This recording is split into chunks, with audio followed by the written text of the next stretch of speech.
Okay, welcome everyone. This is the after action report for B2.4E. Michael, I played the Inuit in this game, and I'm joined by Nate. How's it going, Nate? Hey, Michael, doing good. And I played Sweden. Yes. So we will be focusing mostly on North America, Europe. I actually reached out to you first, Nate, because I thought of the winning powers, you probably had the most interesting outsider's viewpoint of the colonial dynamics, which in every ImpDip game plays a big part of it. Right. And we don't see a ton of successful Swedens. They worked that area where I think Sweden is a much more viable power now, but we still don't see a huge amount of successful Swedens. And I understand this was your first game. Yes. So this was my first game of ImpDip, and I'd watched several after action reports and I'd studied the boards. But what really drew me to Sweden was those recent changes.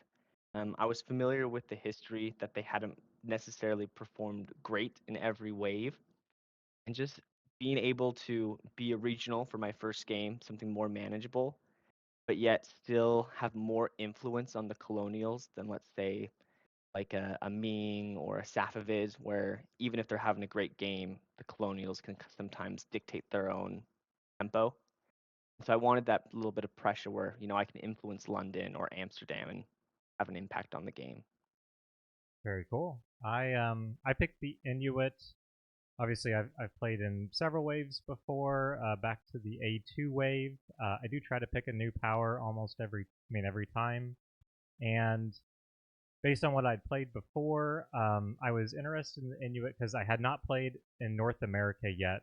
I played Athabasca in a Blitz game, but that was just a day.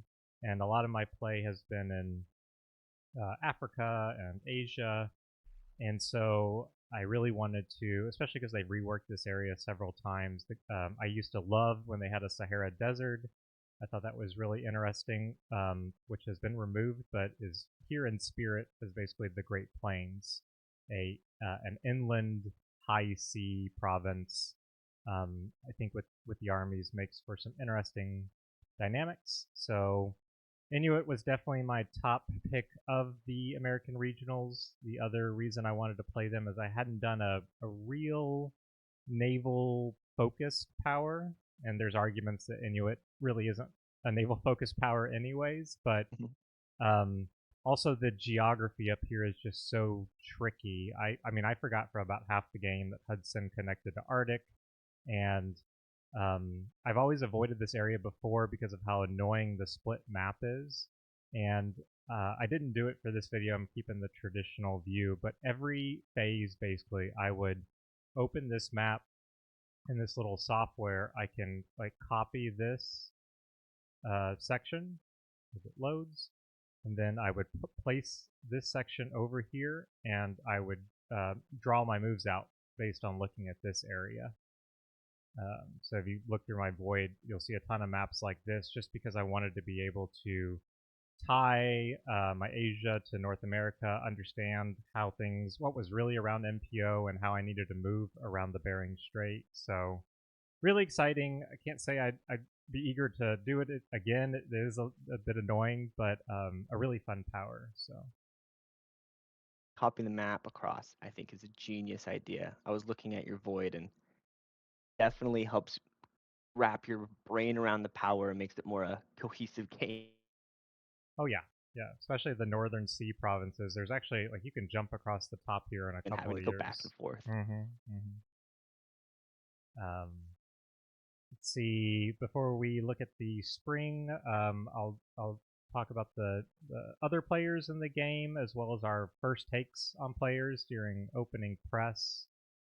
This game. I mean, this is your first game, and I did not recognize a ton of names overall on Mm. the board. Uh, France was played by Living Garbage, who I know is an ImpDip veteran or had played a few games. I'd seen their name around the community. Tokugawa was played by Eagle C5. who my specs knew more about than me and said was a pretty good player. So immediately I'm like, oh great, two neighbors that are very competent.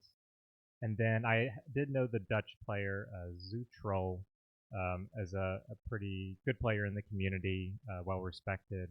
Um, but that's about it. The other 20-ish players, including yourself, I had not played with before or heard much about. So, what was your impression coming in? I mean, obviously it's your first game. What are you looking for as far as the board dynamic? Yeah, for sure. Um, I was very impressed. I think you were one of the first people, if not the first people, to press me, which I was pleasantly surprised about. Was familiar with Zuntul as well. Was the only player that I recognized.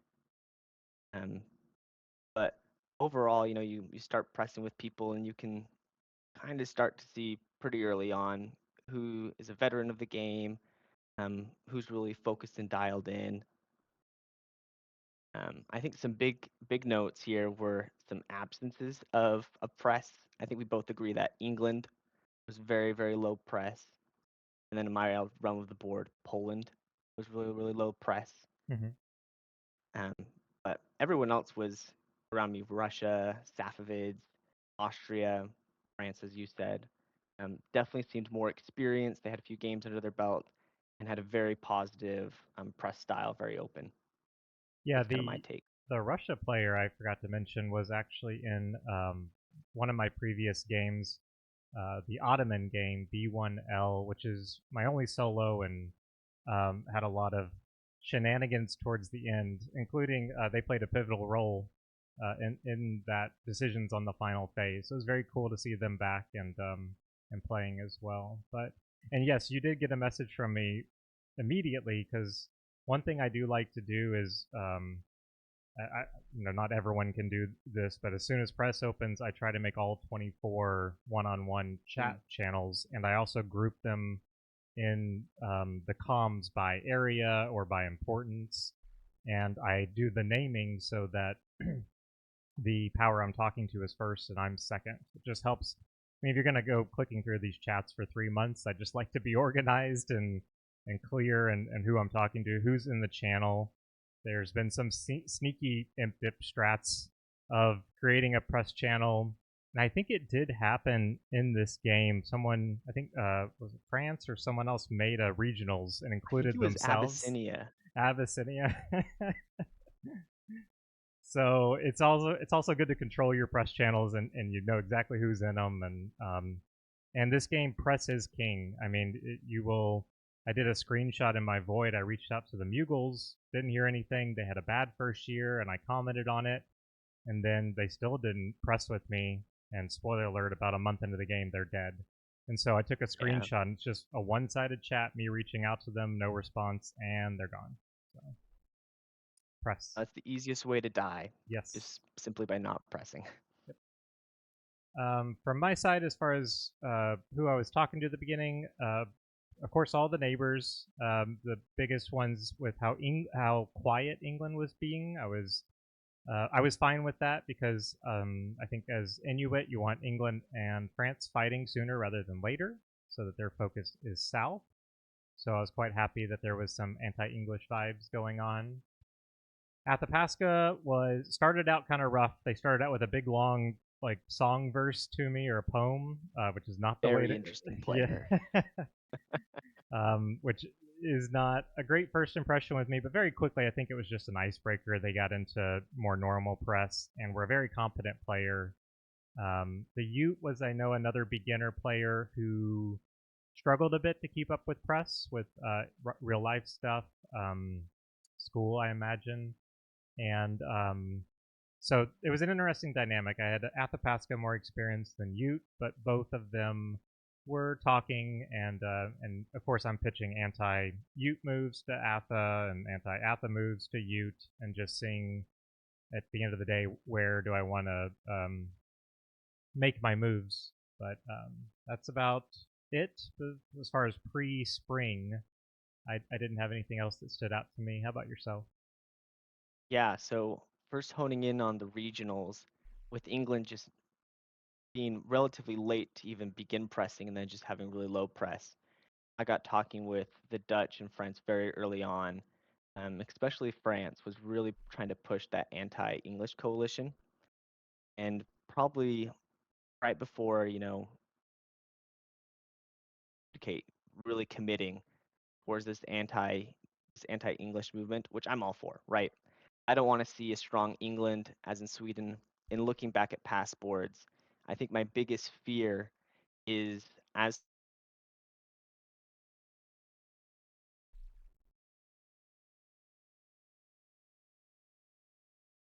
Oh, I lost you, Nate. Mm. Scandinavian peninsula. Oh, So there you definitely are. worried about that England. Oh, Sorry. sorry, did I cut out? Yeah, I lost you for a little bit. Um, I can. Let's see if it keeps happening. If so, I can always stop streaming, and you can pull up the maps from the server if we need to save some bandwidth. But let's keep going, and we'll see if it corrects itself. Okay. Okay. Well, let's see. I was just saying that really worried about England early on, as I just seen England, go from Greenland to Iceland to Scandinavia in so many games. So really worried that a strong England would be detrimental to my game. So Mm-hmm. very happy that France and the Dutch were both going anti-England. Then in talks with Poland and Russia, Poland again was lower pressed, but they still pressed a little bit. And they were really gung ho about doing a triple between Sweden, Russia, and myself. And of course, I think triples are never a good option in most scenarios on this board, especially among regionals, because ultimately, as a regional, to win, you most of the time have to, you know, conquer almost all of your neighbors to get over that line. So Rush and I get out of this chat, and of course, we're talking up a good story with Poland, but then privately we're like, yeah, we're not going to go along with this. And that really gained some rapport with Russia for me. I mean, we were having great conversations. And so I really viewed Russia as someone I could trust, that I could work with long term as well. Um, I typically see Russia, they have so many neighbors. So I figured if I could at least push them into a different direction or even, be one of their closer friends, it was very unlikely that they would be the one to stab me, as it's just way more likely that one of their other neighbors makes the first move. And so I wouldn't get the brunt of the anger from Russia. Yeah, So I was very good call. happy to stay with Russia long term. Yep, including technically myself. Russia Yes. is the neighbor that we share. I agree. Russia is such an interesting power with one, two, three, four, five, six, seven, 8 neighbors basically. If you do want to go anti-Russia, you can't do it alone. I feel like because they can Mm, respond to a single threat. It's when you can get two or three fronts or two or three areas you're pushing on them that Russia really struggles. And I think Russia is probably one of the most interesting diplomatically to play, just because you have so many direct neighbors that you have to negotiate with. So, yeah, 100%. And honestly, perks to them, at least for these first few phases, you'll see that. good, They really held their own. Very strong player there in Russia. nice. And also good that you're already thinking, especially as a new player, about hey, where they, for those unfamiliar with Imperial Diplomacy, each power starts with a different number of starting dots, anywhere from 4 all the way up to the big, we'll call them colonials, the 16. But you also have to get to a different number to win, and that's going to come into play towards the end of the game. So Sweden is the small regional 4 and only have to get to 32. But even from this, you really do have to start. Where are 32 dots coming from? Yeah. Yeah. So that's a really good thought process on, hey, this triple, maybe we can make it work for a year or two, or at least appear to work. But eventually, your win is probably going to come from some Swedish and Russian dots, just the nature of the board and where the dots are. Yeah, exactly. And so I really just went along with this triple, hopefully get Poland not to build fleets. I Yeah. guess one thing I should point out in this game is we actually started off with the incorrect map. If you zoom in on Poland, this phase, that fleet in Gdansk should have been swapped in Wilno. Of course, now with the new patches, it's been swapped back to Gdansk. But it was something we didn't catch early on, and is just a weird quirk of this game. But as far as I'm concerned, I think it definitely benefited me to have their fleet in Gdansk rather than in the Gulf of Riga. Yep. And having it in Gdansk definitely had some different relationships where Russia and I were able to help focus Poland going south rather than worrying about dots in the Gulf of Riga, which I was super happy with. Because another thing I'm worried about Sweden is getting out of the box, that is the Baltic Sea.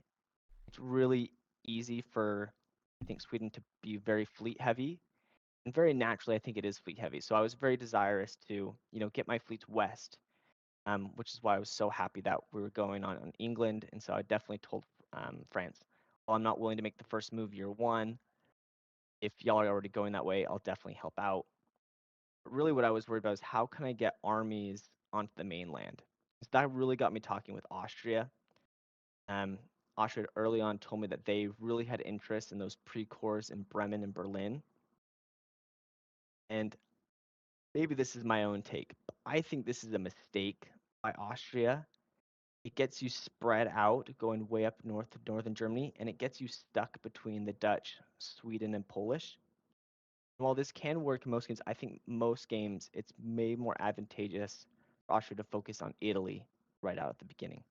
I would agree with that. I think I love. I mean, I love Austrian fleets in the North Sea. It's so Mhm. cool, and it was a big achievement in earlier versions before the pre-core. You'd have to get to a coastal dot, core it, get out, and build. And so it was just kind of, if you saw a brown fleet up here, you knew Austria was doing well. It's doing good, yeah. But I do think it's a bit of a red herring. I agree, having played Ottomans before, that Austria's influence in Italy and in the Med, you have a lot more, I think, negotiating power Hmm. than getting a fleet up here, because there's two, let's mainly naval. I mean, yes, there's a lot going on up here, and this is a lot more immediate to, I think, Austria's success. Right. No, I agree. So I knew that Austria was going for Bremen year one. They were really gung ho about going up there. Nothing that I can do to stop it, but it really led me to thinking, okay, where am I going to get my first double? And as Sweden, I think it's one of the easier powers to double. I mean, you get Turku automatically. Copenhagen, Christianity, and Iceland are all free for the taking. So pretty early on, I just started thinking, is there any way for me to pocket a dot or to save one for later? And so what I decided was I would tell England and press that I was going for Christiania, just so they didn't get any weird ideas of opening North Sea with their London fleet. But that everyone else, including the Dutch, I told I was going for Kiel. And the Dutch were on to me immediately. They're a very experienced player. They're like, so you're pocketing Christiania. But Mm-hmm. I think I was able to get away with this because of the type of player that the Dutch were. I recognized that the Dutch were very worried about me almost the entire game.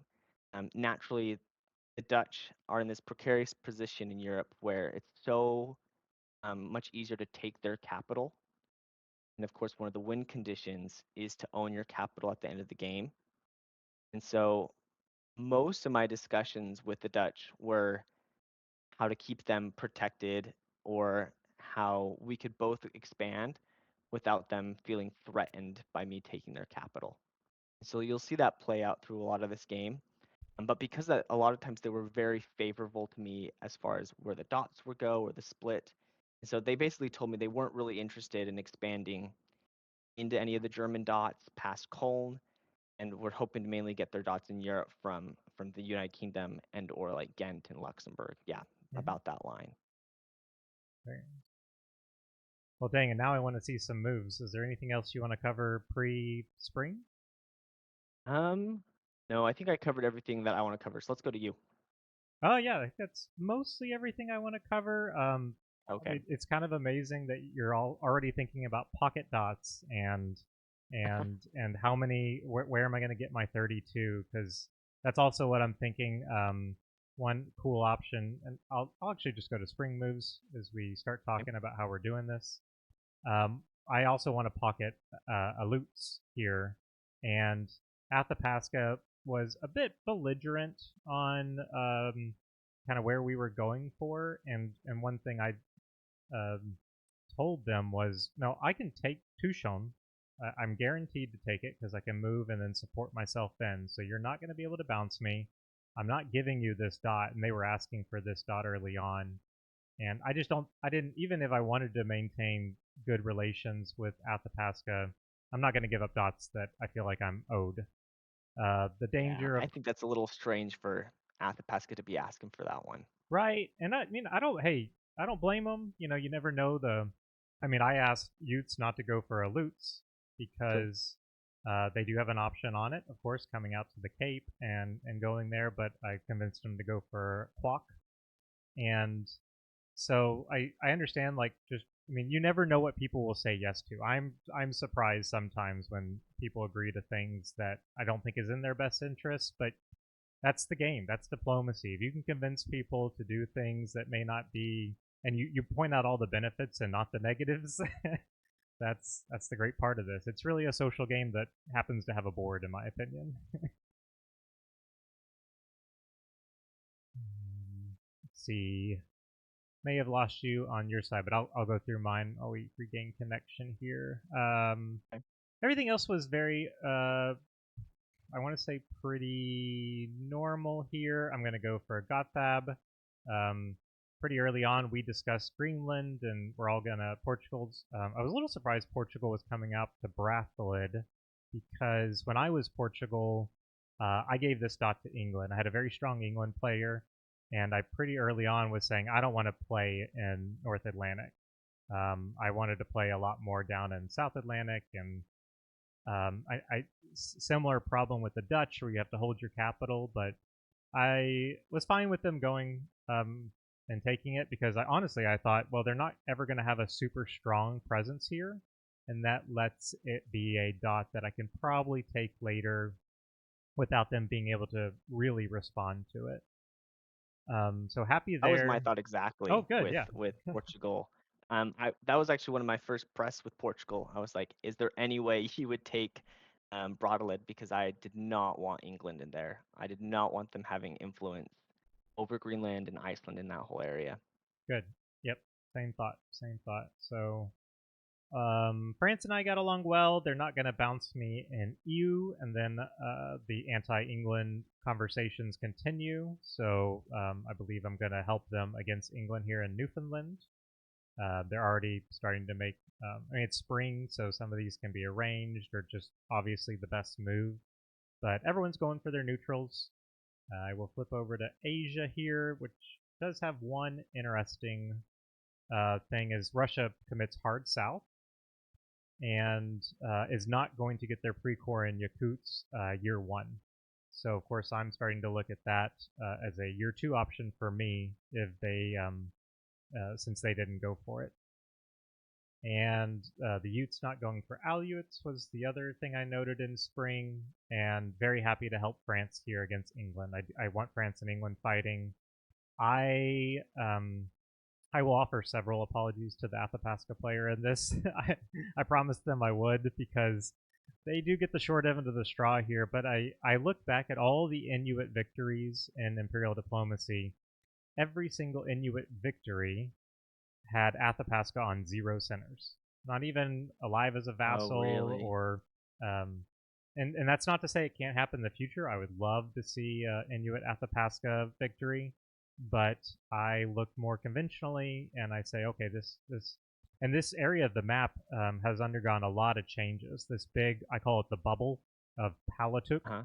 was added in this version of the map because for the previous version of the map, Athapascas kept getting crushed. It was called the Atha Crusher, and Inuit had a move set where they could open and really devastate Athapasca right off the bat.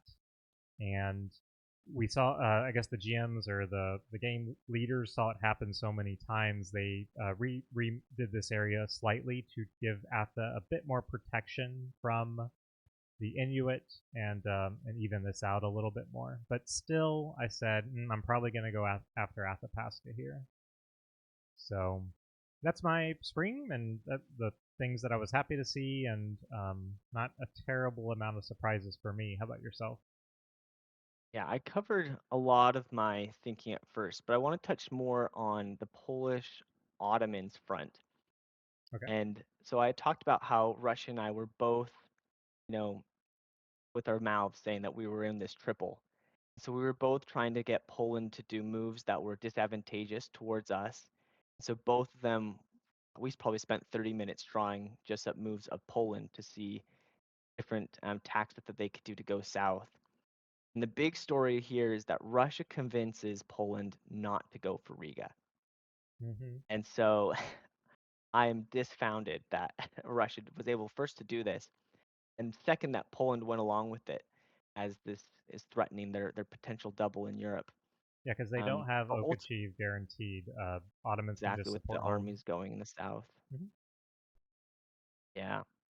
And so here I am in Turku, but realizing I could get cheeky and try to snag Narva, Mm-hmm. um, I ultimately decide not to, as if I'm going after England, and then if I want to keep the option of going after Poland, I need to keep Russia on side. And after these move sets, it's pretty clear to me that Poland's going to be the weak link.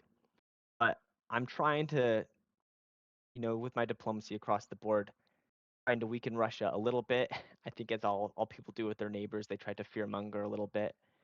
So I'm sure I was talking with you to get you see if you were interested in moving in on Russia and Asia. But the interesting story here is I reached out to Ottomans and said like, hey, just to let you know, not sure how the Caucasus Triangle is going to pan out, but Russia is really interested in building a fleet in the Black Sea.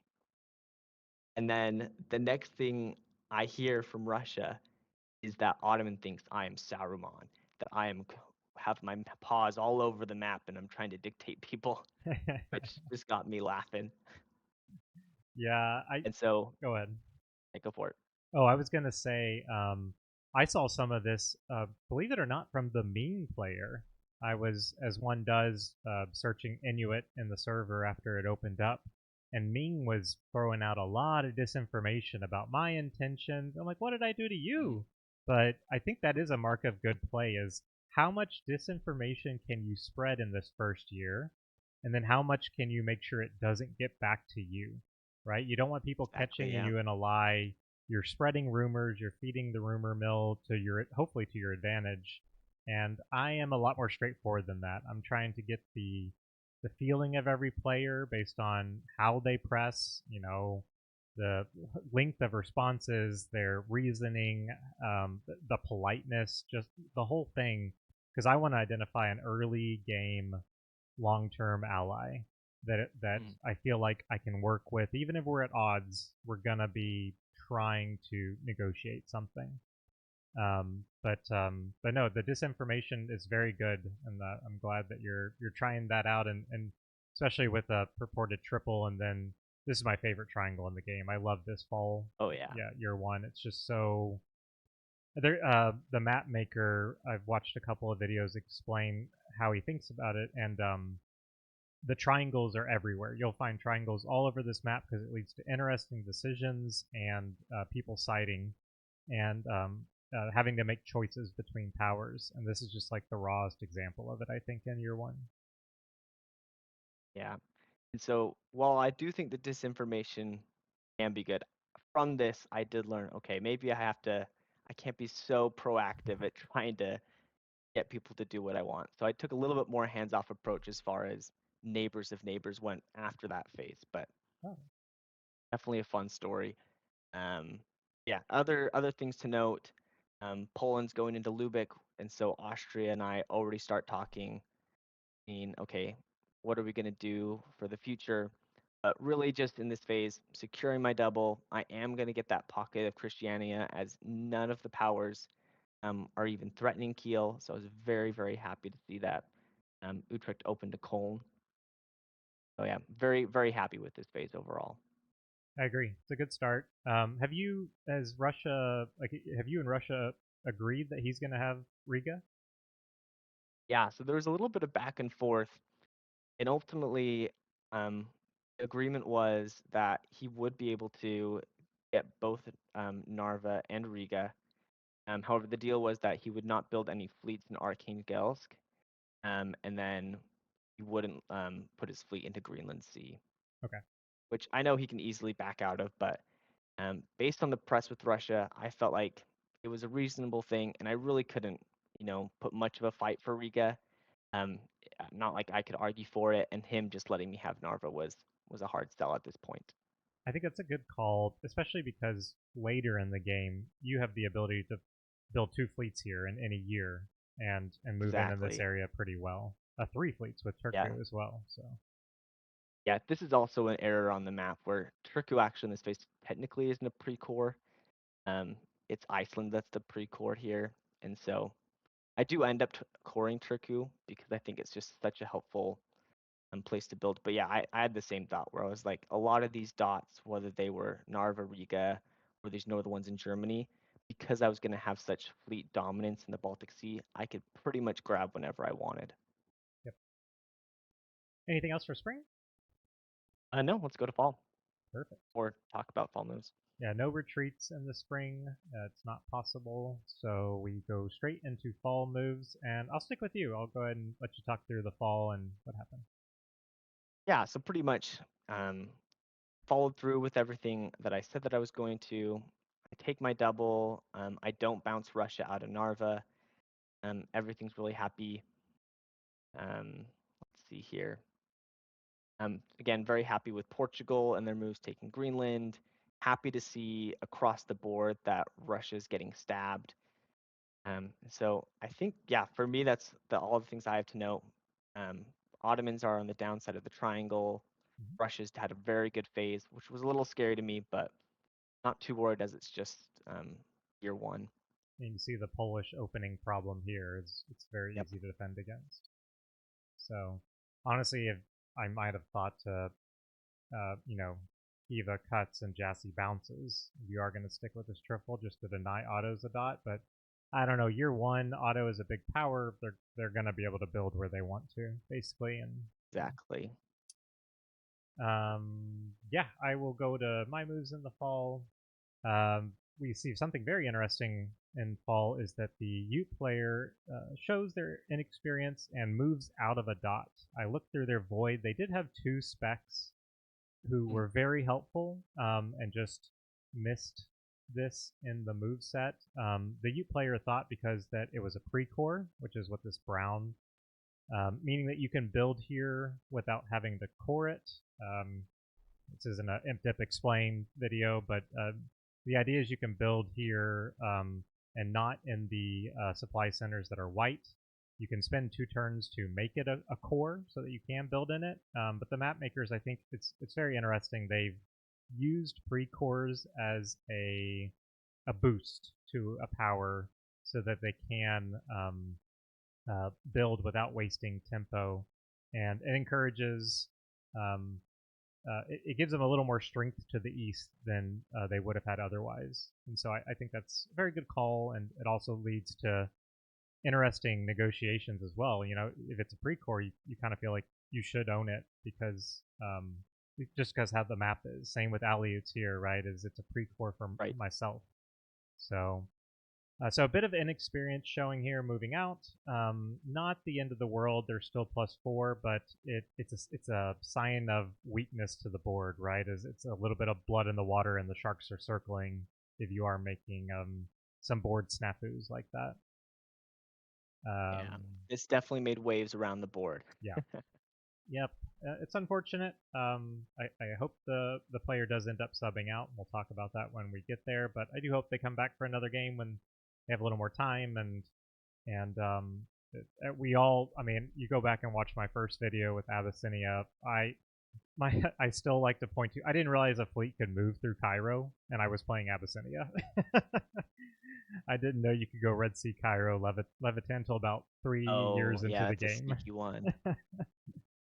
Because in my mind, I'm like, well, the Panama Canal. I'm sorry, the Suez Canal hasn't been built yet, so obviously fleets can't go through here.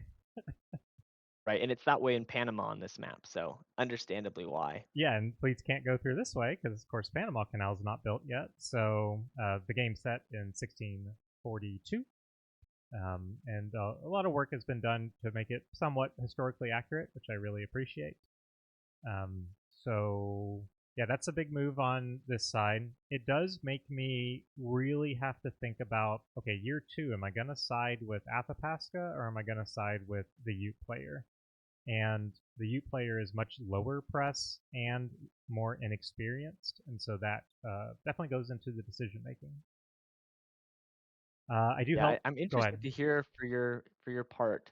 Mhm. Um, Having, an inexperienced Ute, did that make them more likely for you to want to work with them because they'd be easier to exploit, or more want to work against them because tactically it'd probably be easier to take their dots? Both very valid, I think, decisions to reach. I end up, and you'll see in the next spring, I do end up choosing to side with the Ute player because I feel Mm, like they'll be easier to take out second. I Um, see. because if I attack Ute with Athapaska, Athapaska gets bigger. They have options with France against me. Um, I think I would rather, if France is going to focus on England, which I am encouraging here by immediately helping France against the English player, I want to, while they're distracted looking south, I want to work with the Ute player and kill Athapaska. But it was a very hard choice because it is really hard to decide to side with someone who you're not getting the best press from, who may not respond to you for a day and a half of a 2-day phase. That's Yeah. really hard. Um, so what I have learned from other games is to just feed players moves, and if they are busy or preoccupied, they may just take what you give them. And of Mm, course, you're suggesting moves that are ostensibly good for them, and usually are, but also benefit yourself, and you'll see that right. in next year. So currently, I haven't decided in the fall. I'm just fall of the first year. I'm just doing what just getting dots like you are. But that going into winter, that is a huge decision, and you'll see in my builds, I'm not decided basically until right before spring of next year of who to side with. Mm. Anti-England vibe on the board is in my notes for sure, and the other thing that's very interesting is France is very good on press, and we're having very good, lengthy conversations about how do we make this work longer term. And what I propose to them is I will help eliminate England from this area and give you space to press a full attack against England. And at the end of the day, what I want is Newfoundland, St. Anthony, and St. John's, and you'll Mm. see that play out. But I kind of map out this border, and it's a tricky one. Oh, this area is a pain tactically the entire game, but basically they get Papina, they get Anticosti, and then I would get the two over here on this island, and we would set up some bounces, DMZs, whatever made us feel comfortable. Keep the border right there for the rest of the game. That was kind of the idea and what I proposed. I think we could work together for the rest of the game with that border without a lot of issues. And since Mm. they're the strongest and press that I've gotten, that was the idea is that I'm helping them now, but I'll get this later. And I think you were pretty willing to take that bet, assuming that you'd get most of your dots from, Western North America and then also Asia, I presume. Yes, in fact, I tell the Asian powers, so Tokugawa, Qing, Russia, it's like, hey, I picked Inuit because I want to play in North America. I've played Ming, I've played Russia as a sub. I'm not interested. I hate Central Asia. It is a tactical nightmare along this. It's such a long border of armies that can develop, and there's so many 50-50s and frankly just a bit annoying. So in my mind, I'm not getting much past um, maybe 2 more dots in this area. Mm. And so my focus on dots is yes, all of North America. I want I want to eliminate the other 2 regionals and then choose between France and Spain to get the rest of my dots. I am not planning some big Asian conquest. So I imagine that made you have good relationships with both Qing and Toku. Yes, I was trying to maintain very good relations with both. Uh, Tokugawa. We'll have discussions about Pacific most of the game. but I don't really want to. Yeah, I don't want them pushing this way. I want them focusing, and I will make concessions as far as if they're concerned about me in the Pacific Ocean to try to keep that friendliness. Okay. Anything else for the first year? No, I think we can go to builds. Yes, builds in the first year always fun because this is the year where the most units will come on the board because everyone Ever, yeah. essentially has doubled, and it's very interesting. Do I have? Oh, there was a retreat here. Toku knocked the Dutch out of something. Like I said, we're not going to focus too much unless it impacts our game on basically the whole southern hemisphere. So, moving into builds. I'll let you do builds first. Go ahead. Okay. My big decision, I was always going to build Army Umiya. I just wanted, you know, that deterrence from Russia to going after me. Always fleet Trondheim and fleet Gothenburg. As I said before, I'm jumping on this bandwagon of attacking England, so I'm going to need those fleets. So the big decision was what to do with Stockholm, and I went back and forth on building an army or a fleet, and I had made a deal with Poland that neither of us were going to build fleets. I wasn't going to build fleet Stockholm, and they wouldn't build any fleets in Wilno or Gdansk. And I'm so grateful that they stuck to their end of the deal. As you can see, I did not. Um, and even after I built this fleet, I go up to them and I tell them, "Hey, I'm sorry, I built the fleet. I just felt I needed it. I'm going after England. Hopefully, you can see my intentions are true because of all my fleets." And I said, "I'm moving it out. I promise." And of course, that's not what I end up doing. But I knew that I needed the fleet both against England and also for me to win this game, I need a slightly faster tempo and I need to quickly gain control of the Baltic Sea to start convoying armies onto the mainland. Yeah, I think that's the right call. The army here gives Russia the warm and friendlies. I mean, because if you'd gone all fleets, I think you are basically Yeah, it's committing. a "Hey, little I'm too going this heavy-handed. way." That's all I'm doing. So I think this was a good call. Yeah, if I'm Poland, I probably don't believe it too much, but just because it's such a long path. Oh, this border gore is it's a little rough here too, but Yeah. there's multiple like it takes a year and a half to just get to Skag. So Yeah, so I mean it's what I'm saying. I don't expect them to believe me, but they don't test me on it and based on future moves, I think I was at least able to convey something that they believed. yeah, And um, after this, I even was starting to create moves for Poland, and like, hey, um, let's go after other powers. But we'll get to that when we start talking about spring. any builds you were trying to influence with others? I was really hoping that Utrecht would be an army instead of a fleet. Yeah, I'd pressed a lot with the Dutch. We were talking about how we were going to carve up England, and as with the Dutch, how they were very willing to give me stuff. They pretty early on, offered, hey, I'm willing for you to get, 3 out of the 5, English dots here. Again, they're trying to appease me. They don't want me thinking of attacking Dutch at all.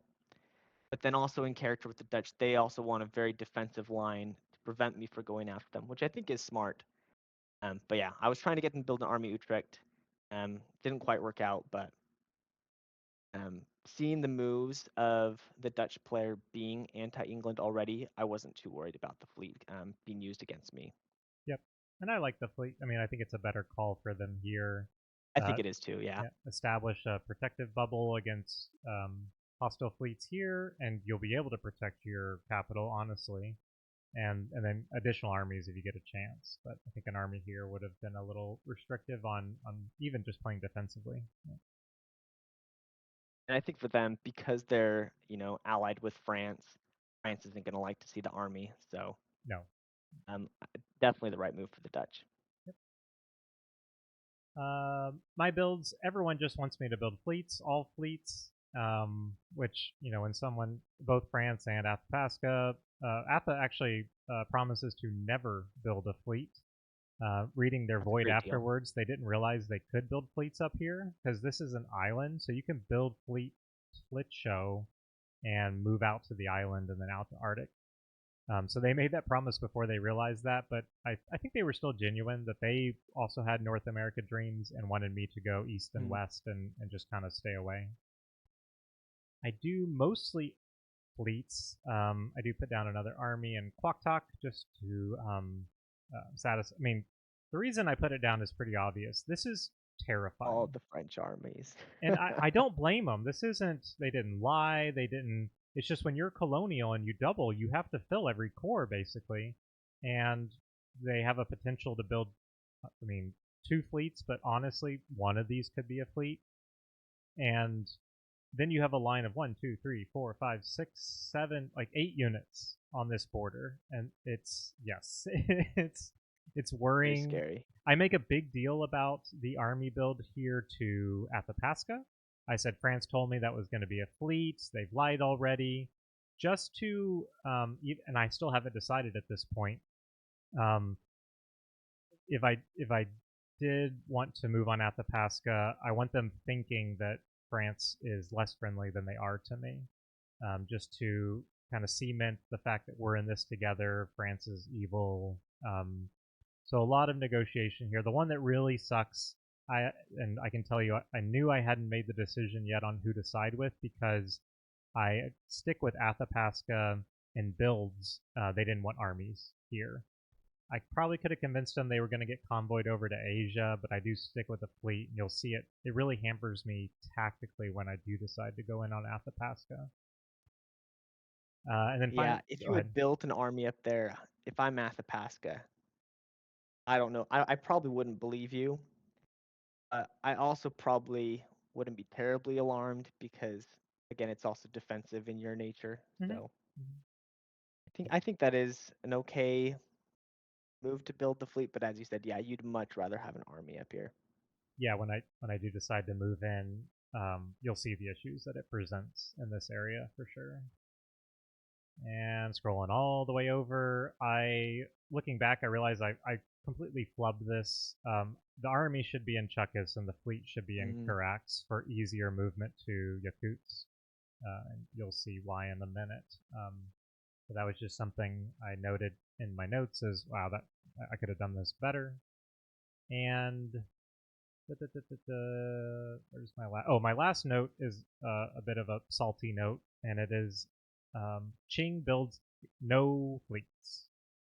yeah, this is a mistake right here. They always got to build the fleet, even if they tell Toku they're not going to. They always need to build a fleet. In fact, I challenge you to find a winter where Qing does build a fleet. I'm not 100%, but I think I scrubbed through, and I do not think Qing ever builds a fleet. Wow. Which is brutal.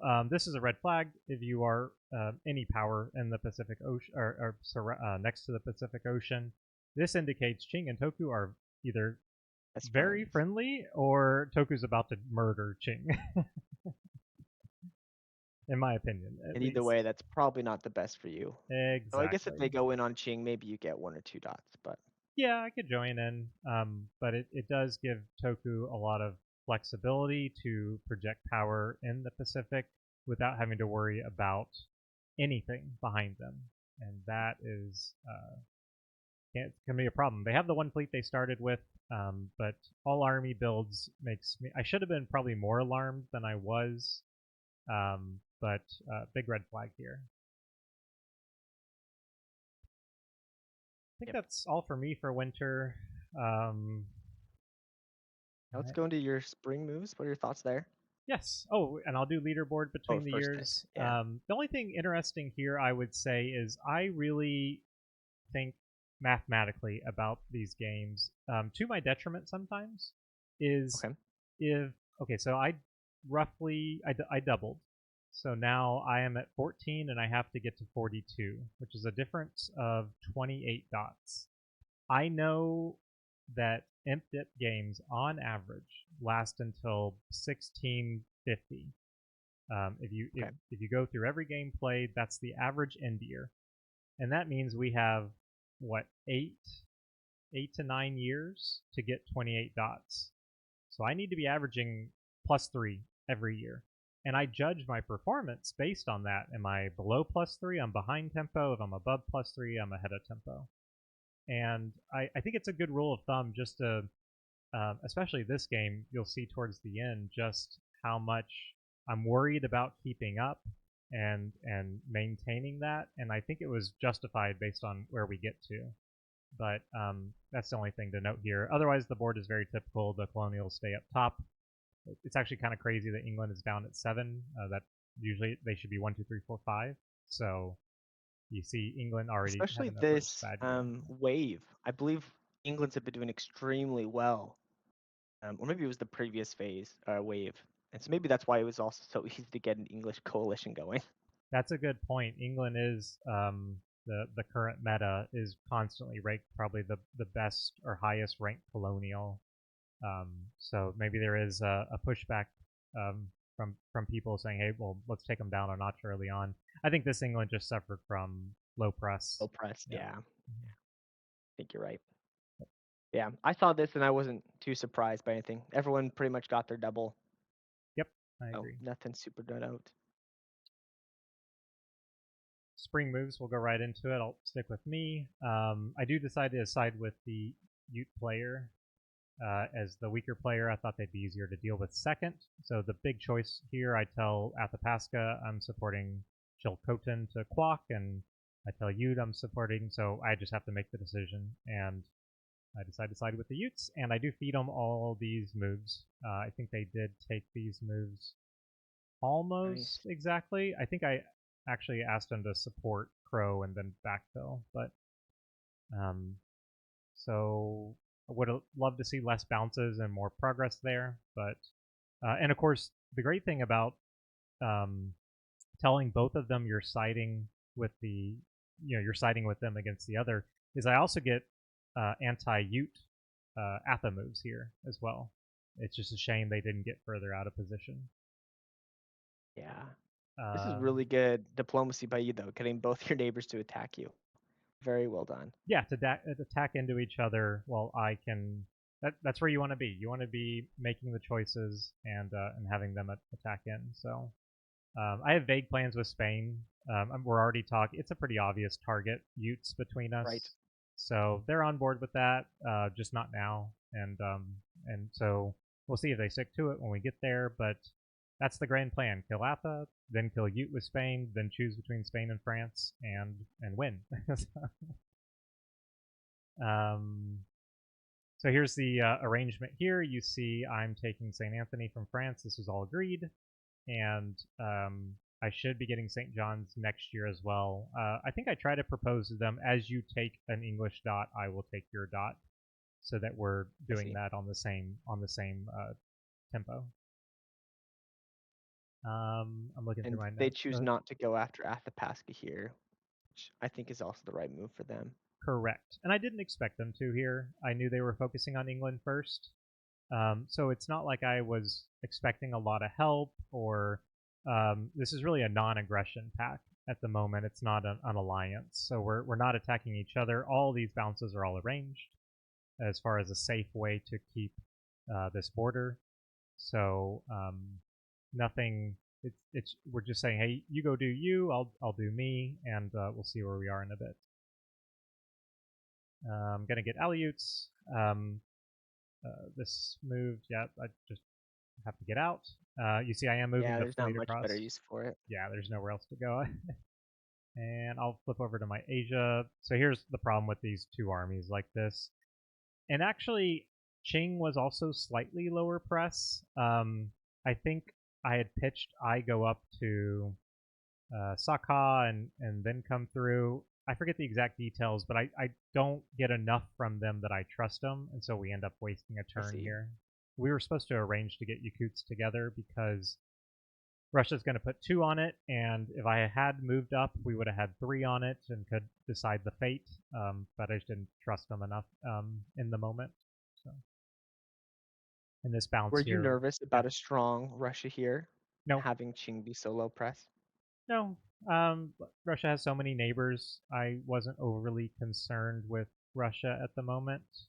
I mean, I saw how the triple turned out. I see the shenanigans going on here, but I wouldn't say they're on my radar, really. Honestly, it was just we talked about Yakuts and we argued about it, but it's in your press, at least my press style, it will change depending on how much power I think I have in the area versus how like my press with Toku later on, of course, gets a lot more conciliatory in like Right. trying to keep them on side. Here, I'm being a little more belligerent and talking like Yakuts is up for grabs.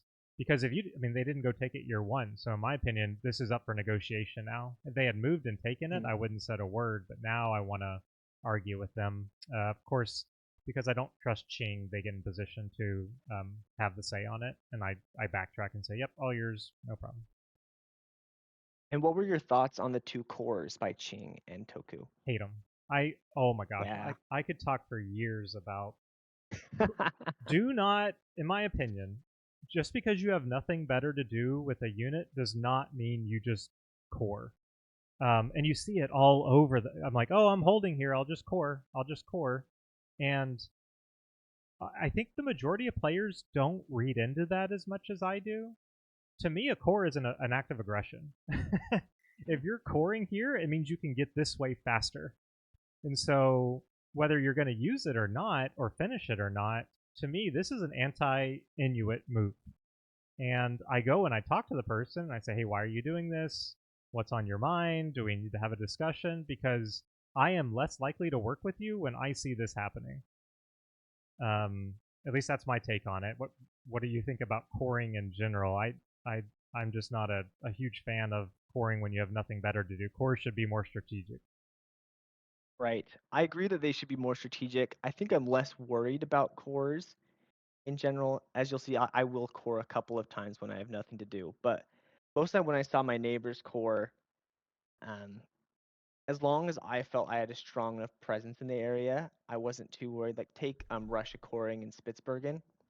Ah, I knew yes. in actuality, like it's very like they theoretically could build there and threaten me, and that wouldn't be something I like. But I also recognize that for them to be building up in Spitsbergen, they would be doing very good across the board, and so I'd be having much sooner problems in Turku and in Umeå. So I was relatively okay for them to be doing it, and I'd much rather them coring Spitsbergen rather than going into Greenland Sea. I was trying my best to get them out of Greenland Sea, and I was really trying to get England not to go to Iceland Basin. Again, fearing the two of them teaming up to crush me in Iceland. Yep. Fair point.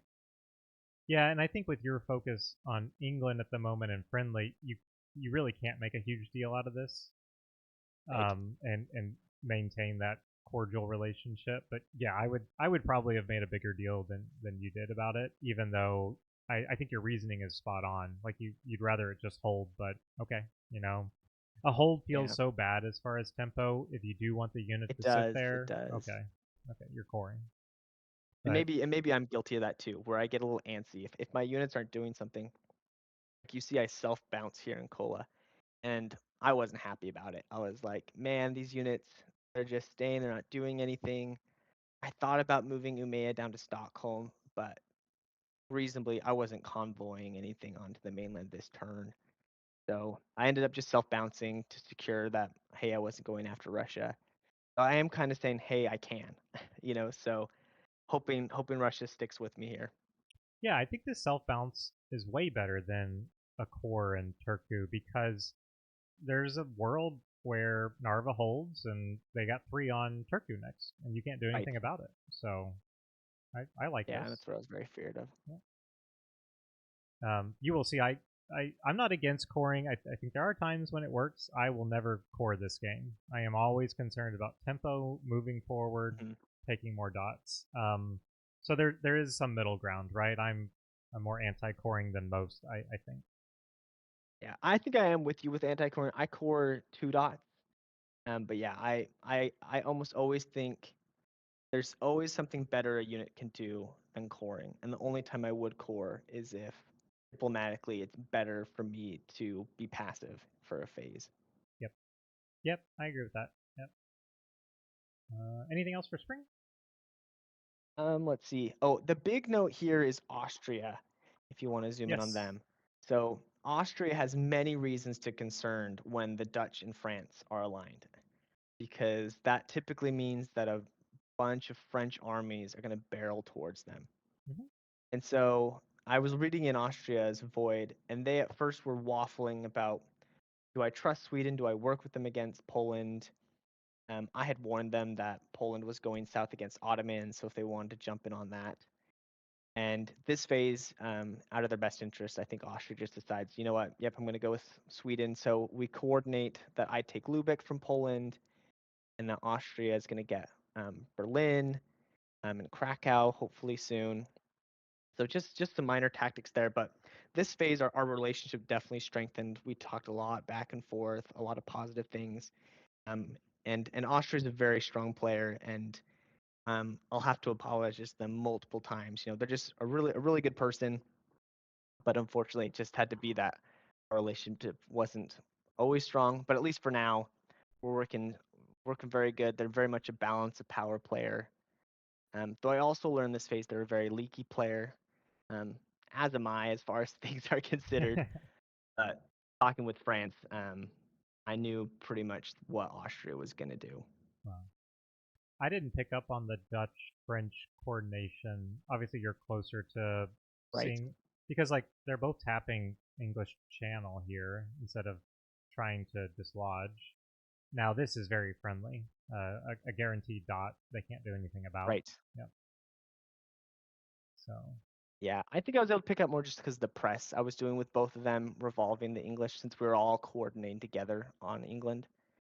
I was more the yes, buy-in, as you can see there. yes, I did note this. The Dutch, I rarely interact with the Dutch beyond like neighbor of a neighbor. And I do think when I saw the Dutch eventually they'll lose these in a trade with France, which I think is the right thing to Uh-huh. do. I don't think the Dutch should ever play in North America. They should Yeah, barter no, those that dots was away. 100% the right move. Yep. And they have a good opportunity right here. Just swap these two, and you can be a lot friendlier with each other. And then the last thing I want to know is look at what the fleet in Königsberg did. Now, I did not ask for this. I had been trying to get Poland to do aggressive moves against Austria to see if it would be easier for us to enact. I was hoping they'd bounce them in Silesia, just so I would get more of the dots out of fighting Poland. And Poland has low press, and maybe they had really positive things with Austria. I'm not sure, but just decided to be peaceful and just leave the fleet in Königsberg, and I was overjoyed by that. Yeah, and it's a terrible move. No offense to the It's a Polish terrible player. move by Poland. You move Yeah. here every time. It's still not aggressive against Sweden. You're not threatening anything, but it gives you a lot, and you can still defend Königsberg if something crazy comes in here. Right. But you do not want to hold on the coast. You want to be in Gulf of Gdansk, and you can sit there for the rest of the game if you want. But yeah, bad hold. I think Russia makes a joke later on of how often there's a fleet in Königsberg in this game, which isn't the best place for a fleet, but it's pretty funny. Yep. I think that's all I have for spring. Yeah, me as well. I'll stick with you for fall. Okay, yeah, so talking about cores, I decided to core Turku and Kiel, and these are the only places I will core the entire game. The core in Turku was arranged with Russia, and it was me leveraging like, hey, you're coring Spitsbergen, can you let me core Turku? And I think Russia was even thinking, well, I'd rather you core Turku and have something to do, so it's almost occupying move. But I'm very surprised he doesn't decide to tap my core next phase. And instead, we decide that, okay, I'll core Turku if he can also core Narva. Which in my mind, I'm thinking that's okay because I have thoughts on me getting Narva before he ever has a chance to build there. Yep, I agree. Yep. And this is And actually then a you can, really good use of coring, right? Is mm, Russia saying, "Yeah, go ahead," because at least I know what that army is doing and not moving east, and I exactly, can let that exactly. open. So For the one in Kiel, Austria is not very happy about it. They don't tell me they're not very happy, but I'm looking back in their void, and definitely were very concerned. I think having your mindset that, hey, why are you coring in Kiel? That's probably only going to be used against me, which he's right. That's exactly what my intentions are. Yep. But I thought I could get away with it because I'm supporting Austria this phase into dot, hopefully that they would see that I'm friendly, and maybe I would be using that for access to Wadensee instead. I think this is a really good core. For one thing, you're doing an advanced level play here by starting your cores in the fall. It's always better Oh to yeah, it's start always cores better. in the fall because it takes 2 turns, and this way you core fall, core spring, move out, and build, and that only takes 4 phases. Versus Spitsbergen will it cord spring, it cord fall, can't build because it's sitting there, has to move out and wait a whole nother year. So it extends the length before you get reward for the core by like a whole calendar year. So just a good tip, I guess, as far as if you are going to cord, do it fall spring, not spring fall. Some other things this phase, I mean, tactics are pretty straightforward, the anti-Polish. But with Russia diplomatically, um, Russia definitely didn't want to be the first one to go in. They had talked about how them getting Kyiv is sometimes a red herring because you get into Kyiv, but it's really hard to hold it, and it takes a while to get past that line. So he was much more interested in going south to like Ochakiv and Jassy. So they were trying to stay out of the war as long as possible, trying to get Poland to do friendly moves and builds towards them.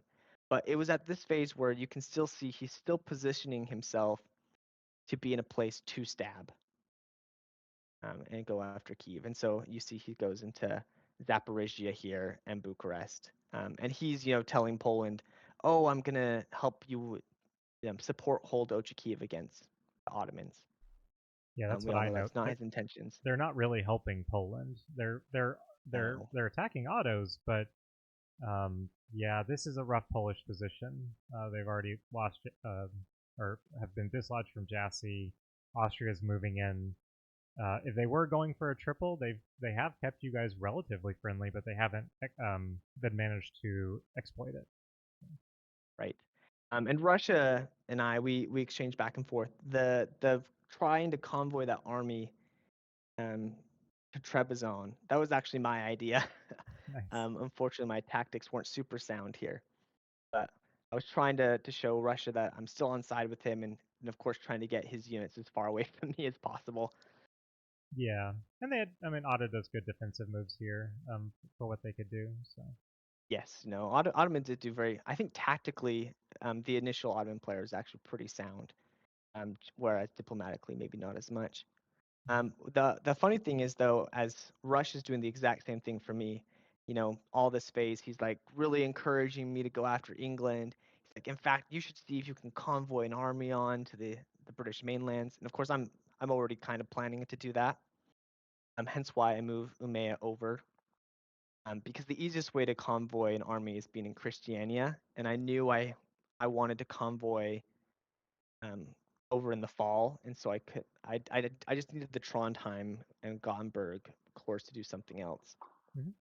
But yeah, let me talk a little bit more about diplomatically here. So I mean, tactically, Ireland and Edinburgh are both opened. I find in situations like this, especially when it's not a guaranteed that you're going to grab a dot, you better just get into better position um, to guarantee and to hold things in the future than to try, I guess, at maybe getting slipping into a dot, which it wouldn't have worked either way for me here. So happy that I'm in Irish Sea, makes tactics better. But basically what I was thinking here is I know I'm not getting any dots this year from England, but how can I get 2 dots the following year? So that kind of dictates my whole plan here. This is why I also support the Dutch into North Sea, again with our plan to split England, you know, 3-2, where I would get Oxford, Edinburgh, and Ireland, and the Dutch player would get Plymouth and London. Um, I really preferred to be in North Sea. I think it's more natural for our split for me to be there. And ultimately, the Netherlands player does agree. But as far as tactics work out, it makes more sense for them to be in North Sea this phase and then position that I would convoy an army over next fall. And I think the Netherlands players also really wanted to convoy an army over as well. So we'd both have an army on the mainland, and we'd kind of be able to balance each other out that way. Yeah, I think that's a good call. Yeah, it works. I guess France did not want any of the English mainland dots, but they're gaining from England elsewhere, so I can see Yeah. them conceding that here. Yeah, I was really surprised they weren't pushing more for Plymouth.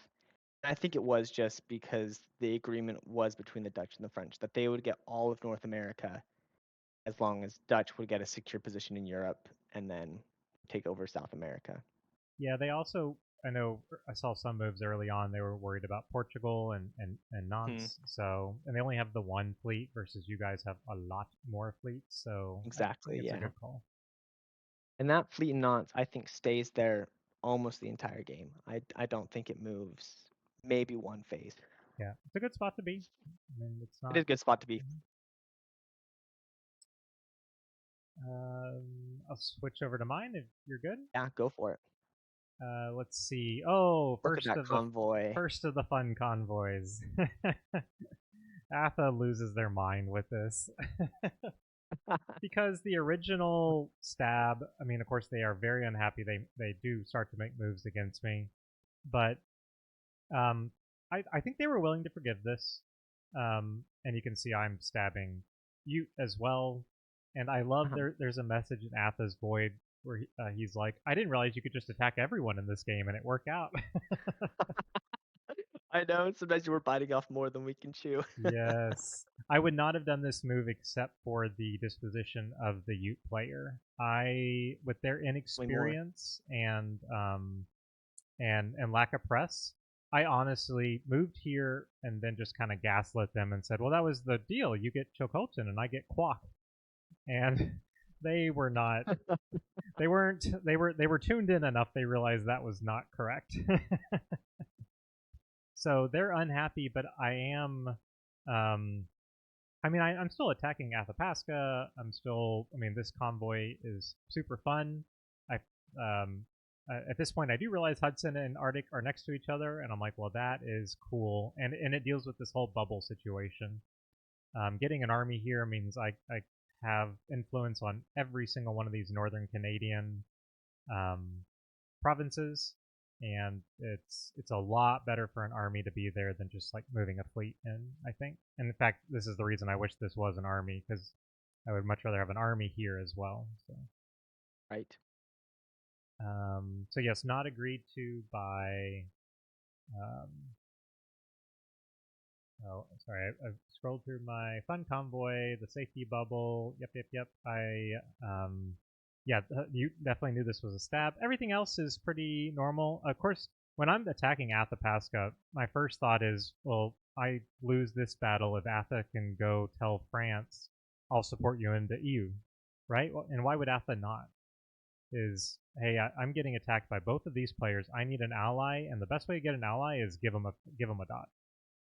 Yeah. And France, to their credit, does not take it.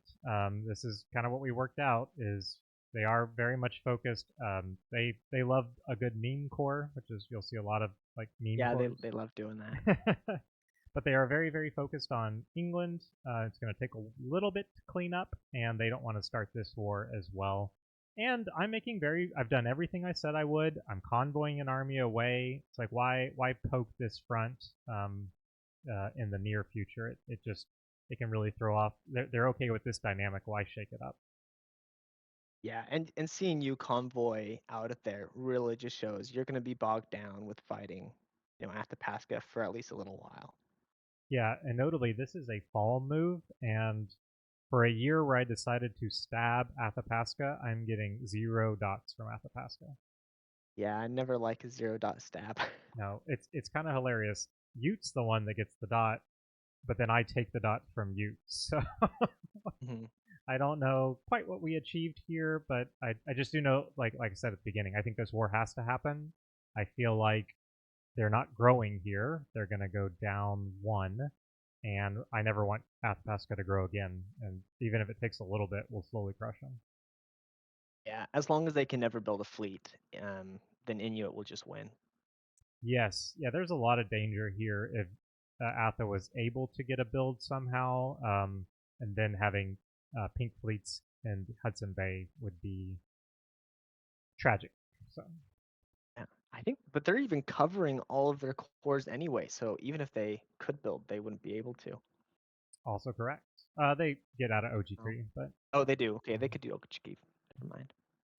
and I get Aleuts here because now that I've locked Ute in, they of course weren't coming out this way, and they have to deal with they bounce Spain and Sonora, and they're trying to clean up this border and staying friendly with them for now. I don't have any notes on the east, so it must not be that exciting. I finally do the moves that I should have done last phase with Qing, and you can see Qing moving against Russia more here. Ming and Russia working against Qing, and Qing and Toku being BFFs. So, Yep. which Ching honestly, finishes their core.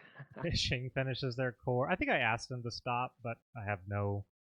But I realize if you don't have a fleet, and you see I'm moving out to NPO here, if you don't have a fleet in this area, you really have no say over what they're doing.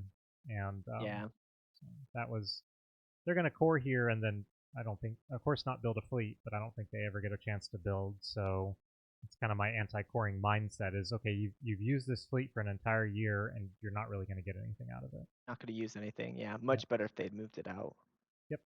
But at And least you get Toku to move to NPO. But I don't know if that's necessarily positive for you or more scary. I knew they were. I mean, eventually they were going to. I was actually quite happy to see them working on this area versus just straight moving out. I know they're going to want Bon and Islands at some point, so like Mhm. they're more preoccupied here than they might be otherwise.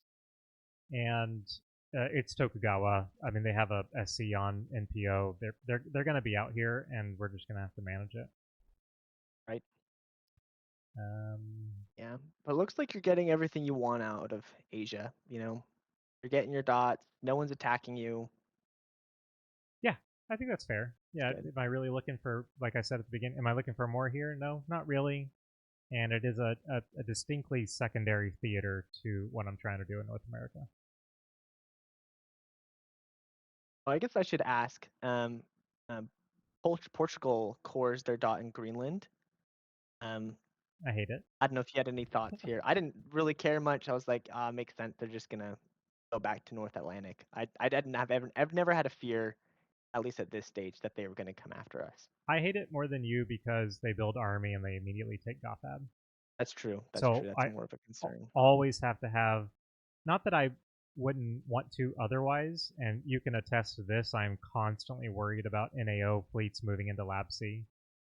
Oh yeah. Basically, Especially once England's finished. yes, Very concerning. yes, and it's kind of like when you own these SCs that are on a high C province, they always feel like temporary dots to me because they can be Huh. taken at any time, basically. Um, but that kind of applies to Lab C as well. I'm like, well, I can lose Lab C at any moment. And my thought was, I always want to probably have a fleet there, so when they do take it, they have to use two, and I get a chance to Huh. retreat to Gothab, or I can retreat back and defend. So Right. you'll see me hold a fleet here several phases, just because that's my plan. If someone wants to move on me, I want to have the retreat option and make it difficult for them. Yeah. I think Labrador Sea is definitely the key to an Inuit defense. Yes, on the Atlantic side, 100%. Yes, exactly. Yep. So that's why I don't like this core. I think at this point we've talked about Greenland, and we're all like, chill. I ask you Yeah, not we to put form a army. Greenland alliance. Yeah. Yeah, the Greenland Alliance. Yes. And all I ask is you don't build what an army Armies. yeah. Yeah. Yeah. And I was happy with that. And you pretty early on was like, yeah, I have no interest over there. I won't even move fleets. The Tunui suit or however you pronounce it. But yeah, I had very good vibes from both you and Portugal pretty much all game. Yeah, because this used to not be a connection up here in the north to move from Arctic to Greenland. I think adding it's great. I think it creates some more mobility, and there's not as much of a divide here. But I think we put that concern to bed relatively early, and Yeah. yeah, I wasn't worried about it most of the game. Even Russia would fearmonger and say, "Oh, based on the Inuits' builds, they're gonna convoy over to Greenland." and I was never buying it. I knew just Russia was trying to get an excuse to move their fleet to Greenland Sea. Yep. They very early on said, "I really want this game to go to North Atlantic Ocean," and I was like, "Haha, okay, we'll see if we can make that work." But Jeez. very, very, very hesitant of having them just walk through my area. That is not what you tell Sweden, is I want to get to No, NAO. absolutely not. But it does come into play later, so I'll bring it back up. Okay. Yeah, as far as fall moves, Oh I yeah, think that's sorry. everything I want to Oh cover. yeah, you covered yours. Yeah, okay. Yeah, we covered, yeah. Yep. Good. I'll go into builds, and mine will be easy. So I'll start. No exciting retreats yet. I don't. Yeah, you have no retreats. I have no retreats. Builds are very easy for me. I do finally put that army down a year too late, and all these are anti Athabasca builds. It's going to come into Nunavut, and having both these fleets, I really wanted to see how much this safety bubble was going to help Athabasca. They also used to just have a single sea province here, and they split it into Right. two. So I had to commit an extra fleet to really dominate this area. I ended up liking it a lot, whether it was for Kind of helps you Athabasca. in some ways. Oh yeah, it felt so bad because you're so far away from everything else. If you have to move back, or if you want to pivot, that's one of the reasons I dislike the med so much. Is once you build a fleet in the med, it's going to stay in the med, and Yeah. it can only do so many things in the med, especially if it gets down to a 2-power Mediterranean. So same here, where I'm just like, well, these have to be anti-Athabasca. They really can't pivot if I decide at some point I want to flip sides or I see a better opportunity. But for the moment, they're absolutely needed to, I think, break this position. I'm really surprised that you got the Ute player to build an army in what dot is that? In Mohawk? Mohawk, yeah. Mohawk, yeah. I would have thought they'd build a fleet every time here, or at least an army in Go Shoot. I don't even think I suggested this to them. The sad thing. Wow. Yeah, I wasn't pitching some crazy convoys, or I think they just I missed this too. First of all, it's a terrible place to build an army. If you're gonna build it in Gosutu. Um, even Paiute is better. I don't see what you're doing here, but okay. Again, we'll just chalk it up to inexperience and lack of time. Yeah. No, that's fair. But friendly builds looks like on the French front as well. Love to see Fort Detroit over anything else. I did ask for this. I said, Okay. I'm not going to say don't build in North America because you are fighting a war. Please make it Fort Detroit, not Tadu. So they were good with that. Of course, I would have loved a fleet, but did I Yeah. have builds? No, and I did not build Asia. Like clearly, you're seeing I am not planning on really pushing this Asian position. I've committed to my war. It's Athabasca, and those are my builds. Do you think you not building in Asia helped you stay allied to Qing? I mean, I know you were No, waffling back and forth here. I don't think it helped me stay allied to Qing. I They didn't ask me not to build. Honestly, they were a lower press player. Okay. Um, yeah, I don't even remember big discussions I had as far as what was happening here. Honestly, I was really focused on North America, and you'll see to my detriment here in a minute. But I do think not building here gave the powers a sense that there's opportunity. So. Let's see. Let's see. I got 2 builds. I stabbed Poland yet again by building another fleet Stockholm. And I think at this point the writing was on the wall that Poland and I just weren't meant to be. Um, and so I built the fleet there and then Fleet Iceland just to continue everything. I did really push for the Netherlands to build an army. So I was kind of annoyed that they built it in Amsterdam over Utrecht, as it was clear at this point that they also wanted to convoy onto the British mainland. And I was a little annoyed by that because I was like, oh, we're kind of competing for the same dots. Are you really sticking with our 3-2 split? Which in the back of my mind, I never really thought they were going to. They're just doing lip service to me, but sad to see this nonetheless. But I still prefer prefer the army over the fleet, so I couldn't complain too much. I think that's a very good read on your part. The fact they wanted to be in North Sea, and now they're building closer. Um, yeah, I would be concerned about our 3-2 arrangement for sure. Yeah. And you're still But other than further that, I away don't have from. any. Are you planning on Yeah, getting this like army over? I know it's looking dire. I was spinning my wheels quite a bit. So I don't have anything to talk about builds, but I can move into my spring discussions if you want. Oh, that's But I perfect. think first let's go to the Oh yeah, yeah right leaderboard. here. Um, nothing exciting, I don't think, this early. No, I think someone did make a point. I think it was in we had a regional chat, and I don't sorry, not a regional chat. Yeah, we did. This is a regional chat. I don't think you were in the regional chat, were you? I was not, or I immediately muted Okay. it. Because funny enough, you were not in it, but Russia and France were in the regional chat, and so nothing of importance was really made had. But it was about this point where people were starting to be scared of the France Netherlands alliance, just how well they're doing. I think Netherlands had just stabbed Spain here as well.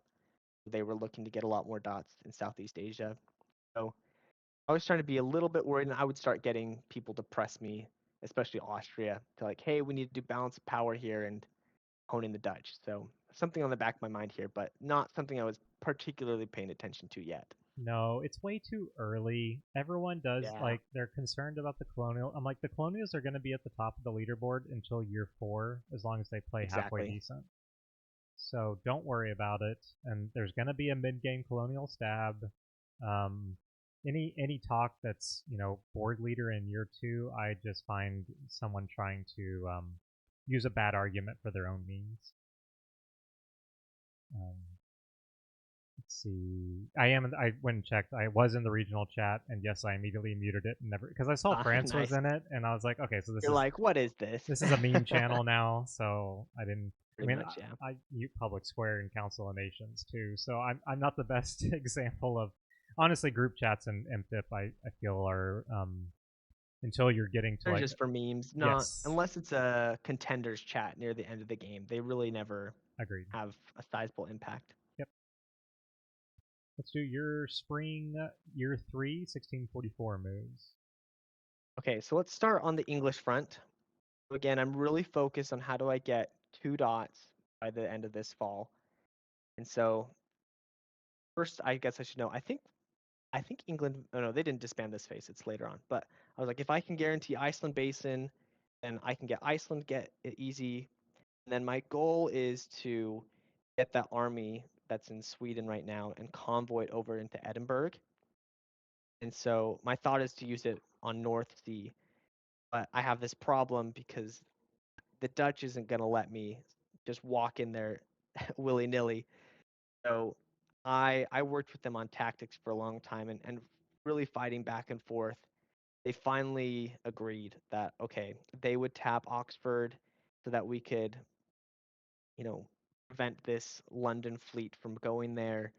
I would force them out of North Sea, and then I think tactically either way, because they get the retreat option, worst case scenario they retreat into York, or I guess they could stab here in Edinburgh. But by chance, if London doesn't tap Oxford, they get Oxford for free. Yeah, I think this And is great so, moves by all 3 powers here. yeah. The move to Wales, the leaving Plymouth unguarded. I think this is pretty optimal. And England was a strong player. Like they weren't doing high press, but I could tell that they definitely had some experience. Though this might have been the phase when the England players subbed out, if Oh, I really? remember correctly.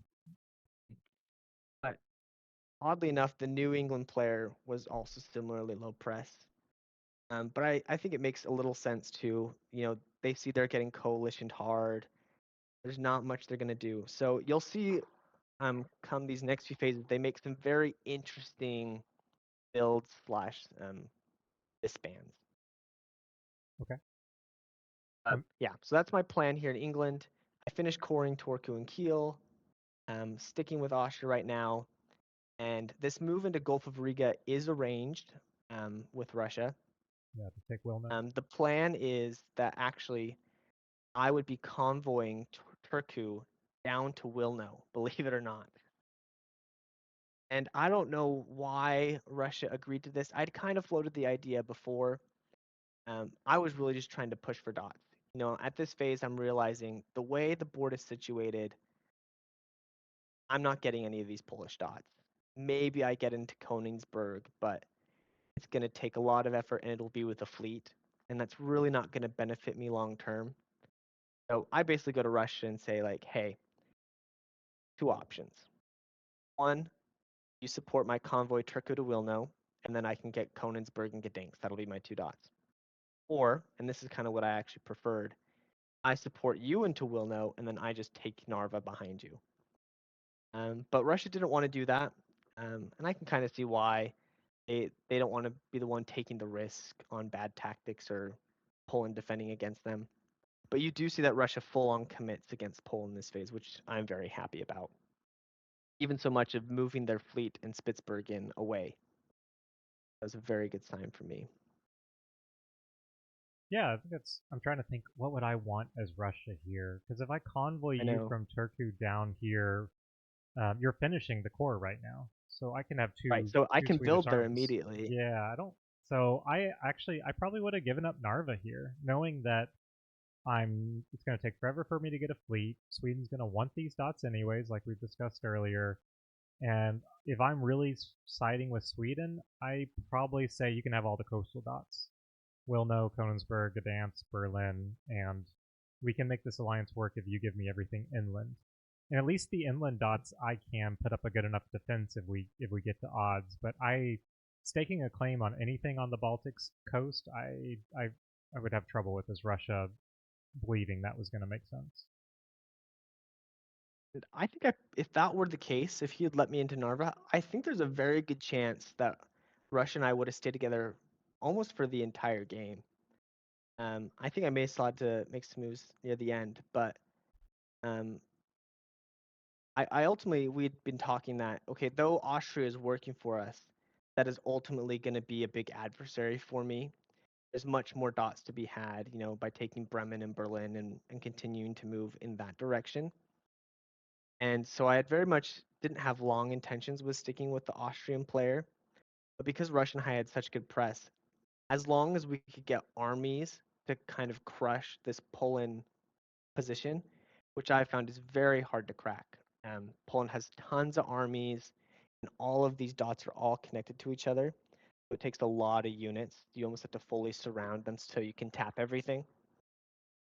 And so if Russia was willing to be those armies and crack this Polish nut, I think I would have stayed with them much longer than I do in this scenario. Well, see, that's why I'm an alliance player. I'm always looking for how do we actually work together. Huh. Um, At this point, I think the biggest thing for Russia is they had shown that they had a good ally in Safavids, which is a doomed relationship. And if you say it's kind of like Turkey and Austria working together in OG diplomacy. I agree. Yeah, It sounds Safavids. great, but it's inevitable. Yeah, we talk about Inuit victories never having Atha. I feel like maybe it's not every Safavid victory, but most Safavid victories are north through Russia. Exactly. Yeah. Um, And so Russia does very well this phase. Yeah, that's pretty much the diplomacy here. Still very happy with the phase. I really can't complain. In fact, with this game in general, I feel like I got very lucky. Just the board dynamics in general being very favorable for me. So I didn't really have to twist people's arms too much to get them to do what I want. yeah, I'm very excited to see where this kill fleet goes next phase. Yes, yes, yes. That'll be an exciting move. Okay, I'll shift over to myself then, and this doesn't look. Yeah, we see the Labrador Sea hold. Yeah, this doesn't look very exciting, but this is all very good for me. Just Yeah. a bunch of inaction here is exactly what I want while I'm continuing to move on. Athapaska, who has now become maroon because our beloved GM Lexi, who did an amazing job throughout. Oh, so good. Yes, Loved the GM. she is very willing to let players make edits to the map as far as coloring. You'll also see like random like this color Bavaria. I think there's one over here, and there was a disputed territory day, which adds like another layer of negotiations that's for fun versus like deciding the game. But also can have Mhm. some weird psychological. I don't know. It adds another layer to the game and keeps players involved, and she did an amazing job with it. Yeah, I don't know what your take on it is, but I was super happy for it because it prevented me from making inoptimal moves just to color in a province, which can sometimes be a temptation. Mm-hmm. But on the other side, you said it creates those interesting dynamics. So I noticed that none of us ever tried to color anything in Greenland. And Correct. I was tempted sometimes. I was like, oh, I'm technically bordering it, and it's such a big province on the map. It would look like I'm doing great. But then in the back of my mind, I'm like, well, that might not be so good. One, it signals that I have aspirations to control more of Greenland, which doesn't look good for our alliance. And then two, I don't want to be looking big on anyone's mind. I want to look as small as possible. That's an excellent way of putting it. Like it does add another level to the game. While it is just fun and it's map coloring, I had the exact same thought. It's like I am very proud that this is not colored. It shows a commitment to our neutrality Yeah. and even I think one of these provinces stays another color. My other thought was I don't want to look too big with a Mercator projection. This area already looks bigger than like the number of dots that I have. I don't want to look like a threat. The only time Right. that I really thought about engaging in the disputed territory was towards the end where I needed to look bigger, where I needed to look more. Mm. Oh, I Yeah, didn't think about that for you. That's really smart, though. yeah, and that was the only time where I thought about asking. At the end, I chose not to. I'm fine with how but the end map definitely reflects my lack of coloring initiative. We'll put it that way. Curious um, about this move from Athapaska moving to Ochakri and letting you just walk in. yeah, I. What are we doing here? Let me look at my Was there notes. some peace deal, do you think?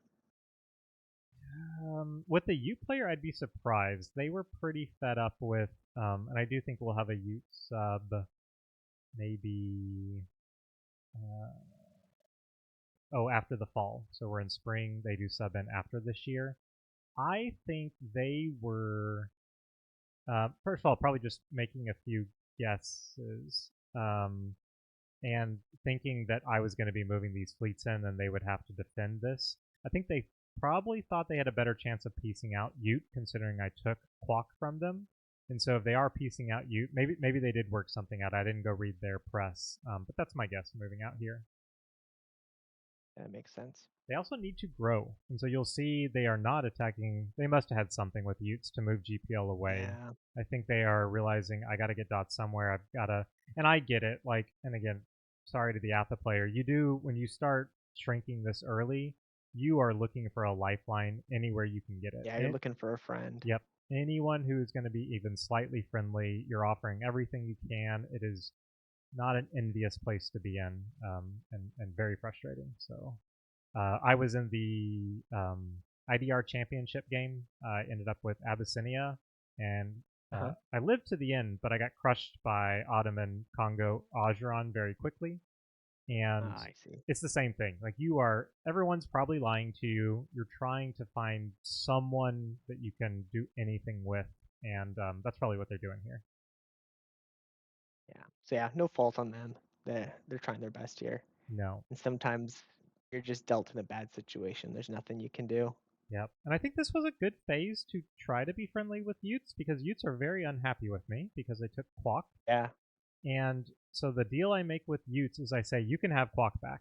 I just want you to use both fleets and dislodge me. I'm not going to move out of it. I want you to force me out.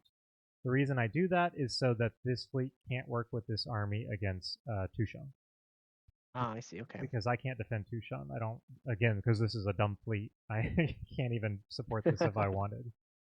Um, so that was the agreement. It's like, hey, I will give you this dot, no problem. Sorry I took it, but you're gonna have to earn it. and they again inexperience. I don't know if they thought I was moving out or if they just didn't realize this wouldn't work exactly. They're still moving up to have options on it, so they came back after the spring and was like, well, I don't have a quack. I said, yes, you have to use 2 versus 1. So I can't tell how much Oh was no. inexperience versus just I'm not sure there. But I did offer, and I was quite Right. I thought I was losing this dot. So. Not complaining, keeping a dot. So Not and works for this you. this I think this happens like 3 phases in a row where I completely say, hey, you can have this dot, just take it from me, and the Ute player does not do it. Wow. So yeah, France is playing nice. I'm focusing Atha. They're focusing England.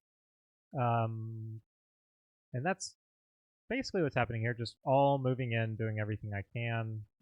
It's slower than I want. So that's the thing is when you stab and you don't get anything, your tempo slows down. You know, you're not. But good players really don't put themselves in a position to just lose 4 dots to you immediately. So Yeah. this is a battle, We but knew it was gonna be a battle. yep, but it's a battle I should win, I think, especially with the units I'm spending on it. Speaking of spending units on it, I am not spending units over here, and we start to see some of the issues with that. One is I get completely lied to by Toku. I can't blame them. They move out. I say, hey, are you taking Koryaks? They say no, and they take it. Yeah. I don't. I guess I should have bounced. I am really North America focused. What is NPO2 doing? Oh, I'm taking Spanish support up into NEC because even though Atha still looks very big, I'm already pivoting to really having to Go fight after the Utes. Utes. And to their credit, they move in as soon as I ask for it. They're like, "Yep, I'm ready," and they just. Well, actually, what they say is, "Oh, it's a little early, but okay, let's go." They were not a big presser either, but I'm like, okay, well, and here we go. So they it was a little earlier than they thought, but they are ready. And to their credit, they immediately do it when I asked, and they start asking. They give supports, and I've moved down to take the west coast. They're moving into the center. So No, I think this is great for you having Spain go in. Because I think as a Ute player, I'm much more nervous about my inland dots, especially your capital. So really help you as they'll gain most of the attention, hopefully. yeah, and I think partially I'm starting this war against the Utes earlier than I may in a normal game due to their inexperience. And like, well, I I actually see. think they'll still keep attacking Atha You know you can get away with and it. get away with it. Yeah. So, and as long as Atha doesn't grow, even this war can take 5 years, and it's fine. We'll see how that turns out. But Toku does stab. Ching is working with me right now, which is great. So Yeah, I remember talking to you about this. Yeah. mhm. I wasn't as tuned in. I saw the no fleets, but didn't really register it. And then Ching was actually helping me, and so because this wasn't my primary focus, I think I mean I wasn't completely dumb. I was Right. Smart to bounce there. yeah doing something, but yep, lose this, and I don't think I end up getting this back. And at the end of the day, I, I I was much more okay with Toku being the NPO power and and taking all the dots that are so Hawaii and there's Galapagos on the other side and Koryaks. I was like, okay, well, if they want it, they're going to be an NPO and they can take it. This is earlier than I want, and I'd rather they just told me they were going to take it. It's not like I can retaliate here. But, because in my mind, honesty is usually a better policy. It's just like, I'm going to take this. That's as far as I'm going. I want control of NPO. And I would have said, okay, that's fine with me. Like, we can work something from there. But to lie about it, that doesn't portend well for future turns and future agreements, of course. Yeah. And that's a good. And I think Go ahead. maybe naturally players are nervous about doing that because, the idea of stabbing someone is always grander, or the idea that, maybe you can get more out of stabbing them than just being honest. But I think you are right. In the long run, it is just better to be honest, especially when there's nothing the other player can do about it. Clearly, they want more here. They They believe they have my trust and they gamble correctly and only put 1 on it.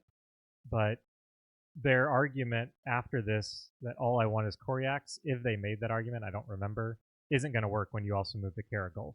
Like, no, Yeah, you wanted more. it ruins that. So, yeah, probably. I mean, first stab, but I think in this game it's about how you react to stabs and how you set yourself up when they happen. And this one is not the end of the world, especially if I think I have Ching helping me, right? Clearly, Ching's going to build fleets, and we'll go bother Toku enough. But we'll see. Hmm. Yeah. When I saw that you were getting into Yakuts, I was super happy. Oh, Very, really? very happy. Why is that? Just to lose a dot? Well, just a balance of power a little bit, right? I'm a little worried that Russia is very strong. I see their alliance with Safavids. Even though I don't trust it's going to last forever, I'm always, would rather have Russia be a little bit on the weaker side because then I think it's more justifiable for me to stab them. I was still waffling back and forth, but either way, I'd much rather have a weaker Russia, I think, in this game. Yeah, same here. What I don't realize here and is really bad is the retreat to Burokaya Gulf. This fleet Mm. can go right out here, and then, especially with Toku stabbing me on the same turn, this presents a lot of problems in this area. Yeah.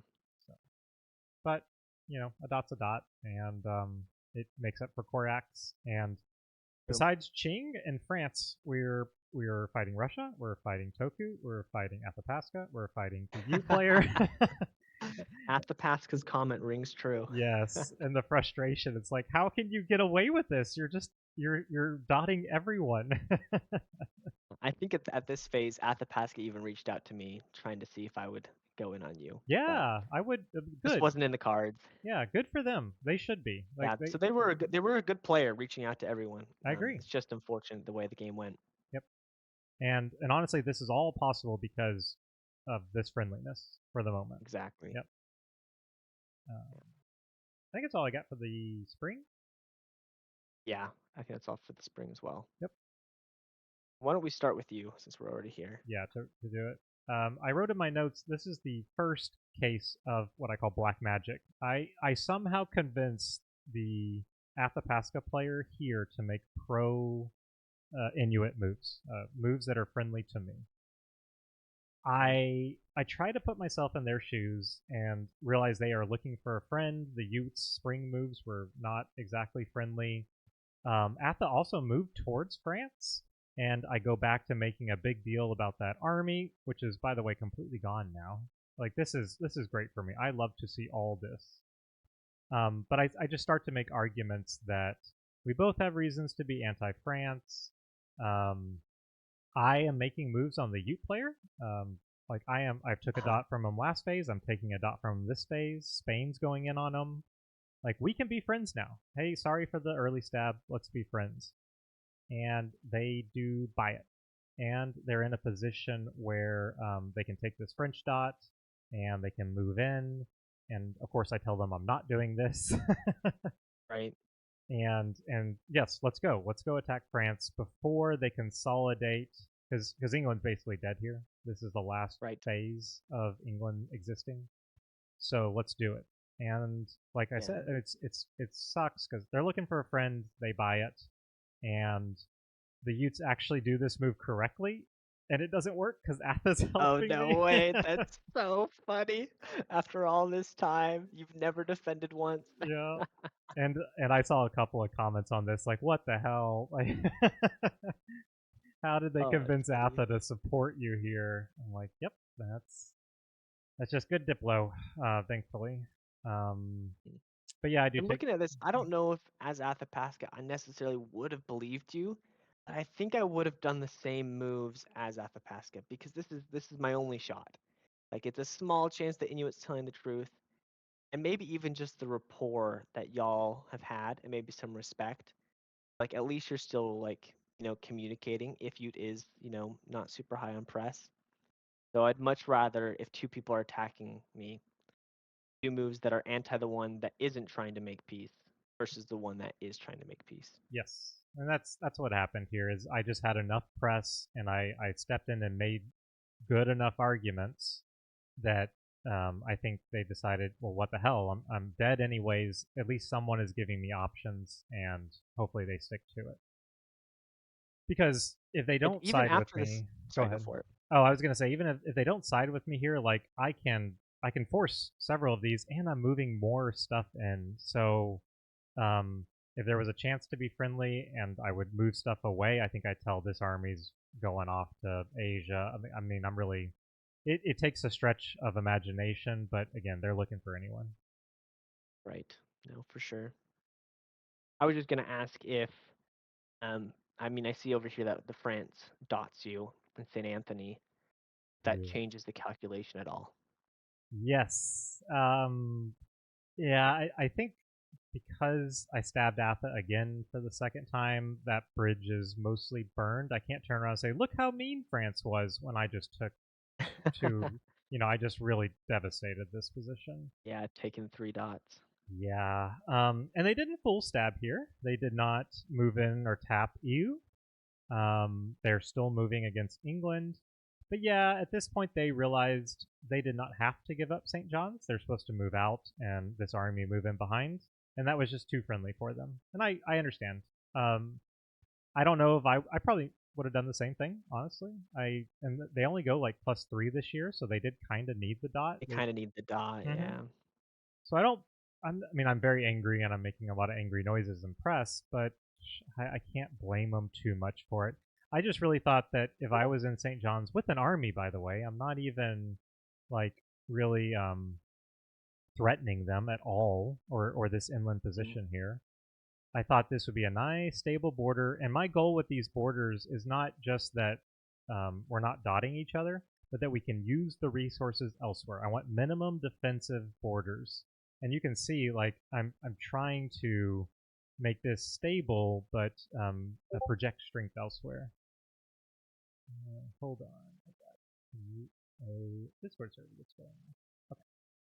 And so yeah, I understand this. I don't think it's going to change the AFA relationship after the lie, but what I am concerned here is that now AFA and France will amend themselves. Even with this dotting here, I think there's a really good argument I could make to Athabasca to help me against Inuit, like progress this further.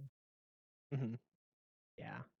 Yeah, and you'll probably still keep France on side for that reason. And I think you're absolutely right that if you can keep a border demilitarized, so you're using the units somewhere else, is the best case scenario. I always really struggle building that trust, and maybe that's just too much of my personality, um, trying to take advantage of different scenarios. But it also could have just been the power I'm playing and realizing that I'm gonna have to, take dots for almost all my neighbors to win. Whereas if I was a little bit more spread out of a power, maybe I would have thought a little differently. Yep. And reading back through France's Void, the only other thing I would note is I think they were considering um, doing a more full stab, like tapping EU, maybe moving Villa Marie up. The reason they, um, I'm not sure how they decided how to do the half stab, but I ended up going +3 this year, and in their void, they're like, oh my gosh, I thought Inuit was going to be 0 or 1. I'm definitely not going to continue this attack with +3. It's time to make amends, and they spent a lot of time coming up with this message to respond with the St. Anthony stab, and so it was very interesting to see the other side of their thought process. Mm. Before Uh, going over, can you actually go back a map? yes, I think might help to so the we can spring see the moves. position.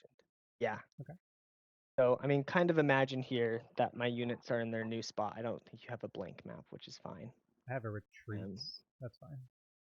Decent. Yeah. this will work. Okay, great. This will work great. So this is the position I'm looking at. And I know I have this agreement with Russia that I'm going to be convoyed into Wilno.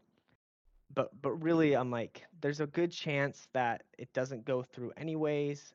It is defendable. Like I could see I'm Poland doing some moves to defend against Wilno. Mhm. And even if I do get Wilno, I think it's very likely that Russia, stabs me and takes. I mean, either way, they're going to follow me through the dot, and so there's a good chance it gets blown up anyway. Right. And I'm not super thrilled at that. And at the same time, I'm saying, well, things are looking good on the English front. That's the conflict is gonna be resolving itself, hopefully this year. And so I am starting to look of, okay, where are my next set of dots gonna come from? And I have to think, okay, am I gonna, stab the Dutch here, make that more of an aggression?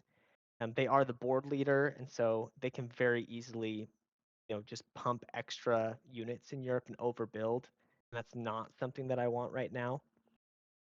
And at this time, I am seeing that Russia is getting quite big, and they got quite a few builds the previous year. And so I'm thinking balance of power a little bit. Okay, this might be my time that I go into Russia. But then at the same time, I'm thinking in my position, I'm getting a 1 dot stab. And if Russia's already giving me will no, why am I stabbing Russia for Narva? Yep. Like why anger someone if I'm going to maintain the dots? Yep. You're not in position up So here. Yeah. Good I'm call. not in position. I'm not like in a great space to get them. Everything's moving west. And so I don't think very much of it. I'm not in the position to stab. I'm looking at some other of my units. I'm like, well, my plan right now is that my fleets in Kiel and Lubeck are just going to hold. I was like, well, I guess so be it. There's not really a play I have against Austria right here. There's no way they let me stab them here. But Austria comes to me this phase, and he is a much bit more balanced power player than I am.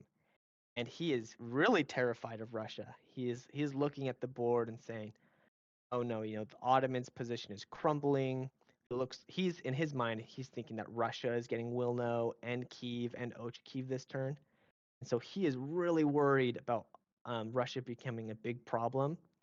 And I think he can see that Russia and I are allied here, and so I think it's very reasonable for him to be worried that he would be next on the chopping block, which he would be. I mean, to be frank. Austria works some magic here. So Poland and Ottomans have been a very low press players, and Ottomans has just stabbed both of them. And somehow Austria convinces Poland and Ottomans, one, to stop fighting each other, and two, to stop fighting with both me and Austria. And Yep. so Austria comes up with this grand plan where Austria supports Kiev so that Russia can't take it. So Mm-hmm. Ruthenia would support Kiev. Mm-hmm. He comes up with a plan that then the Ottomans would also support their moves against Kiev, Mm-hmm. and that would allow Jassy to also support Kiev, Mm-hmm. therefore freezing this front line. I tell Ottomans, oh, this is great because Russia isn't even going for Wilno. They think they're supporting me in. And Austria basically comes down. He's like, now the most important thing here is the math. What we need to do is to prevent Russia from building. And that's kind of my stipulation too. I was like, I'm not gonna stab Narva if Russia can build 2 armies in Arkhangelsk and Novgorod. It just doesn't make sense for me. And Austria goes to the map. He gets in contact with Qing, with Ming, with Mughal, trying to do the math here. He's a little hesitant to talk to Safavid, so I end up doing the work there, though he does back me up. And I'm going back and forth. Okay, do I stab Russia here? And eventually I think I do the math, and it works out that if I stab Narva, and if you keep Yakutsk, and Russia goes +0. And so that's part of the reason I was messaging you this phase. Are you and Xing still allied? And I was really trying to convince the two of Oh, you yeah. to keep working together, because if you do, then Russia goes +0 if I take Narva. So I talked to Safavids and talk about this stab to see if they're going in on it. They're not wanting to take the risk. They don't want to get all these negative builds against them either. Even though they could have taken, I think, 2 dots here, maybe just one, but they opt to wait a year and then go in and stab later. But I eventually decided, okay, I am going to stab Russia here. I'm going to take Narva. Now that I have my core in Turku, I can plop 2 armies here. I know I'm getting 2 builds from England, so that would be a total of three builds. I was like, great. Well, let's And see. then and then before we go a little Okay. bit more, I continue thinking, and maybe this is the greedy part of me. I was like, oh, 3 dots, that's great. What if I can get more? I'm like, I'm still not happy that my fleets in Kiel and Lübeck are holding. Yeah. And so I know Austria is still really worried about this French-Netherland alliance. Go And Wadden. so I know I was like, well, I can go Wadden, and that's what he's trying to get me to do, right? He's like, Yeah. go to Wadden. He said, I'll even let you build in Kiel if that makes you feel comfortable. Um, and so I'm trying to see, like, okay, let's discuss tactics on this front. And Austria refuses. I multiple times this phase, like, okay, what I can go to Wadden, I can get you into Utrecht. What are all these moves that we're gonna do? And he just is not willing to talk about it. But he talks tons of moves, as I discussed earlier, on the Eastern Front. Hmm. So part of me, I was like, well, I don't think he's gonna stab me here. But I was like, maybe his goal is to bring Bremen south so that he can build there, but he doesn't want me to know. Hmm. And Hmm. that's kind of when I go, aha, and it clicks for me. I'm not using my fleet in Baltic Sea here because I've pieced out Poland for this, crazy plan against Russia. Hmm. I'm not using my 2 other fleets. And I was like, I can snag both Berlin and Bremen here if I have this read right. Mm. And so I go back and forth on this, but now we can finally go to the move phase. And you see Oh, that's wow. exactly what I do, and I get both dots. Very And I nice. felt so bad. I felt so bad after this turn. I get one message from Austria, and they just go, "Why?" And I This, felt so bad because all the work that they did to get this coalition against Russia, they're not even benefiting from it. I think the agreement that Austria had was they were still going to get Krakow, and right before the phase turns, I go to Poland and I say like, "Hey, if you tap Krakow, you'll keep the dot." And so I even managed to get them to bounce Austria out of there to prevent them from getting the dot. But oh, um, this is a great move. definitely a high watermark Yeah, for me here where I yeah, felt really happy about this phase. yeah. This is. I didn't even notice all. Yeah, the Bremen move especially, I think, is just really well done because you still get to build and you're in Brenham. That's better than And one. now I get to build in Kiel, where I can Yes. build an army to back it up. Yep. So And I was really fortunate here. because I could see an argument for Wadden Sea. I mean, the Dutch have already convoyed. It Hmm. doesn't look like they're going to be happy with just their 2. They're going to make an argument they should be getting the 3 to your 2. So, but really well played here. I mean, good, well played by Austria to flip the I think so dynamics too. here. Yeah. Austria, I think, is an amazing player. And I mean, you might be able to look a little bit. It's not a super holdable position. I knew with me taking Berlin, I can't advance further, right? I have 2 fleets on Berlin and Bremen. They can't even support each other. So it's not a very defensible position.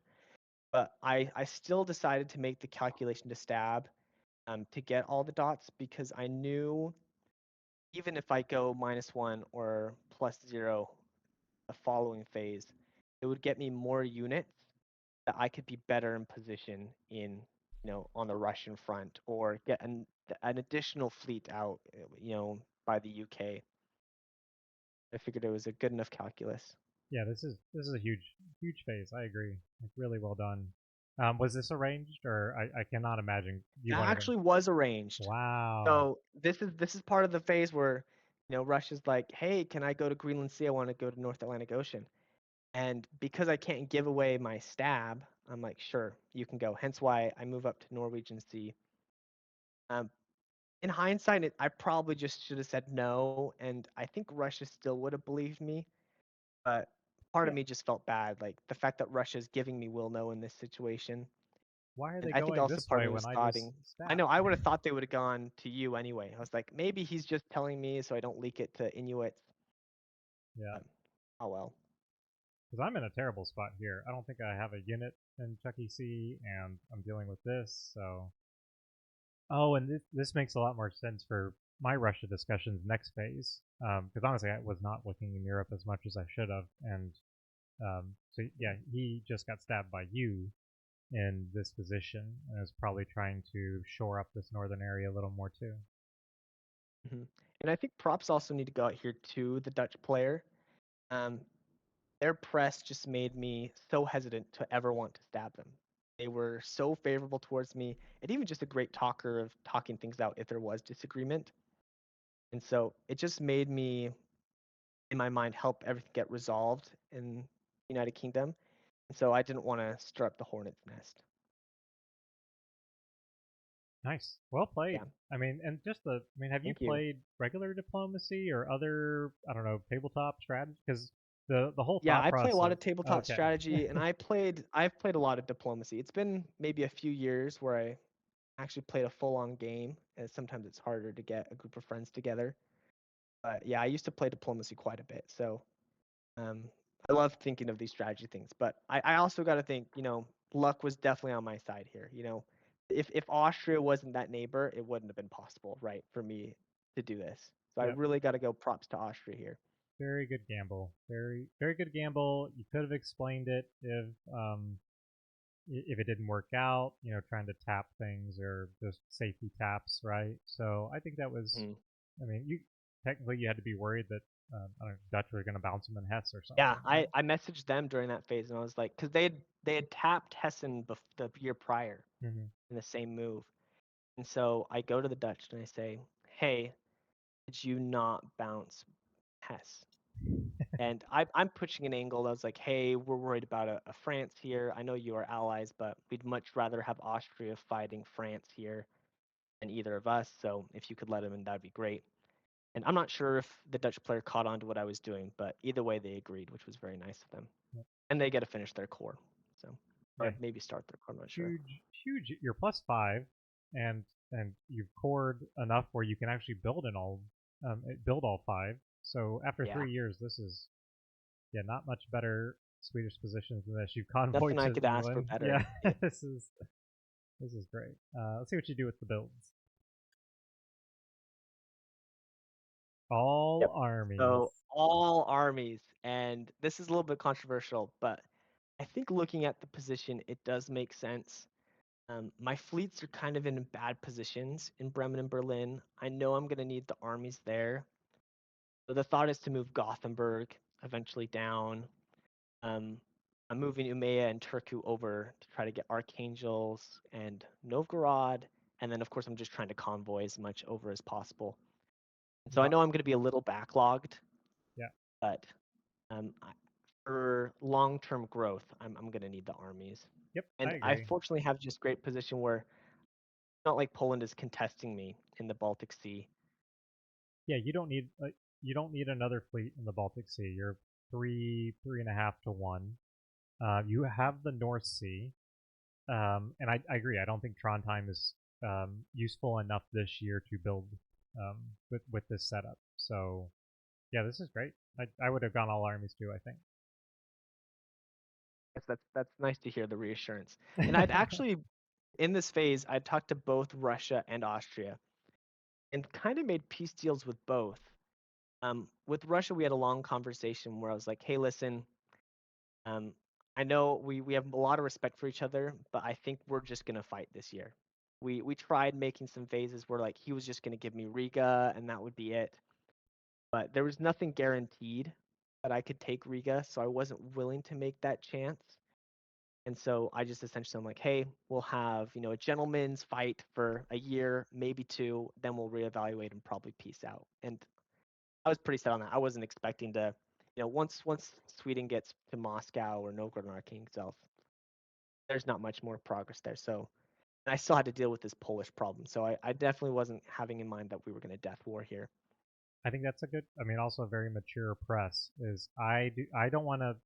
I mean, kind of reset negotiations, and you say I don't want to lie here. I think we're going to be fighting. If we can work something out at some point, I'm open to that, right? You don't want a forever war, but just say, hey, it's Mhm. not in the cards right now, and don't give false hope or throw out really bad ideas Right. that they know are lies. So, The biggest thing here is I don't build fleet Iceland. oh right, you have another Um, core, yeah. But I you have could, another core over here. yeah, but you And could I defend figured I this. could cover it. Yep. And you can see that the English player disbands everything in England. Mm-hmm. They had already disbanded one unit, which was a little odd. But I kind of saw the writing on the wall that they were basically conceding their Europe position in favor of their Indian position. Oh my is god. where they were gonna keep their units. Yeah, But they're England's just collapsing so much. I was like, there's no way they're gonna be contesting up here. And it was also an agreement where it was like, okay, Russia, I understand we're gonna be fighting. But I'm down to not fight in the oceans. Like, I won't build Iceland. I'll cover it. Or I think I even said I was gonna self bounce. I think is what I was gonna say. And then you go to Spitsbergen or Barents Sea. Either way, I knew I was going to Barents Sea here, and I knew they were probably going to bounce me, but yeah, I but figured I building could get away Iceland without wasn't going to Iceland. get you a dot up here. Yeah, Where no, like the tactics up here in Spitsbergen are just terrible. yep, And it's for one dot, which is just so annoying. But you have to almost commit 3 fleets, yep, these are way or a more little bit of useful. luck. Mhm. Exactly. Yeah, so that's my thought process here. Super happy about the Dutch building army. That was agreed. So yeah, couldn't be happier. Nice. I am full building Asia Nice. because I'm getting attacked, and I have this Russian fleet here, which could. I think if Russia had sided with Toku here, it would have broken this position pretty easily. Hmm. I didn't. I didn't even read into this. I could have made such better arguments if I had been paying more attention. Because I'd be like, no, you need to go this way, and you need to you need to consolidate and don't let Sweden come over the top and fear mongered. But what I do offer is enough. I say, and this is kind of my thing where you're saying, oh, I wish Qing and Inuit would continue in on Russia. I don't see a lot in it for me. You've got this whole strand here of nothing. This is all not SCs, Right. which is really thin, but like I can thicken it up, I think, just to make it clear. And and if I move past this and I really have my eyes on inland dots, I'm not standing up to all these armies with my little exploration Lewis and Clark expedition here.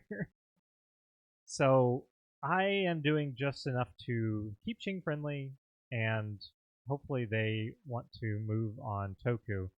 Um, they don't even have any builds. So of course they're not building any fleets, and they're getting hard pushed by Russia. In fact, this is like a war from almost day one that never ends. Um, Yeah.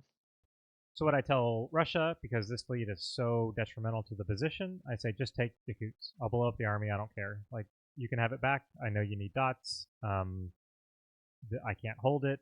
I can't hold it against Qing if they want to flip on me and make Toku happy, which was a real concern, right? And I've got to focus more on this way so you can have it and I'll get out of your hair. And I think at this point with you flipping, that was great with them. Yeah, they were super willing. Yep. And oh gosh, I'm Toku and them I'm sure had back and forth discussions and I thankfully I won that diplomatic battle there. And my goal here is just to make life difficult for Toku because if I don't stop the bleeding now and They'll just get the whole peninsula. yes, they'll get the whole thing. They'll get again the split map. They'll get up north. They'll threaten Alaska. I got to stop it somehow, even if it's to the detriment of other areas. Hmm. I am convinced that I'm going to get attacked by France here because they stabbed and got St. Anthony's. They have an Athapaska who would be so willing to do whatever to kill me. This And band's in Wisconsin. oh yeah, down here. So yes, this is them saying to France, sorry, Inuit is the real evil person here.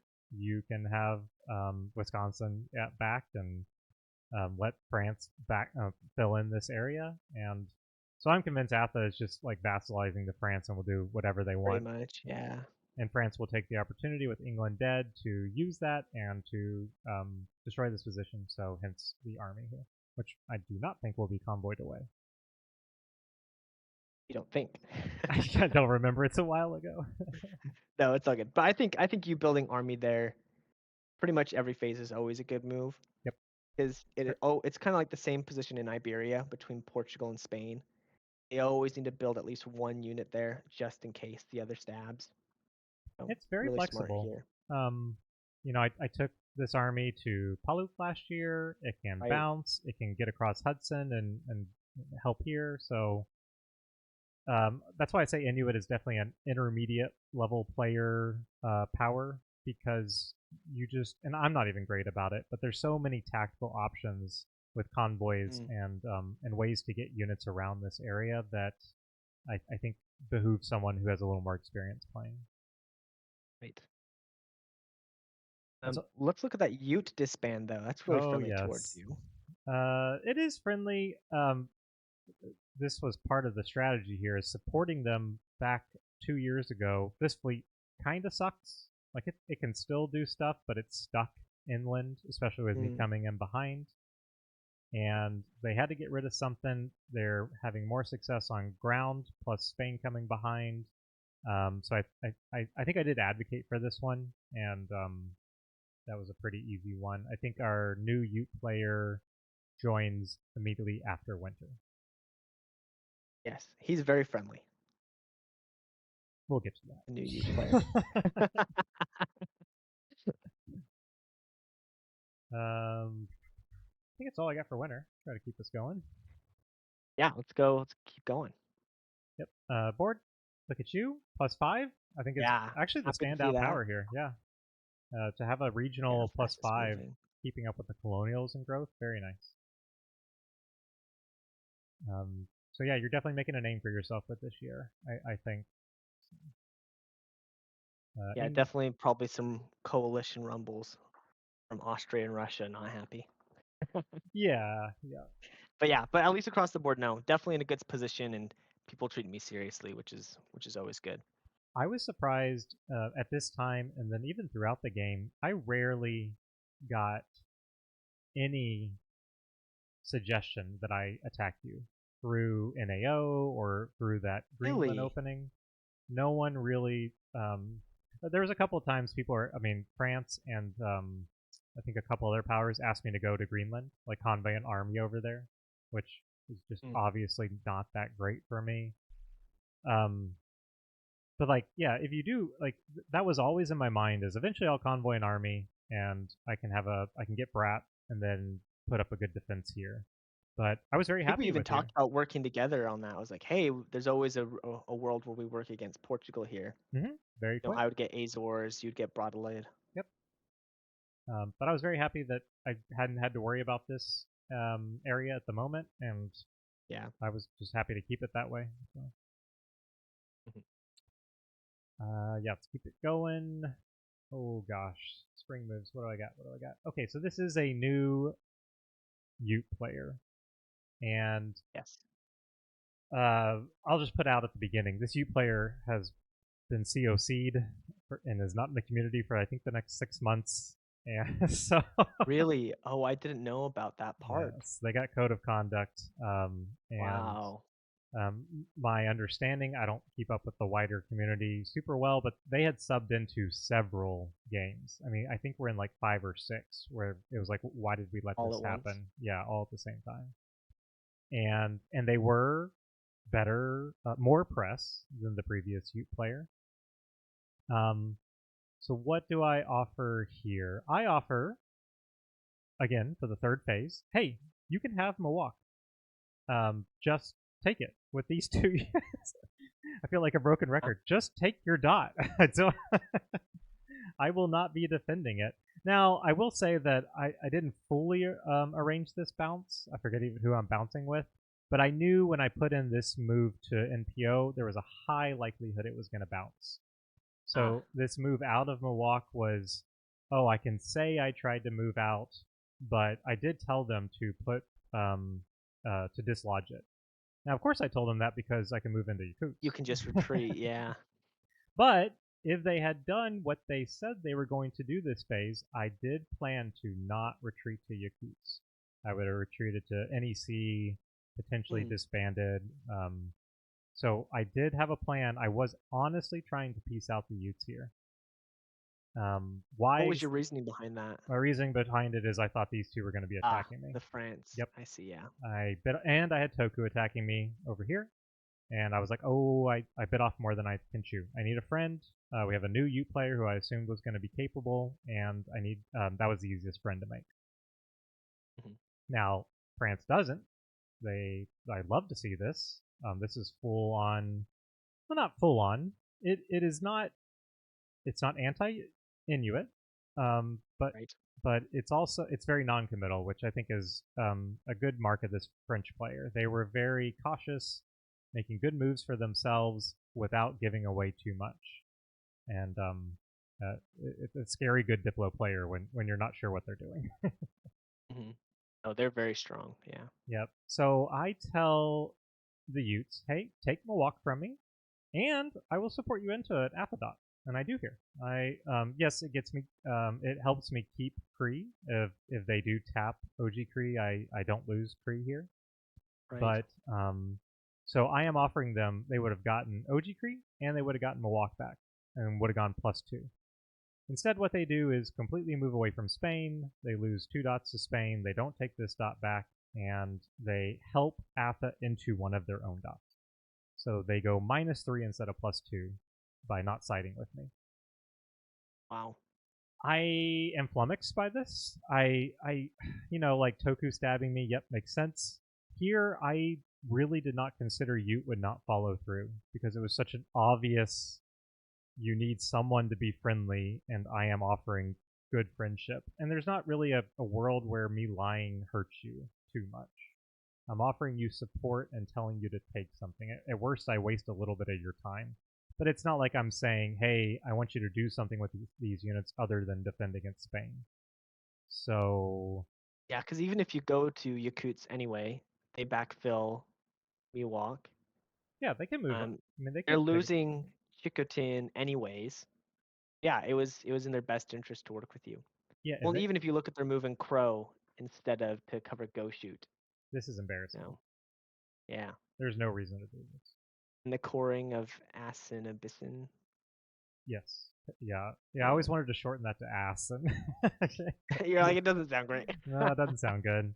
But yes, you could have supported and kept this dot. You could have bounced and kept this dot, or supported Arepo into here, right? That would have been another option. Like anything is Mm, better than this. What this is just terrible, terrible tactics.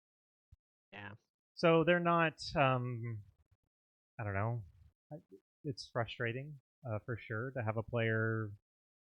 They're more active, but just make really, really bad moves for themselves. Really bad. It's not that they lied to me here. I can take a lie. It's just this is atrocious gameplay. So Yeah. I mean, it is to note we are not in a throwing penalized game. So even if that would be a concern, it is technically allowed in our version. yep, 100%. And I mean, I don't want to get into the throwing debate, but generally I'm okay Right. with I'm okay with throws. it too. I Yep, think it's fine. I think it adds strategic value to be able to threaten, to do certain things. So I'm usually good with it. This is probably the most anti-throwing I've ever been. I'm like, what the?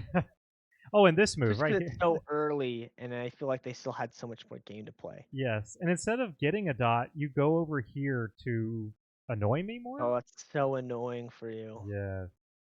So I did not anticipate this at all. Um. Anyways, so that's going to be something I have to deal with for a while. I do lie to Spain here. Sorry, I lie to France here. We're supposed to. I don't know what we're supposed to do, but Newfoundland is not agreed. Um, crazy that they. I mean, they are actually trying to be friendly with me. I'm leaving this dot Uh-huh. empty and lying to them at the same time. I'm um, assuming you tapping Anticosti wasn't deranged. I think this part of it was like this is Okay. a safe-ish way to deal with this. Obviously, they could have supported in and really pushed this position. So I have to admit, I get a reprieve from France, which is why I'm partially I'm trying to pay them back for lying to me last phase. And in fact, that message they Mm. spent time writing out, I rewrite for this situation with the same structure and send it back to them. That's so funny. And Oh, I love that. they were like kind of toxic, but fair game. Fair Because game, yeah. so I assume that they are attacking me, and I'm trying to like Newfoundland's going to cause them issues. Inuus's max defense options. So I am actually making moves here to try to stem the bleeding that I am anticipating. Da, da, da. I negotiated with Russia not to help Toku as Qing and Toku are tight. I told them to take Yakutsk. I mentioned that. This year and next year are probably the low points of my game, though. One, I'm dealing with like real life sickness pretty bad, Oh, and I'm I'm trying sorry. not to sub out. My specs are amazing. Shout out to all of them for helping. Not they didn't really look at press, but just helping tactics in this area are super interesting. So I have a couple of guys who just really like tactics, and they were offering suggestions. Um, but yeah, just a low point. I mean, just having to deal with Toku stabs, assume French stab, and then Chaos U player. So other than that, trying to finish up Athapaska and figure out where I'm going to get dots after I stop bleeding. So I know you are bleeding. I will say your moves up north with your armies, you're getting in great position here. So yeah, this is though it might not be recovering. a great year for you, you're recovering quite well, and you'll be in a good position moving forward. I'm so happy all of this actually went through, that they didn't just support hold this, because this is a lot of Oh stuff that yeah. could have been blocked by a support hold of chip away here. Mhm. And nothing moves. And you can see why this fleet from way back when in Nome has done a journey across the northern Canada, and it is miserable having this fleet here. Like if you had an army here, I have He had so many more plays. so many. I mean, so much better, and that's why I'm doing this. I'm trying to get this army in so I can have more options. Yep. But that was a long phase for me, but a lot of interesting things going on. I'll Right. turn All it over to good. you. Yeah. All right. So let's focus on the Russia front first. I bounced the Barents Sea.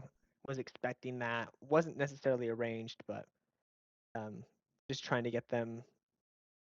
Trying to see if I can sneak into Archangel. But Russia does the right move, moving to Novgorod to cover, and I'm getting in position to take Riga in the fall. Oh, they could have big But the brained big you here. Oh, but it's just swapping Spitsbergen. That's why. swap, yeah. So I was okay with it. So I was Yeah. like, going Barents Sea is safe because either I guarantee Spitsbergen, or I get make sure I get Archangelsk, or they threaten me Norwegian Sea. And I think I also was betting on, because we were so cordial, we both didn't want the war to last forever. So we both weren't going to do moves that would hard commit us. Yeah. Um, that's positive. But the big story here was my discussions with Austria. Right after I'd stabbed them, we had worked out a deal. It was like, okay, I know I stabbed you. I recognize that I'm not going to be able to hold these German dots. How about I just say you can have Berlin back?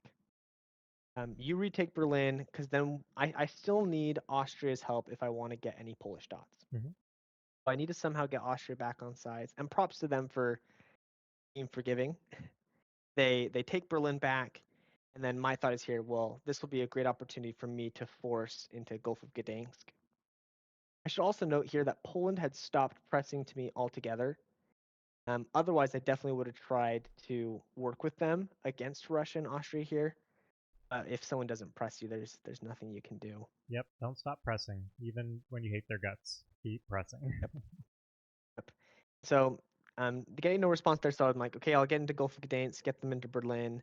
And I recognize that Austria's still worried about the Netherlands and the French, and I believe that they would go through with this for me, and I was willing to give up Berlin because I'd gone +5, and I was pretty sure I could offset it with gains from Russia, but I'd be okay. As far as the United Kingdom is concerned, um, does not go as well for me. You can see the Dutch stab me here. Yep. Um, the agreement was that they were going to move Oxford to London. And otherwise, their moves I would have been fine with. But because they had promised me Oxford, I was going to convoy Edinburgh in the fall, hence why I'm holding both units here. And in hindsight, this is just we're holding units probably isn't the right move here. Nope. Um, Ask for a but bounce. Yep. I know ask for a bounce somewhere would have been way better, and I should have even like probably in Southern Bite or something. That would have been the move. Yep. So the Dutch stabbed me here. What they really wanted was for me to rotate Bremen out. They wanted Kiel to go to Lubeck, and then Bremen moved to Kiel. And I think that might have been the right move for me here, but at this point, I still had in my mind that I could keep Bremen, but though I had just stabbed Austria, that I could still keep Bremen. But I think the Dutch playing a little balance of power here. I'm just going +5. I didn't build any fleets against them. I'm attacking all the rest of my neighbors. So I think the Netherlands player did understand that, okay, they could take advantage and, get Oxford out of me and maybe even Bremen. And so yeah, you see that support from Austria working with the Netherlands here. And at this point, Yeah. I was like, okay, Austria stabbed me, but they're kind of working with me because we're having a press.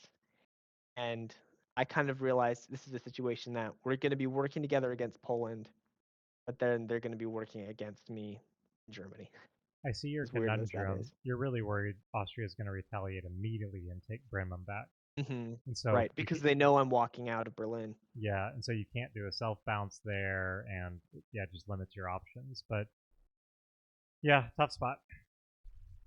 So probably this is probably one of my worst years tactically, I must say. Not optimal. Holding Stockholm too. Yeah, I mean, I know it's just bad because I want to use it to convoy over to Riga the following turn. But I need to get into Gulf of Gdansk, and then I don't need that extra support, so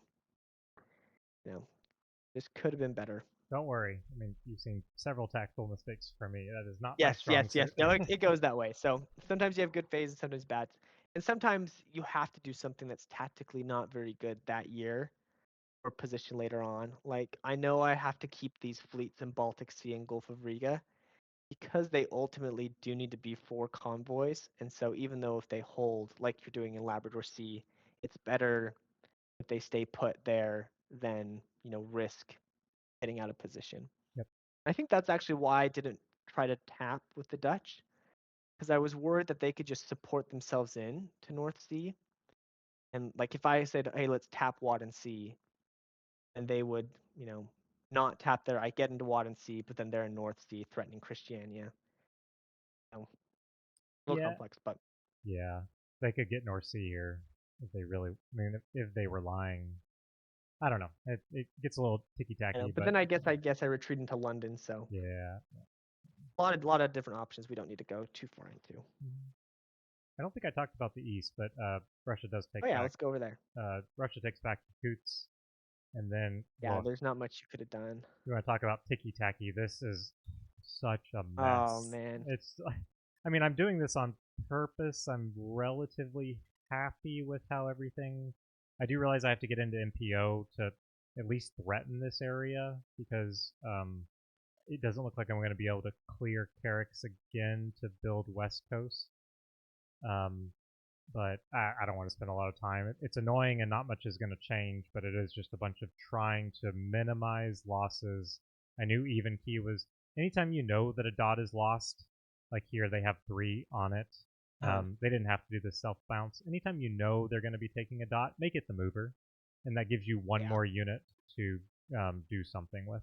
And so that's why that's it really looks smart how it is. tactfully. Yeah. And I'm going to blow this fleet up. I'm pretty sure. Let's keep going though. We're Let's do keeping. it. Yep. Making good pace.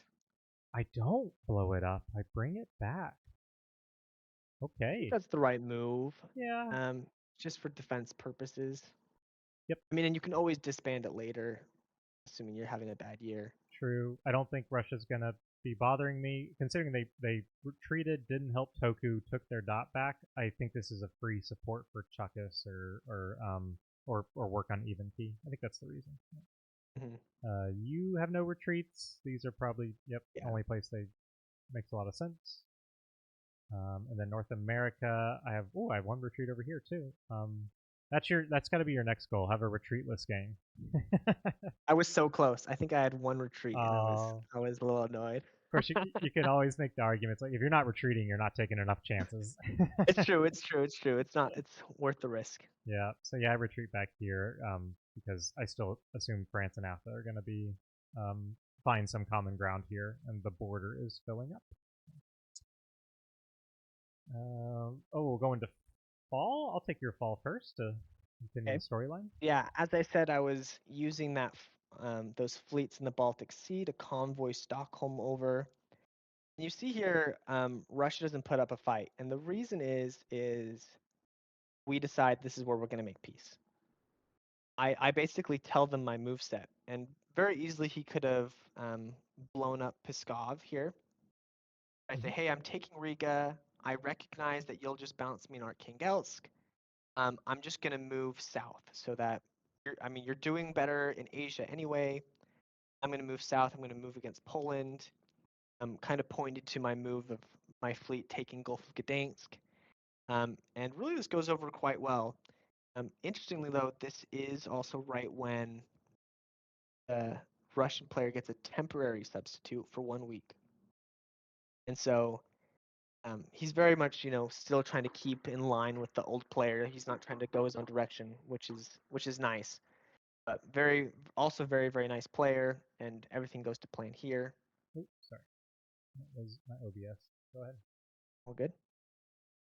And then um, just some tactics in Poland. Austria and I are working together.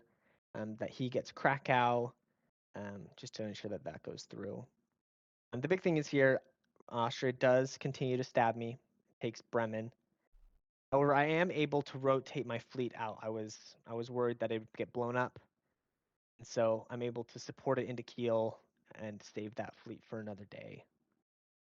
Yep. And again, good call. You know Bremen is lost, so make it the Yep, mover. make it the mover. Yep. Yep, there's the strat. Mhm. Now, as far as the Dutch war, he'd pressed me right after his stab, and he says, "Okay, listen, I really don't want to fight you, but I'm gonna keep Oxford." And I was like, "Okay, I know what it's gonna be." I wasn't too happy about it, so I was like, I'm going to see if I can be a little cheeky. You see, I try to support Plymouth into London, thinking he would self bounce there. Mhm. But no, he does the right moves, and I don't get in. However, I do move Edinburgh down to Wales, kind of to hedge my bets, just in case he was going to support himself into North Sea or do some other moves, as he does in Bremen. But one thing that's interesting is I think the arrangement was originally that Austria was going to support the Netherlands into Bremen.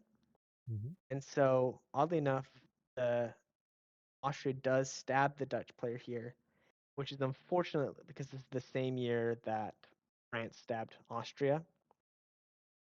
As you can see, they're taking Freiburg and pivoting over. Yep. Oh, I. This is part of the reason I've never played these three powers. I hate It's this so area. hard. The dots are so small. Yep. I may hate this So more hard than to I hate the read. North. Yeah. Well, it even comes in a point where there's an army in Reims, but because the way Reims is situated, it always looks like the army is in Paris instead. Mhm. So ethically it's bad for the Dutch, but we'll get there later. But otherwise, for me, this was a pretty straightforward phase. I do think I end up going -1, which is unfortunate because I go plus Riga, but I lose Berlin and Bremen. Wow. That makes I it. I think it's mean, still in after the long plus run five, okay. yeah. Yeah, so I'm like +5 -1, so that's +2 both phases, which for a power that starts out as 4 is actually a good pace, which is fine. Yep. And just better position and better control. So, Like and it 'cause sounds now like I have you're an army in Lubeck and armies, on the Russian doorstep, so much yes. better position. Armies on the mainland. Yeah, really good position here. I like what you did with Russia, and I'm glad they were receptive. That's a good way of, hey, there was a stab. Here's how we can resolve it. And honestly, it ends up where I would have thought anyways. Like you should have everything that touches the Baltic Sea, and you're working on it. Yep. It's really natural. Mm-hmm. In a lot of ways, I think Sweden is a very similar power to Tokugawa. Um, just that we're a peninsula versus an island. Where I mean, initially you're very fleet heavy. You kind of need to get armies on the mainland to win. I mean, there's definitely some more differences, but No, I see I the was definitely similarities. Yeah, constantly looking at Tokugawa games and comparing the two. yeah, it's a good point. Yeah, where convoys are not just for fun. Like you do have to combo. Exactly. Yeah, I have to do them. um, Otherwise, pretty straightforward round for me. What do you got going on? oh right, my call. Oh yes, I'll start in the east actually to continue this. Again, just tactical nonsense. Don't worry about it. It's agreed that again, Toku kind of tells me what they're doing. I think they're starting to realize this Inuit player is going to be a bit of a pain in the ass to fight through. So they do. They're They doing good tactics, which definitely helps. yes, and they're like, wow, this is. And I got into NPO, which they're worried about, of course. And so I think they kind of call it off here. And they tell me they're doing this, and they are blowing up the fleet, which I'm okay with. And I do try to take back even key, but the important thing here is they go in on Ching, Yes. and they Yes. now this relationship is still extremely close, and I Okay. think this bounce was agreed. I don't think this take was agreed. Gotcha. There will be no response. Ching is BFFs for life. Toku is, and in fact, I would press with Ching during this time very quickly. I am just going to press with Toku because it is clear that that is the only player that Goku's in really charge. matters. Yes, Choku's in charge. Yeah. Ching Ching is dealing with just, I guess, a forever war with Ming and Russia, and has decided that means they will never do anything against Toku. Not that I really push them to, but for all intents and purposes, Toku is one player to me for this area, pretty much at this point. So that's unfortunate because that also It's really means hard for you when someone's essentially vassalized themselves. There's not much you can do, and let's talk honestly, about for as much as you've vassalization. held on. Oh, okay, okay. Let's get to it. It is very hard for you. So I've got a Ching that's vassalized essentially to Toku, and I have a U player who is loud and proud to everyone that cares and everyone that doesn't care that they are vassalized to the Spanish Like I player. think they changed their name, didn't they? They changed their They name said on the vassal to Discord. Spain. Yes. Yeah. Um, what's the other thing that pisses me off this phase? Oh, Toku takes a dot from Spain. There will be no reaction to this either. Mm. So I'm like, what the heck? Nothing's going your way this phase. Yeah, thankfully, I think it like Toku finding dots elsewhere means they're less likely to feel like they need to keep attacking me. So big Mm. picture, it kind of helps. But um, yeah, there's not. So I've got you vassalized to Spain. Spain, who doesn't care that Toku took Hawaii. I asked them about it, and they said, yeah, that's unfortunate, but I'll deal with it later. I guess to be fair to Spain, they can't really take it back. No, I mean, yeah, not how they've moved. Yeah, so Unless I guess they um, worked with you, which you might have been willing to do it. yes. Oh yeah, I was very. I mean, we're already working supposedly together against the Ute player. Why can't I work with Spain against Toku? But Yeah. they were not focused that way. Never really expressed interest. And again, we're lower press, so if I'm only going to get 2 responses a phase, I need to make sure that it's in areas that I actually Something care more about. important. Yeah. Yeah. Let's see. France stabs for EU. Oh yes, this is a stab. So after my toxic message to them and moving down, I tell them, "Hey, let's be friends. Um, let's just play a gentleman's guessing game here, because you can see Oh, interesting. obviously like it's a 50-50. They either support or they bounce. It's a Uh-huh. 50-50 whether I put 2 on St. Anthony or go for Anticosti. They guess wrong, thankfully, and I do take St. Anthony. This was not agreed. Um, I forget exactly our messages here, but they decide this is a again. They come back and they say, "Oh, I was short on dots and I needed a dot, and you haven't defended." So now I'm pissed because I'm like, okay, all you've done since England was eliminated is renege on our Newfoundland deal, lose a dot to supposedly our enemy, and take one of my dots. So what kind of friend are you? And Yeah. I get a little pissy about it, but it's just again feeling sick, dealing with the Ute player, dealing with Toku. So we managed to have a dialogue, but yeah, not happy about this. But again, not much I can do. I mean, I really can't make a big deal about it. I'm not in Labrador Sea here. I'm not in Arctic. I'm not really defending here well at all. I know this early on, the Colonials can still be peaceful And were you and worried about Portugal slipping in at all? yes, I was worried yes. about Portugal here. I was very worried about Portugal here. And this is why I was so happy with the Greenland Alliance. I go to them, I'm like, you're not doing Lab C, are you? He's like, no, fam, I got you. I would never go to Lab C. I'm like, okay. Oh, I would say the same thing every phase, but for like Rockall Rise or for Yeah. Inuit. So I gotta trust someone. Portugal, I haven't really been paying attention to their moves during the commentary, but I remember in the game thinking, no, I don't think they're looking to push this way right now. Yeah, they're looking south. Yep. Um, oh, and then so after the stab happens, France apologizes and then offers up St. John's for keeping Oh, EU. And honestly, that's not a bad deal. interesting. Yep. So Especially now that you don't have Cree either. That really helps simplify the border, and maybe we'll get them incentivized to attack Athabasca with you. very I mean, they're yep. kind of already doing that. A plus. That's what I thought. I'm like, okay, I still control, like, I still have say over this area, and I can probably Mhm. get EU back when I want it, maybe. Um, so yeah, if you're gonna piece me out, I really don't want a war right here. So yeah, so that's what they offer up, and I accept. Nice. Good diplomacy. We haven't done. Oh, we did do your moves, right? This Yeah. is my turn, so I'll flip this over to Winter. I don't think anything interesting. Oh yes, besides the egregious. This is all just tactics. Oh yeah, Yeah. Ute's still attacking me. So since they lied and went from a +2 to a -3, this is at the point where I go to them and I say, okay, tell me what you're gonna do, so I know what's not gonna happen. Just obviously they're lying about everything. Right, right. Did you tell them that they were gonna lie to you, or is that what you were thinking? The last two phases they agreed to stuff and lied. And this time Oh. they do tell me stuff and they ask for what I want, but I give them moves knowing that they're not going to happen.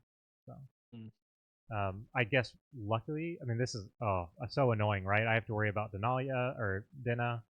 I have to worry about Why Aleuts. didn't they go for Denali?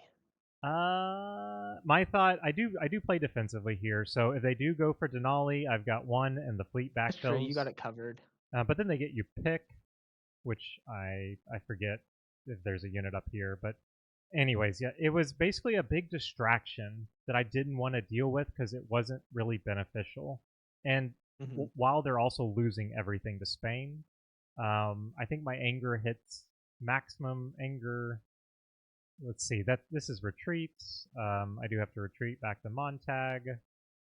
Um, oh, you want to talk about the disband, or was that agreed? Yes, that was an agreed disband, and I was actually really working with Russia. So you see that Safavid does stab Yeah, Russia here. yeah, Same phase that I peace with Russia, which ends up working great because it means that their builds are going to be friendly to me. And so the agreement is that he disbands Riga, giving me full access to move south, and then we'll maybe arrange some bounces or something else. Otherwise, he's going to focus all of his efforts on protecting against Safavid. gotcha. Cool. And then going into builds, which will be easy for me because I am I am Did you get any builds? I am +0. It's Plus very zero. sad, very sad. And you're -1. Ooh, this is our I'm bad minus year. one, so down years for both of us. Yep. So +0 I think the big means story is the yep. Netherlands +7 Oh, is the big story.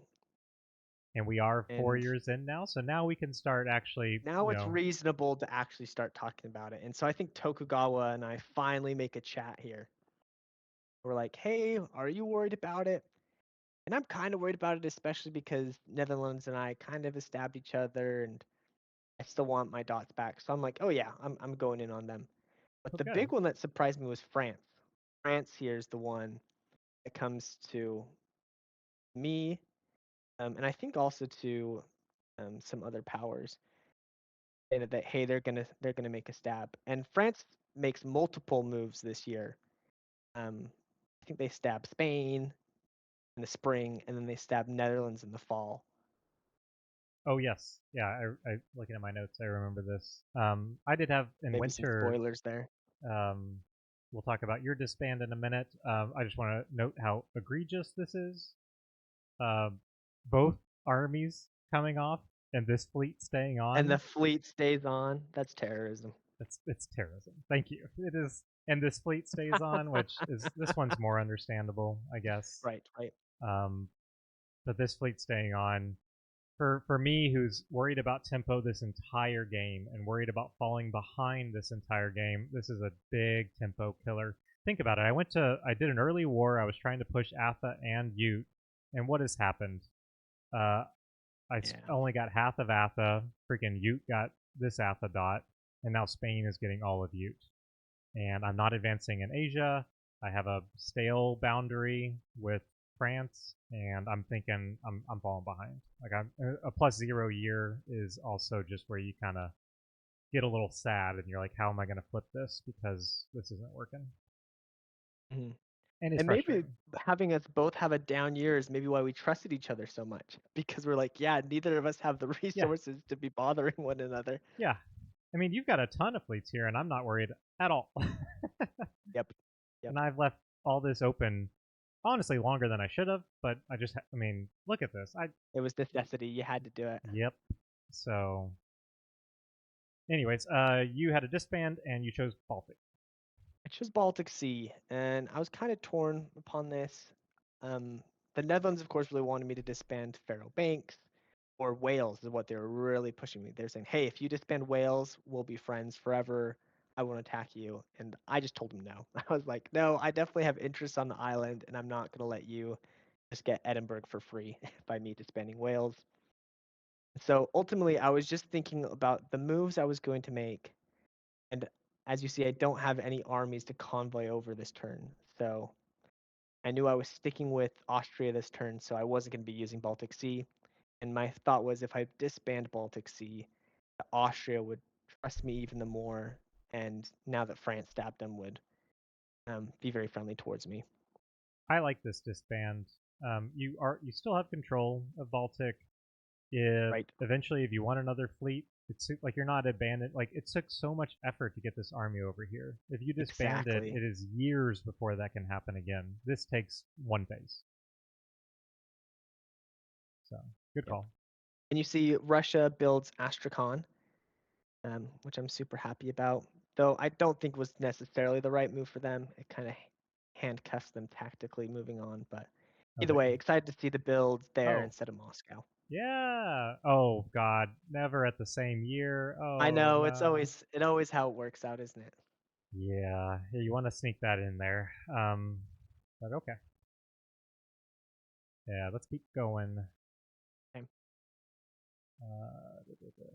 I think I will go first and let you double, Okay. just because it'll be easier here. This is my, in my notes, I call this the best Frontier because France is actually being, I say nice to me, and then they're moving into, I think they're just reinforcing this area. But Fleet Papina is fine with me.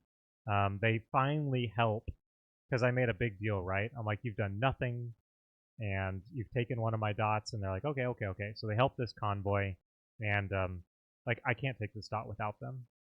So Ute And I continues. notice you don't take Go St. ahead. John's here. Correct. I think one, I don't want them being sneaky and tactically annoying, so I'm moving down so I don't have to do this next phase, Mm, while also keeping 2 on St. John's for the fall.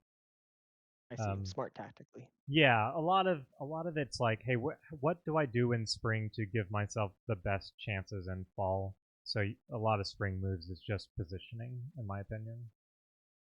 Hmm. Um, Ute continues to lie. Uh, they're probably supposed to support me or something here. Ute continues to get destroyed. But thankfully, I don't know what the heck they're doing over here. I think this is asked for by Spain. So they're being the Spanish vassal. I managed to take the West Coast, which will have big repercussions in the game to at least get something out of Ute. And I guess correctly. Again, I'm moving so that even if I don't guess correctly, I'm still probably gonna be fine. Though of course Right. they could have taken Utes here. But I do guess correctly like 2 or 3 phases in a row, so pretty happy about that. No, that's Uh, definitely something to be proud of right there. yep. Not easy. Um, Toku abandons Ching? Well, not really. I'm just thinking through this. I'm not sure what they How were does doing this work tactically. out? Yeah, but I get even key back. That's all that I care about here. And as you Oh can yes. Okay. see, Toku has stopped. I'm still defending and actually locking this Mhm. down like I should have in the first place. And they are moving pretty soon here. I think they are, based on your conversation with them, they're going to be moving on the Right. Dutch. Exactly. And And this, they're still getting dots out of Ching too, so they also had this Ching keeps pesky beating them. Garani fleet that just Yes. held. So funny. They put 3 units on I think this. Irani's pretty much on one dot at this point too, aren't they? Yeah, they will soon. Not quite, but they will be Yeah. soon. Yeah. So I chuckle because I find it funny that Toku's being bothered by this one fleet, and we'll see how that comes to bite me in the butt. But that's all I had for this phase. Okay. So this phase, the Netherlands and I come together and we decide, okay, let's actually peace out. So all of these moves, I believe, are actually arranged. Where, oh no, not quite. I'm thinking a phase ahead. Anyway, so I basically guaranteed Plymouth here. So but I talk to the Dutch and I say, hey, I'm gonna take Plymouth, but then after that we can peace. And next phase I'll explain how that peace deal goes down. But you can see in Germany, I rotate my armies down and cover Skagerrak. And we get Austria into Gdansk. So just tactics going well. The big story here is I'd arranged a lot of bounces from Spitsbergen, Kola, Pskov with Russia, saying like, hey, I'm real serious about this peace deal. And they misorder. Instead of Pskov, they go to Riga. Whoops. Big whoops, but I am so excited about this because now I don't quite guarantee Novgorod, but either I get Novgorod or I guarantee it in a following phase. It just puts me in a really good position, and I don't have any blood on my hands because I did exactly what I said I was going to. Yeah, while gaining position. Yep, exactly. Yeah, that's it for me. Otherwise, phase is pretty straightforward. Yep, definitely goes faster as we establish the relations and the dynamics, right? So Right. let's take it to fall then.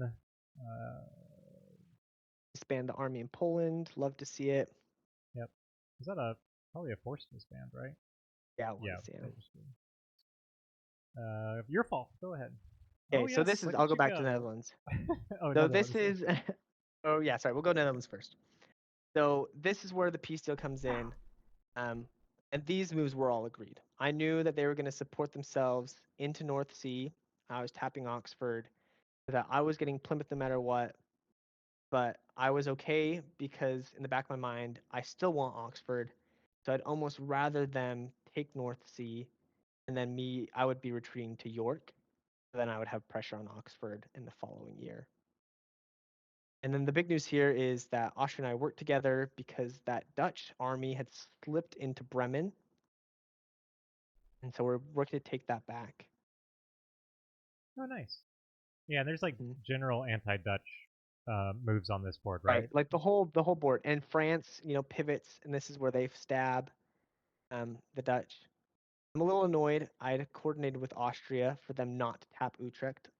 I told them, you know that Wadensee is going to cover Utrecht 100% of the time. Don't tap it, just let me in.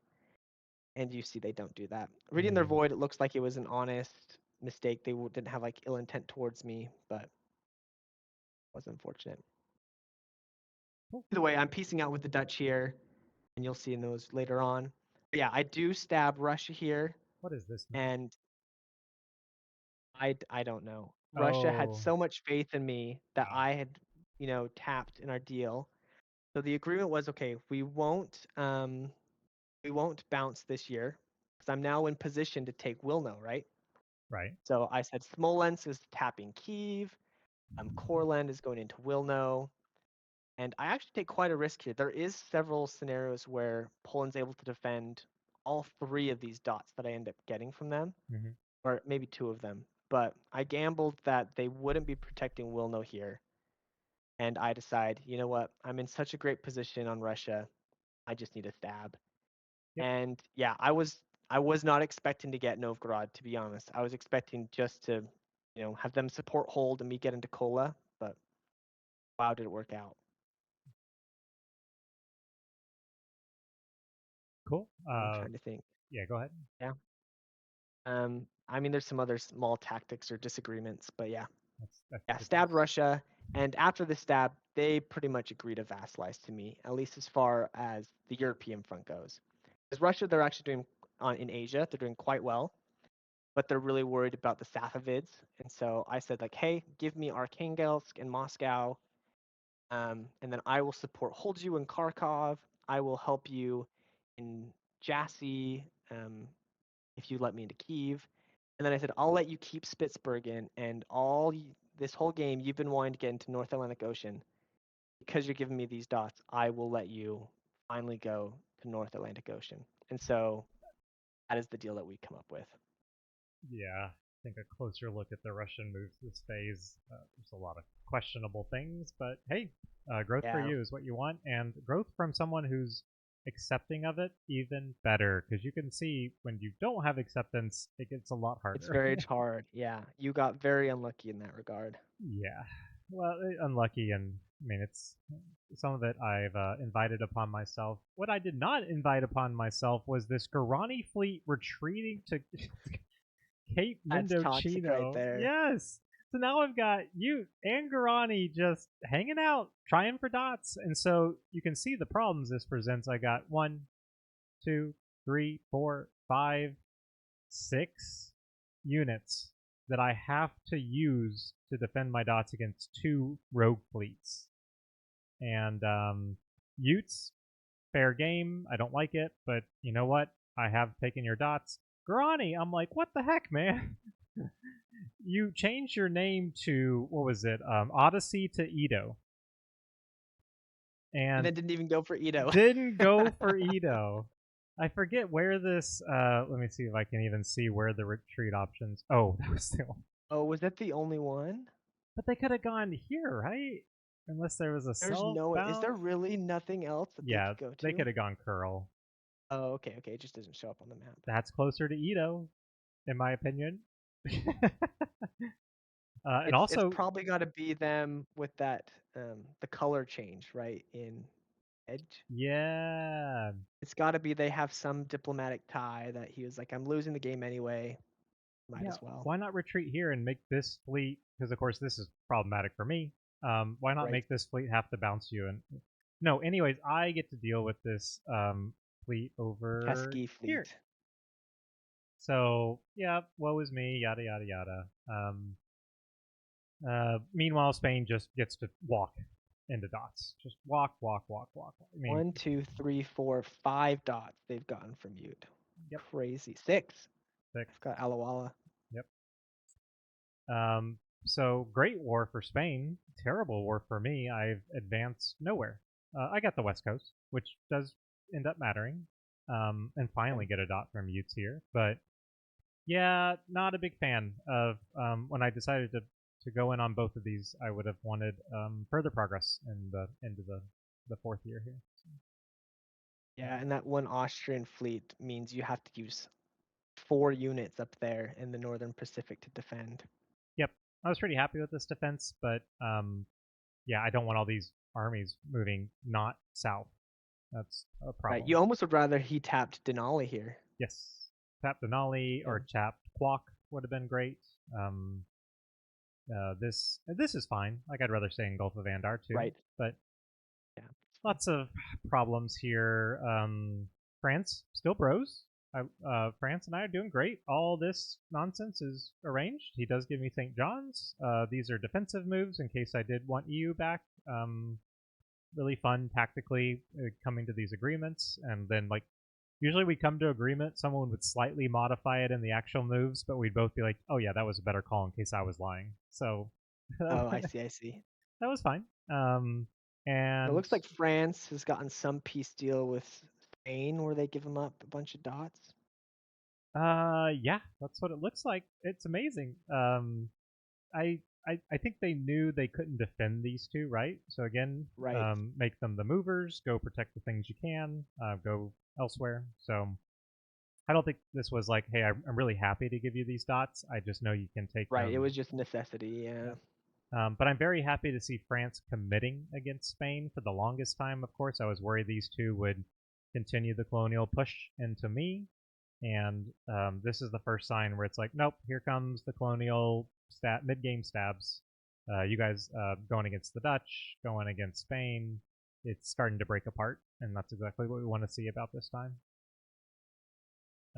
But that's my fall. Let's do winter, then maybe we can do a small break. Yeah, sounds good. I really should have put these winter icons. Sorry, I should have put the leaderboard First, before the builds, but you are +4, and I am +5. love to see Woo! it. Can't keep a good power down. That's what I always say. Can't keep a good player down either. Yeah, this was finally, after 3 or 4 phases of annoyance, all the Ute stuff comes up because they let Spain eat all of it, and all of the Athabasca stuff is gone as well.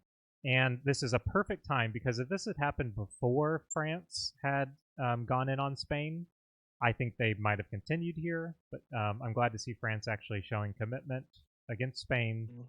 I'm happy to go in on Spain as well because honestly, I feel like I should have gotten more of the Ute dots than I did. So let's go make that right. Kind of like you and Dutch in the in the British Isles. Right, right. And Athabasca comes to me and France and says, "You're not the only one that finds this Ute player annoying. Keep me alive until Ute's dead, and I'll do whatever you want." Oh, So, if only that could have been true. yes, yep. I wanted it to be true. I ended up not for just needing builds. Yeah, it just makes more sense for you to take the dot and advance. Yep, Better than second guessing to see if they're gonna flip on you. yep, yep. Yeah, France could have easily. I'm always still worried about these two deciding. Now that they're down to 1 unit, it's not that big of a deal. So, and I got Newfoundland back. So this is kind of the border I wanted, minus the EU. But okay, you can't have everything you want. I'm pretty happy with this, and let's go. Let's go attack Spain. We're doing it already. Why not continue it? Let's see. Where are my builds? Armies.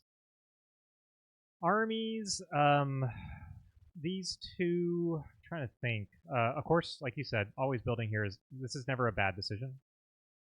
And Yep. this one, I'm pretty sure I'm convoying across to backfill something.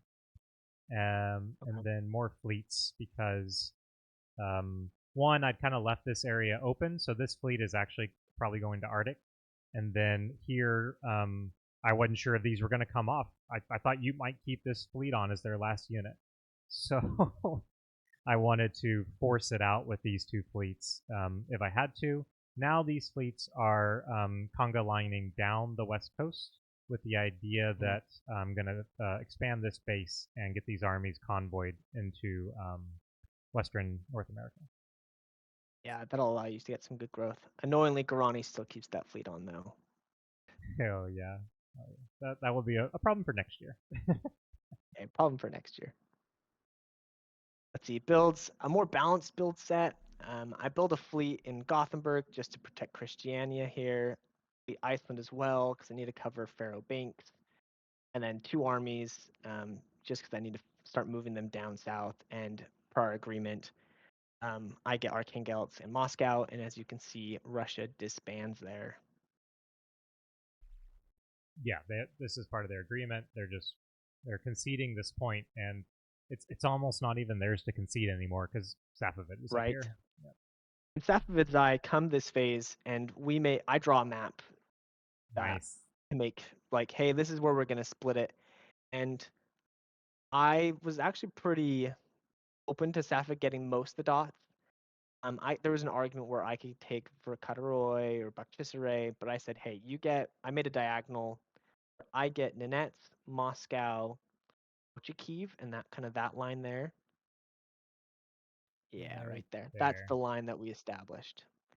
Yep. And Saf and I were both really content with it. And honestly, it ends up paying dividends for me later on. Even if at this point I'm still between the two, like, oh, do I really help Safavid completely destroy Russia?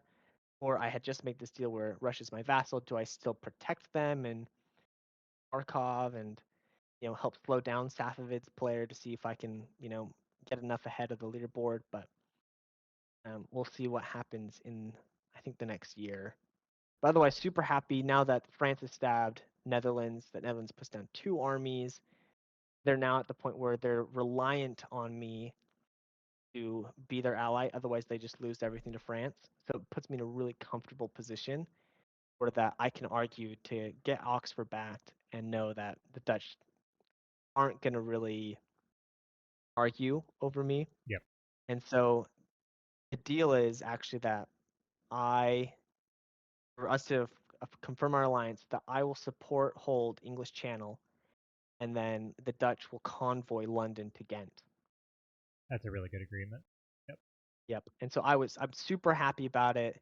I'll leave them London, and then they have this stalemate line against Austria and France that are working together against them, and it gives me a lot of room to take these Russian dots and start doing other things. And it's at this point I start to wonder, okay, should I start popping some fleets into the North Atlantic Ocean? And so you'll see in future years that I start moving some fleets out. Or what, spring 1647? Spring. Yeah, that was the builds we talked about. The board. Before we go into spring, I did have one other graph to show. So I Okay. showed this to, oh gosh, let's fix whatever's going on here. There we go. This is what I show to France during this winter phase. And it is Okay. how am I going to get my 18 more SCs that I need with the current board state. So I go in and I start coloring in the dots. And I quickly realized that it's not going to be this whole game. I've kind of been proposing we could have moved west, like a America Canada divide. I see. That's not the case anymore, really, with how things have developed. So I give them a Mississippi divide essentially, and I Okay. say this shows that I can get to the victory if we work together, and I do not have to take any of your dots. I do have Bratholid in here. I'm a little aggressive, I think, on this, but I have big convoy plans and moving down. The dumbest, or not the dumbest, but the most unrealistic thing is I'm Those telling two them Russian I'm going to dots. go over into these Russian. Safavid is always getting these Russian dots, or Ching Uh-huh. makes a turnaround or something. So Yeah, I'm realistic, surprised you didn't do more of the Toku dots here. But did you just yes. feel like your relationship was so strong that you couldn't risk it? I didn't feel like I could tell France if I was planning to go Mm. for Toku dots. I also did not plan to go for Toku. I've kind of neglected that relationship in discussions, but we, since they stopped attacking me, have decided that they have NPO control. They have everything next to NPO. I will stay out of NPO and just conga line down the seas over here, and they are happy with that as long as I stick to that. And we'll see how that goes. And I didn't know how close France and Toku or how much France would leak if I started painting in. I did paint in Hawaii, but I didn't think that would be too controversial if like for if they went to Toku and said, "Oh, he wants Hawaii." Like, okay, I mean that's not crazy. Mm. So this is what I painted for them, and I even told them in the message, I'm like, these 3 dots, we'll see when we get there. I don't know what's going to happen, but I Right. am trying so hard. Now that France is committed into Spain, I want to keep that relationship, and I am all in, and I'm showing them I fully. This isn't just me doing lip service. I do intend to make moves to Keep make the this deal. happen. Yeah. So yeah, let's go into spring, and I will start with you this spring, if that's okay. Okay. So this year, um, Russia's still my vassal. They agree to give to tap Jassy, and I get Kiel. Sorry, not Kiel, Kiev. Mhm. Austria and I are still working together. Though you do see I core Konigsberg, hinting at my future desires to maybe have some of those Polish dots. Um, and you'll see later on that Austria isn't too happy about that, but it looks like Austria made some last minute changes. Maybe they didn't fully trust me, so they self bounce in Berlin. But otherwise, I do exactly what I say I'm going to do. I start moving my fleets south and west, and then I'm fully committed now to working with the Dutch against the French.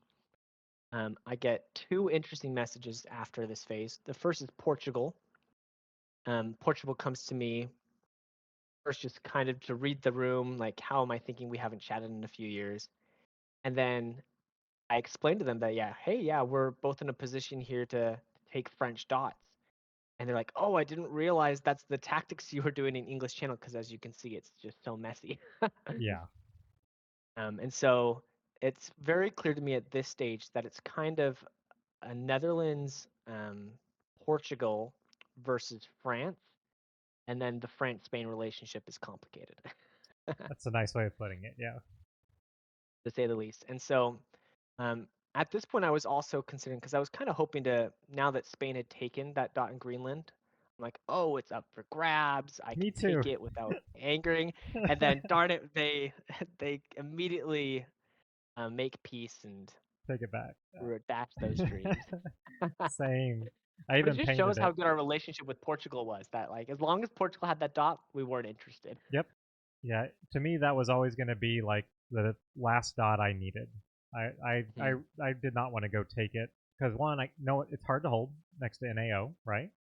And then two, why make friend when or why make enemy when friend is better? Exactly. Yep. And so stick with that. And then France is really mad.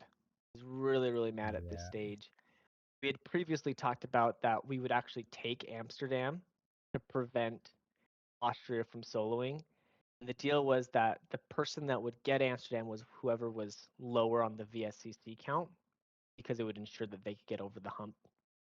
Because at this stage there was no denying that the Netherlands would be on a contender the whole game. It was just a matter of not whether they would have their capital at the end. We'll zoom out And here and so, give, yeah. give an overview of it. But I'm surprised. I wouldn't. I mean, France and Dutch are both on the exact same center count, exact same win condition, but the decision is anti-France here due to just the board. Yeah, it's just the board really.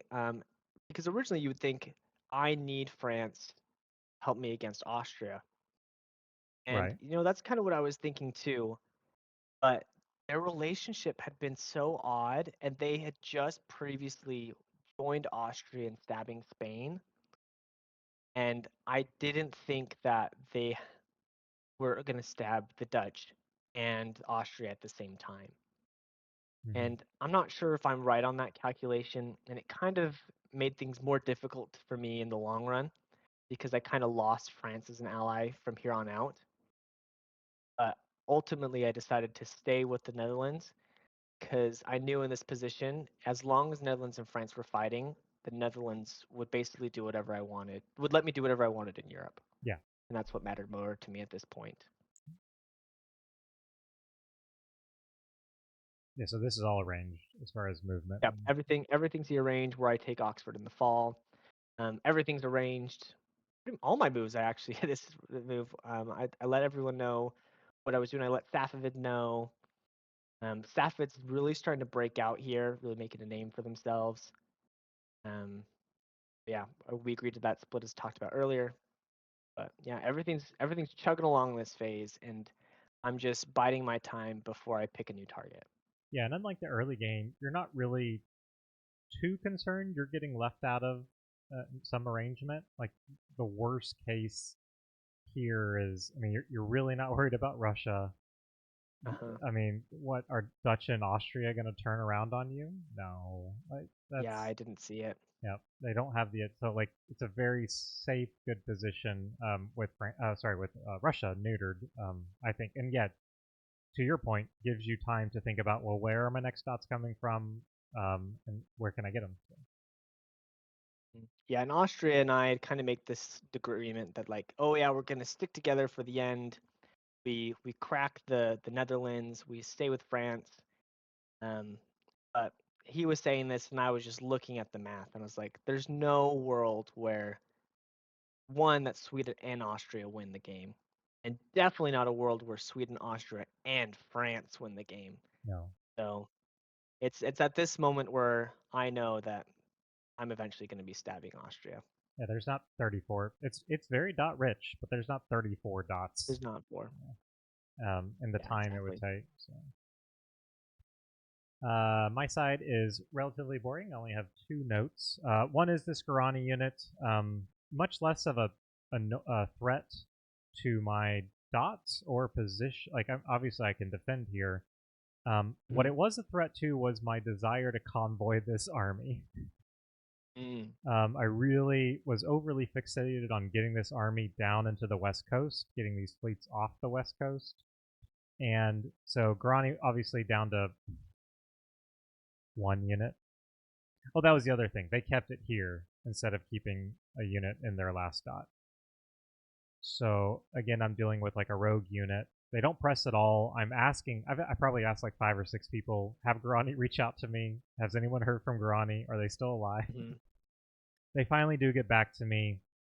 And just the way it worked out, I asked them to move here. Told them I was going to give them a walk next phase, and obviously didn't. So.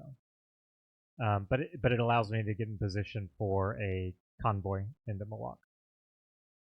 Yeah, and that's the right moves you need to do. You're starting to move these armies to move inland fast. Yeah, that's the other. So I give that whole map to France. I'm saying, France, I'm your ally for life. We can do this. And what happens on the... So this turn I am moving in on Spain as best as I can. Not great. Oh, Atha's going to come help because they're anti-Ute. And so we're going to use this army. We're going to collapse in. I do backfill. I tell them, hey, can't lie and say I didn't want the option to keep it. I do plan to move out. I end up not. So I lied to 2 powers and end up killing both of them. So that was quite the mighty slayer. Yeah, 2 powers, 1 turn. Sorry. Thanks for playing. Atha, you got the short end of the stick. Guarani, this is the first time I've interacted with you. Yeah, Guarani's is justified. Yeah, Guarani, what are you doing here? These moves are not really anti-Spain from France here. We're moving away from GPL. We're moving this way, by the way. And you can see at the end of this, I'm going to have a unit 1, 2, 3, 4, 5, 6, 7, 8 units on my border, the person who's not attacking you, and not as many. Oh, this is egregious. This is what I mean. Didn't even take a dot. You Bleedo have for free. your choice, and you move out. Something. No, you would always, fishy. If you really were going to stay anti-France, you would always stay here. There's no reason not to. So, and of course I'm upset. We've had all this ticky-tacky nonsense in this area. Didn't really help against Athapaska till the end, and did quite well for themselves. And then, now as soon as I commit, they're uncommitting. And I understand that you guys are doing all this anti-French stuff. I don't care. All I care about is my world and the agreements we've made over here. And you're not sticking to your agreement, so I have a problem with you. And France is such a powerhouse in North America at this point. They are a scary beast. Yeah. Yeah, and I'm like, why do you have 8 units on the border of someone who has been pretty friendly with you the whole game, and yet you've got nothing against the person? Okay, you got only a few things against the person you're fighting, and honestly, I don't hate this. Like, clearing this out makes sense if you can afford it. But I wonder if the reason they pieced out Spain was their desire was to get the capitals right. Their desire was to get Amsterdam, and then I think their other desire was to get Lisbon. And I think they knew they needed Spanish help to get Lisbon. I had no knowledge of this desire. So it was an interesting plan by France, and I don't fully understand it because it just makes everyone mad at you. Yeah.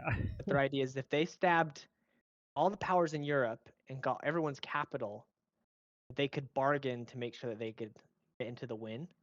Oh. Which baffled me at this position because they're at the top of the leaderboard. Like, I mean, if they, I think, just go all in on Spain, yep, I think they pretty much get there. Yeah, maybe they're worried about the Netherlands attacking them in the Caribbean. I'm not sure. Full calculus, or maybe Portugal and Africa is a little different. So one of my specs noted that around this time. I wasn't looking at the entire board in that detail, but they were like, why France's leader board top and has just stabbed like all the people that were friendly to them. Why? Yeah. And meanwhile, it just happened to time with you guys moving in on them. So it really was a turning point for France. I think roughly around this Mhm. time. Yeah, I think it was after this stage that I was like, okay, France will no longer be a contender. Yeah, And kind of their only ally left was Austria, funny enough. I'm still friendly with them right now. You guys are starting to make your overtures, and I'm being very That's true. You non-committal. haven't fully committed yet. They've maybe you're technically not at war yet. Correct. In fact, I think all this is roughly agreed to, at least what I cared about. I don't have any lying notes in here. So yeah, like you guys are talking, but I am definitely not being committal to you guys yet. I think it takes almost a whole nother year. Um, You taking Anticosti was agreed. ooh, I think they were supposed to bounce me there. Like again, Okay, so they stabbed you. it was always like agreements that were slightly modified for whatever reason. I Mhm. think they were worried about EU or I don't know. It's Something. tactical nonsense. But they're like, oh, I can just take it back. I'm like, yeah, I don't know why I'm here in the first place, so please take it back. So and I think I self Cool. bounce in a Pisky and I blow it up and it goes into Quaj. Like it's so silly that we spend all this time and effort when there's dots. Let's go get the There's dots. dots. Yeah, Like exactly. so anyways, like this option here. Okay. Anyways, I'll go into the fall and continue. I don't think there's any super interesting. Now let's stick with you here. Yeah, my fall notes are. I don't even look at Asia. That's sad. I'm sure something happened over there. Don't worry about it. um, Making good advances on Spain. yes, get the Keep convoy off, Ojikri. which Very good. I plan to bring through Washu and just keep going east. Um, this is a And Spain backs off from you. This is great. yes. Well, it's great, but it's a missed opportunity, a big one, because I end up really poorly positioned to continue the stab versus if I just walk into Crow and Shoshone.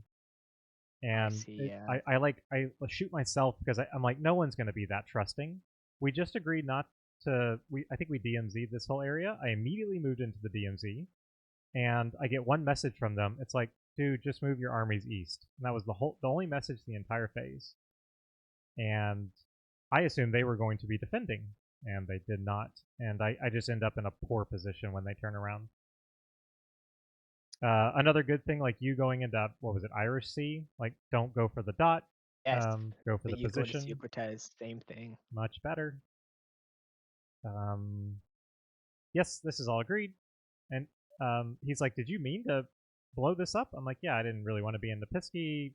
Um, I think this is the first time I do make a move where I'm like, after seeing the spring moves out of Gulf of Mexico, this is not agreed to.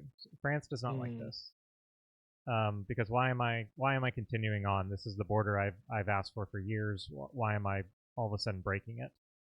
And this right. whole area is interesting because you can move through Newfoundland to like you can go Newfoundland Napisky in with a fleet, or Newfoundland St. Anthony's in with a fleet, and I just don't know if I ever You can't go Newfoundland to Esquin Channel, right? correct. This is a land Okay. bridge, Land bridge. Okay. but just kind of weird around there. I think when we were setting up early boundaries, I didn't realize that, and we had to learn. Anyways, they are still being friendly.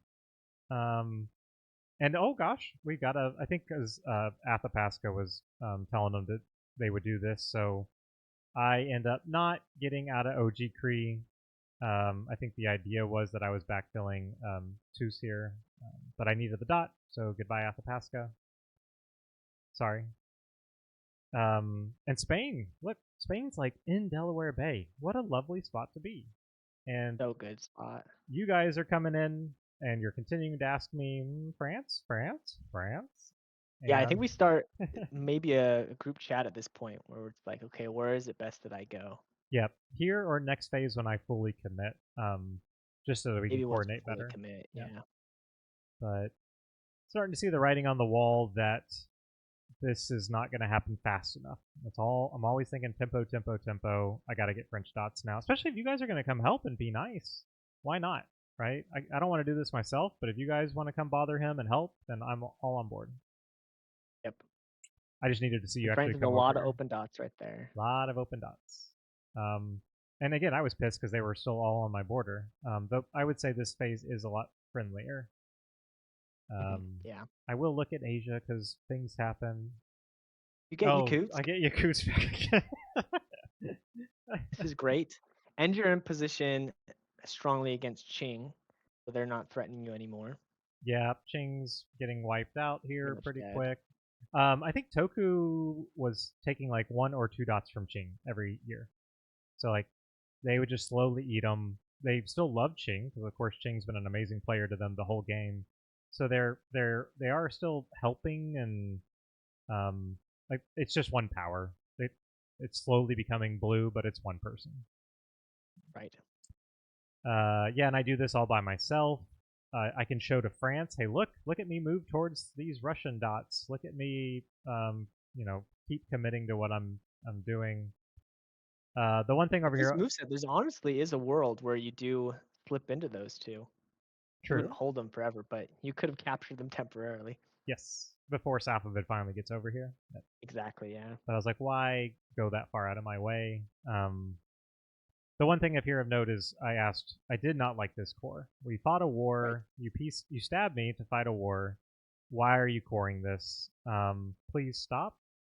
You have cores on the Pacific if you need to move out. I asked for a bounce. They didn't bounce, and I end up building West Coast Karaks because of it. I'm like, I can't trust you. You Yeah. either tell me, sorry, I'm going to finish this core. There's nothing you can do about it. I feel I need it. It's not against you, or keep to your word. But to do neither of those things, I get concerned. And I know Yeah. they're not going to stop Building a growing. fleet there is very warranted. Yes, especially yeah. So I think I had a build available. West Coast just felt a lot better here to at least lock these a little more. That's all me for the fall. The big story is I have this wonderful vassal in Russia, and they NMR. And Ooh. so one of I think they get gunboated, not even by one of their spectators. And so their moves are very interesting. But let me tell you at least what we were planning on doing. So I'd agreed to support hold them in Kharkov, which is kind of a stab on Safavid per that agreement. But I'm a little worried at this point because I don't have enough armies on the front that if Safavid wanted to just, take Moscow right after they could. Mm-hmm. And then I also, of course, am supporting Turkmenistan into Karakorum to save that. But I'm definitely a little annoyed here about the gunboat. But I'm most annoyed because if you look at Greenland Sea, they move back to Spitsbergen instead of going to Greenland, so they can go to North Atlantic Ocean. And this isn't really that big of a deal, but I'm just like, okay, this Russian player, all he cared about seemingly all game was to go, and then the one phase where he's able to do it, I don't cover Iceland, I don't cover anything. They move back to Spitsbergen, and I understand that a player that doesn't know Oh, the a gunboater? diplomacy Yeah, is gonna make that move 100% of the time. Because what am I doing in Kara Sea? exactly. I'm in all of the And dots. you're these like yes, a gunboater should So always it do just this. makes sense, but it's just kind of funny. And at Yeah. this point, I decide, okay, I'm just gonna take Russian dots. I'm gonna completely flip. I go to Safavid immediately and I say, I'm sorry about the holding of Kharkov. I'm really mad because it was with the previous player. We hear later that they're getting a Russian sub, and so I say, hey, I'll support you in. I mean, you guarantee it anyway, and I'm done playing games with you. Let's form the line. Let's hold true, and I have no reason to attack you anymore. Yeah, I feel like we're starting to see a little bit of board fatigue in general here. Yes. So here I start my stab on Austria. Austria taps Königsberg, probably because I have cored it. So I probably actually would have had a better stab not coring Königsberg because maybe they would not have tapped me here. Essentially, I'm just getting into position. It's a 1 dot stab. I take Bremen, which is really nice. Well, notably, they could have Uh, at least tried to take Königsberg. Like, if you're gonna right, tap it, right. So why? Austria was 100% willing to stay in this. I had promised them that I was going to support Ruthenia into Jassy, Yeah. and so I think they still had hopes that we were going to be working together. They would get all the Balkans. I would move in and continue the war against Safavids. But yeah, as you said, a little bit of fatigue over here, and I'm just like, these dots are way easier to get than in Safavids, and I've got units doing nothing. I might as well go for it. And this essentially starts the death war to the end of the game with me and Austria. There's pretty much no diplomacy left at this point. I've now stabbed them brutally twice for those German dots. Luckily, there's still a cordial player. We still talk, but nothing of matter. Yep. Yep, that's fair.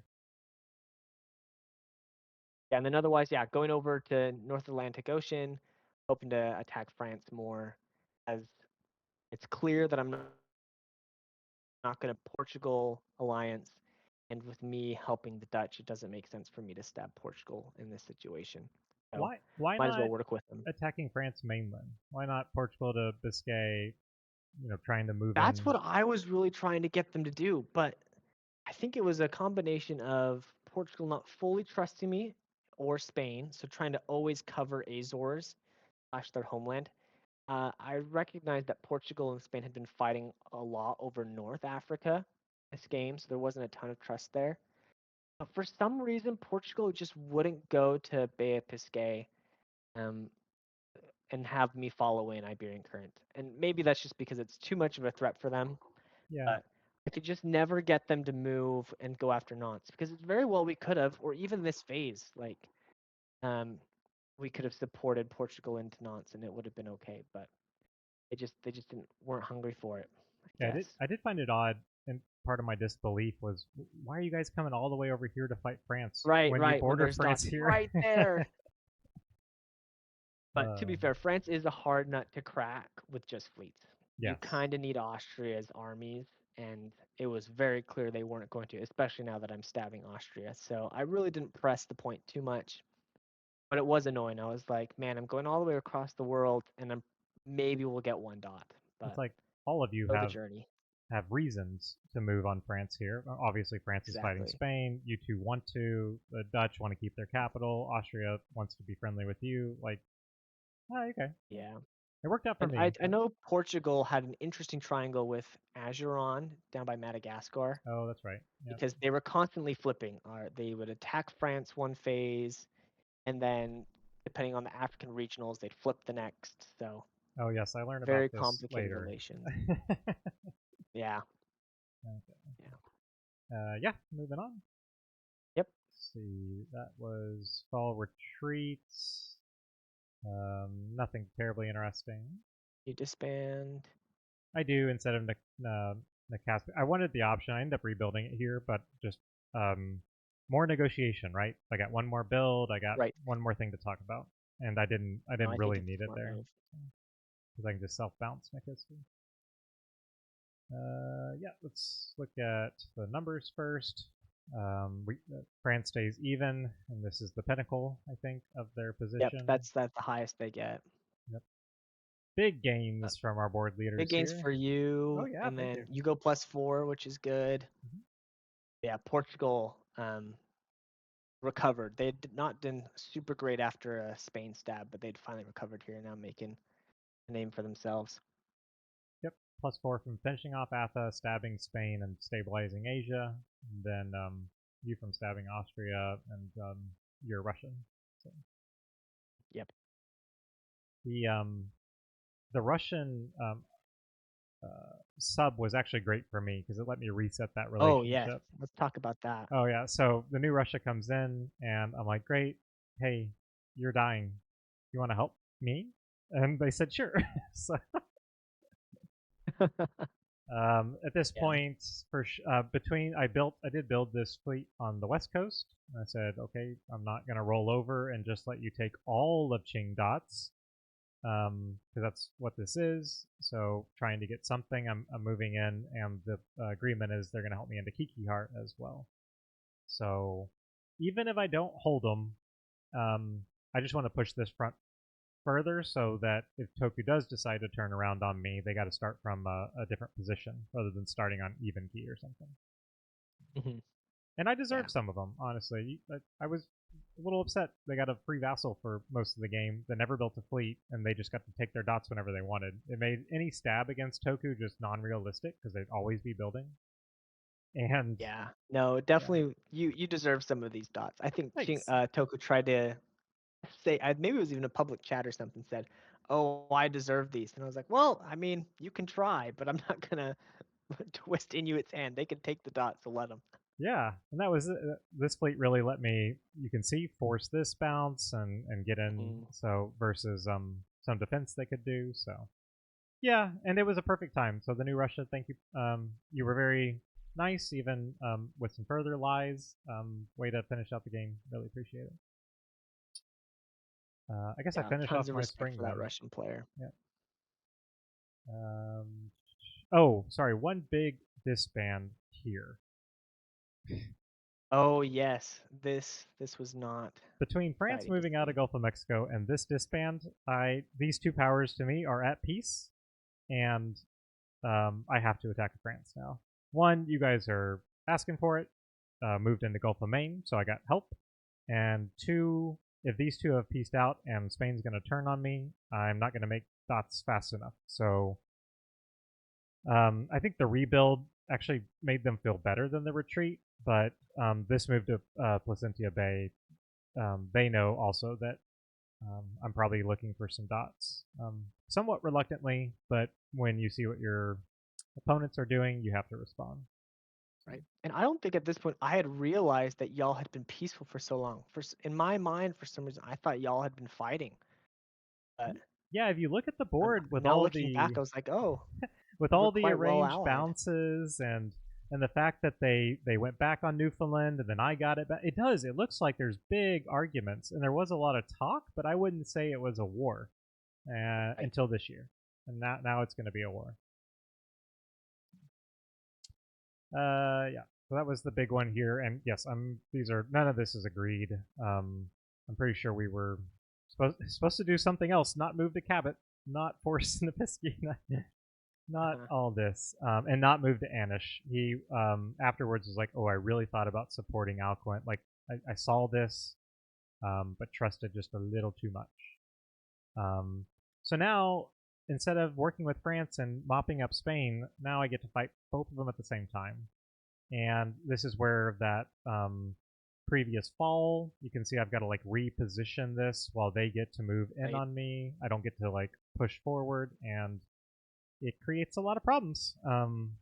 So one great thing is this unit gets to retreat into GPL because when you move out of two, I can retreat to the other one.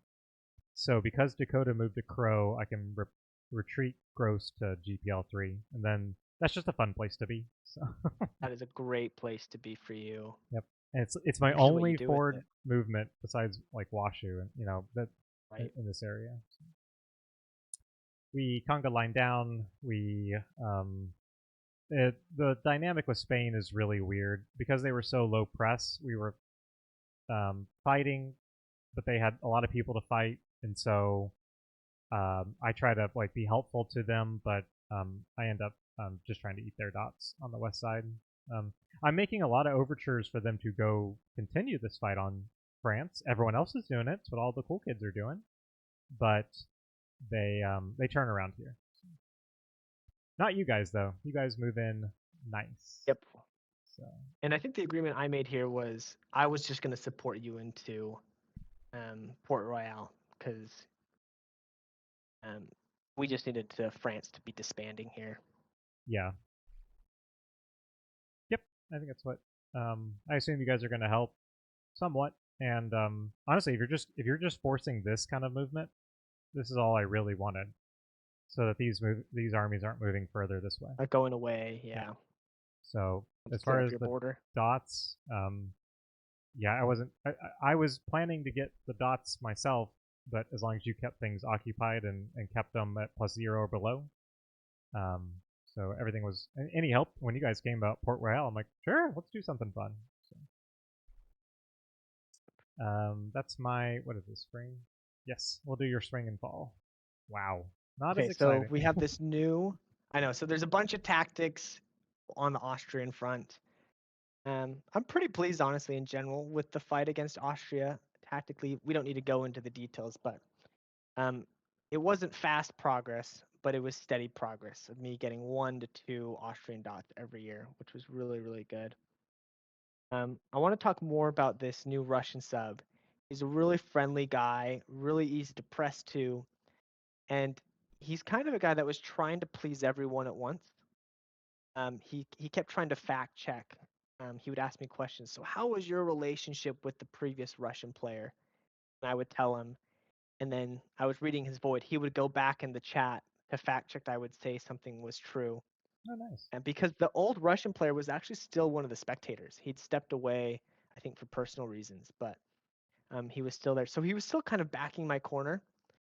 But you can see here that Russia does do wards anti-me and is being supported by Safavids. Oh, yeah, you're higher on the board. I'm higher on the board, so it makes sense. I'm higher on the board, so Russia's more likely to attack me, and I have the capital. So definitely makes sense why Russia attacks me here. I'm not terribly mad about it, maybe disappointed, but at the same time, Safavid had told me that some of Russian's moves. He hadn't told me that he was going to be supporting Russia, but he was aware. And so this kind of made me nervous to see Safavids and Russia working together, especially because Safavid had I think it was only about 50% VSEC. They needed to gain a lot of dots fast. Mhm. But fortunately, Safavid reassured me, and they did stay true to their word moving forward. Yeah, otherwise nothing to others talk to me about here. No, I'm also talking with Russia. This is probably the closest we interacted with up here, and just telling them, "Hey, Safed is going to stab you." Like, Yep, yep. I think he thought he wasn't, and I don't know why, but yeah, to me it was pretty obvious. But hey, you're a sub in a dying Russia. You know, you're again just trying to find anything that makes the game interesting, and I don't blame you at all. Hey, you're helping me, so you do you. exactly.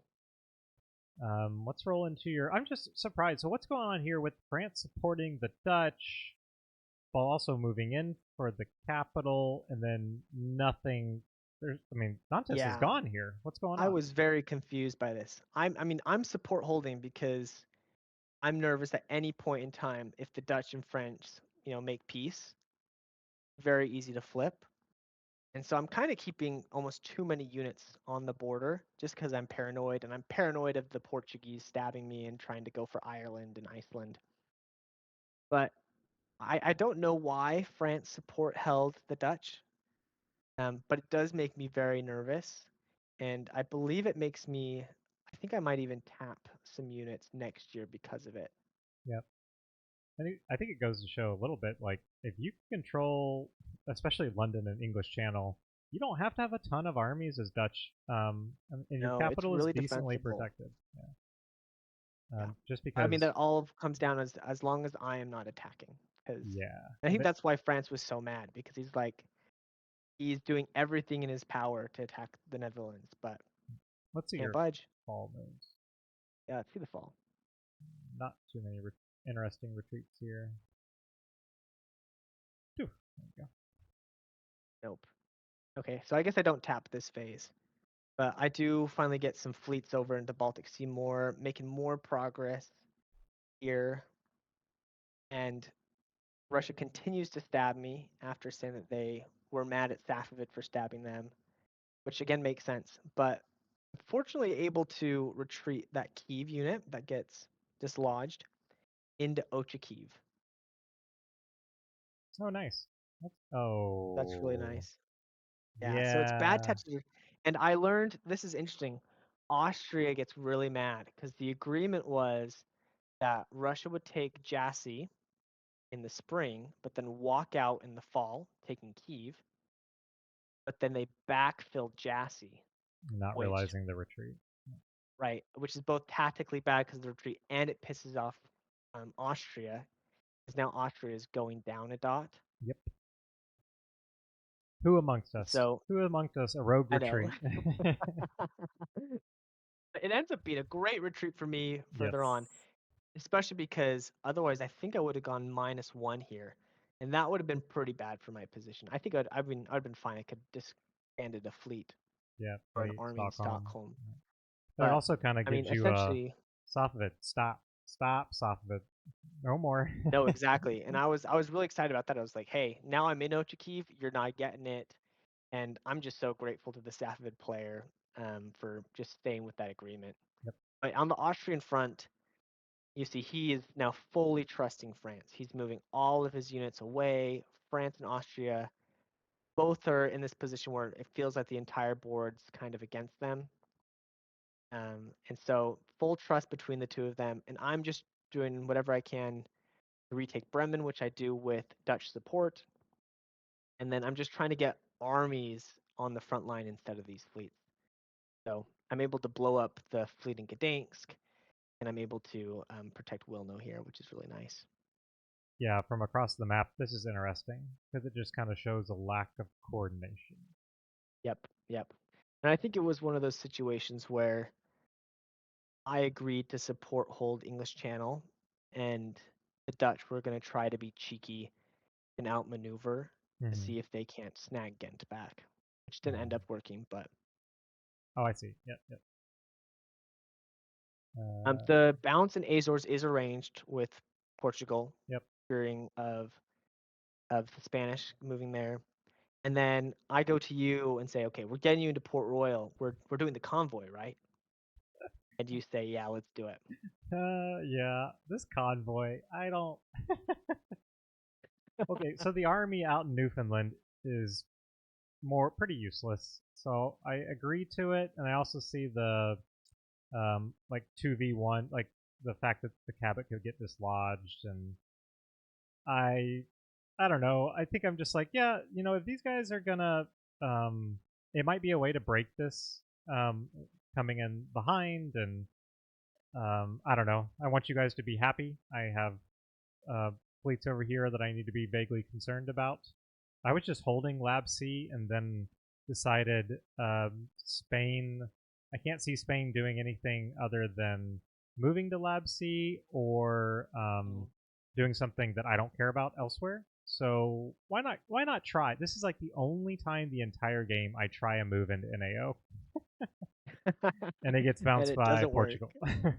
I thought y'all's bounce was arranged. I thought, oh, that's No, really clever of y'all. no. In fact, I probably would have rather had Portugal here, so they're more committed That's in true. this area. So it's just an accident, but that was it. And you might be asking, why am I putting resources in North America if I'm not getting any dots? And trust me, I'm wondering the same thing. But I think in my mind, I was thinking, oh, if I convoy this army to Port Royal, the army could go forward into Maine, and then you take Falmouth, and then maybe you would be willing to just graciously let me take Port Royal behind. I was. Yep. I And I figured. think that was the agreement. And I think you would have held up to it too. Yep. There's nothing for free. You're over here doing something. Port Royal or St. John's. I was very open to that discussion. That made a lot of sense to me. Mhm. Um, Um, so and it's obviously after this phase, I think that things shake up. But we'll continue on your moves first. it does. Yeah. I only have a few notes. I'll do Asia real quick. I'm still working with Russia here, worried that they're going to be finding any dot they can. So I self bounce, Huh. try to help them into Kikihar. Gets bounced. This is the only reason Qing lives for the lives, right? Because they're losing Hohot. Really? Oh, And but they get Origo. Rago? oh, sorry, they are sitting there. That's right. So even if Russia got in here, they'd be okay. Toku is friendly. I do demand. I'm like, I don't care if you're in Sea of Ox. Honestly, I don't want to sit here and bounce forever. In fact, I'd really rather be in even key to provide some help for this province, Novitsk. Nibbits, But yeah. moving Tartary away, so they don't have two on this, I'm very friendly with them. I do try to stab for Koryaks. They take it with absolute grace. They're like, you know what? I cored it without. I cored it when you didn't want me to. I probably knew you were going to do this anyways. It's okay. We're fine. So they don't take That's that. good, things are mending with Toku. Yeah, and it's like, am I really a threat? I've stayed out of NPO this entire time. I've uh, always, if I had a spare fleet, offered to bounce or support. So they have NPO control. They are moving on Dutch here as per the board wide effort, and So me and Toku are pretty chill. They are focused elsewhere, and I'm happy with that. What is this? Fall moves? What else I did I believe have? it's this phase that we create the contenders chat. Yes, it is. Now that we're now that it's very clear that France has been stopped and isn't advancing anymore. I mean, they're really losing a lot of dots in the Caribbean and Africa. And that chat consists of you, myself, the Dutch, the Portuguese, Tokugawa, and then Safavids. Which I guess something to point out with Safavids is Safavids in Portugal have been strong allies the entire game. Oh yeah, Like I think that fleet is held in Rustak the entire game. the fact Portugal has these dots at this point in the game means they're very friendly with Safavit. Mhm. That's And crazy. all throughout the game, I'm starting to have about this phase. I'm starting to have conversations with the Netherlands and this contenders chat. And I'm trying to think, okay, how fast can I get above 100%, and who's gonna clear that threshold? And based on my war with Austria, it's going pretty slow. So I knew that if I was gonna, when I get to impunity, if I wanted to go faster, I would need to stab an additional power. And my first choice would be Safavids. They're moving their units away from me at this point. And I mean, I'm working strongly with Portugal. Portugal has a lot of units on their border, but that was an automatic no from Portugal. Portugal just refused to stab Safavids since they had been so good to them this whole game, which I understand. Yeah. If especially if you're an alliance player, there's no reason to cut somebody from impunity like that. And so, but me and Portugal both are at this point starting to wonder, okay, where exactly are our dots coming from? Because we're close. But I was doing the math and I was like, even if I stab the Netherlands and take London, I'm still probably 1 or 2 dots short. But that's why, hence, I'm going to North America to get Port Royal and things of that nature. Yeah, just to shore up the dot count. I would say at this point, I do realize that the game is coming to an end Mm-hmm. relatively soon. And I'm constantly I'm telling you, I'm telling other people, I'm like, okay, I know I'm a little behind. Here's how I'm gonna get them. I think I can do it in 2 to 3 years. Don't worry about me, because I realize I'm a prime candidate to get cut here in a couple of different ways. But besides getting cut, my biggest issue is I'm facing the bulk of the middling colonials. Is what I call them. The colonials that can still project a ton of power and prevent me from growing fast enough, but aren't in a Mm-hmm. position to win the game really. Meanwhile, everyone else gets to pick on some regionals here and there, and Yeah. and I'm dealing with and the problem with colonials is they don't have to disband. Like if you're fighting a regional, if you're fighting Abby, they have to disband right here where you're fighting them. These players never have to disband where they're fighting me if they choose not to. They can always get rid of a colony, get rid of something else, and out of spite, out of position, out of strategy, whatever. And so, no matter how many dots you take from them, um, for the most part, it's still an uphill battle.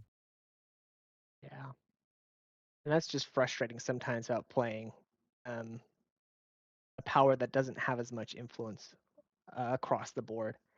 I guess Inuit is a semi-colonial in that respect, but it Yeah. can definitely be annoying whenever you're fighting a colonial for that reason. Yep. And my position here is really bad. In fact, I'm surprised I'm included in that contenders channel just because of where this position sits when the channel is made.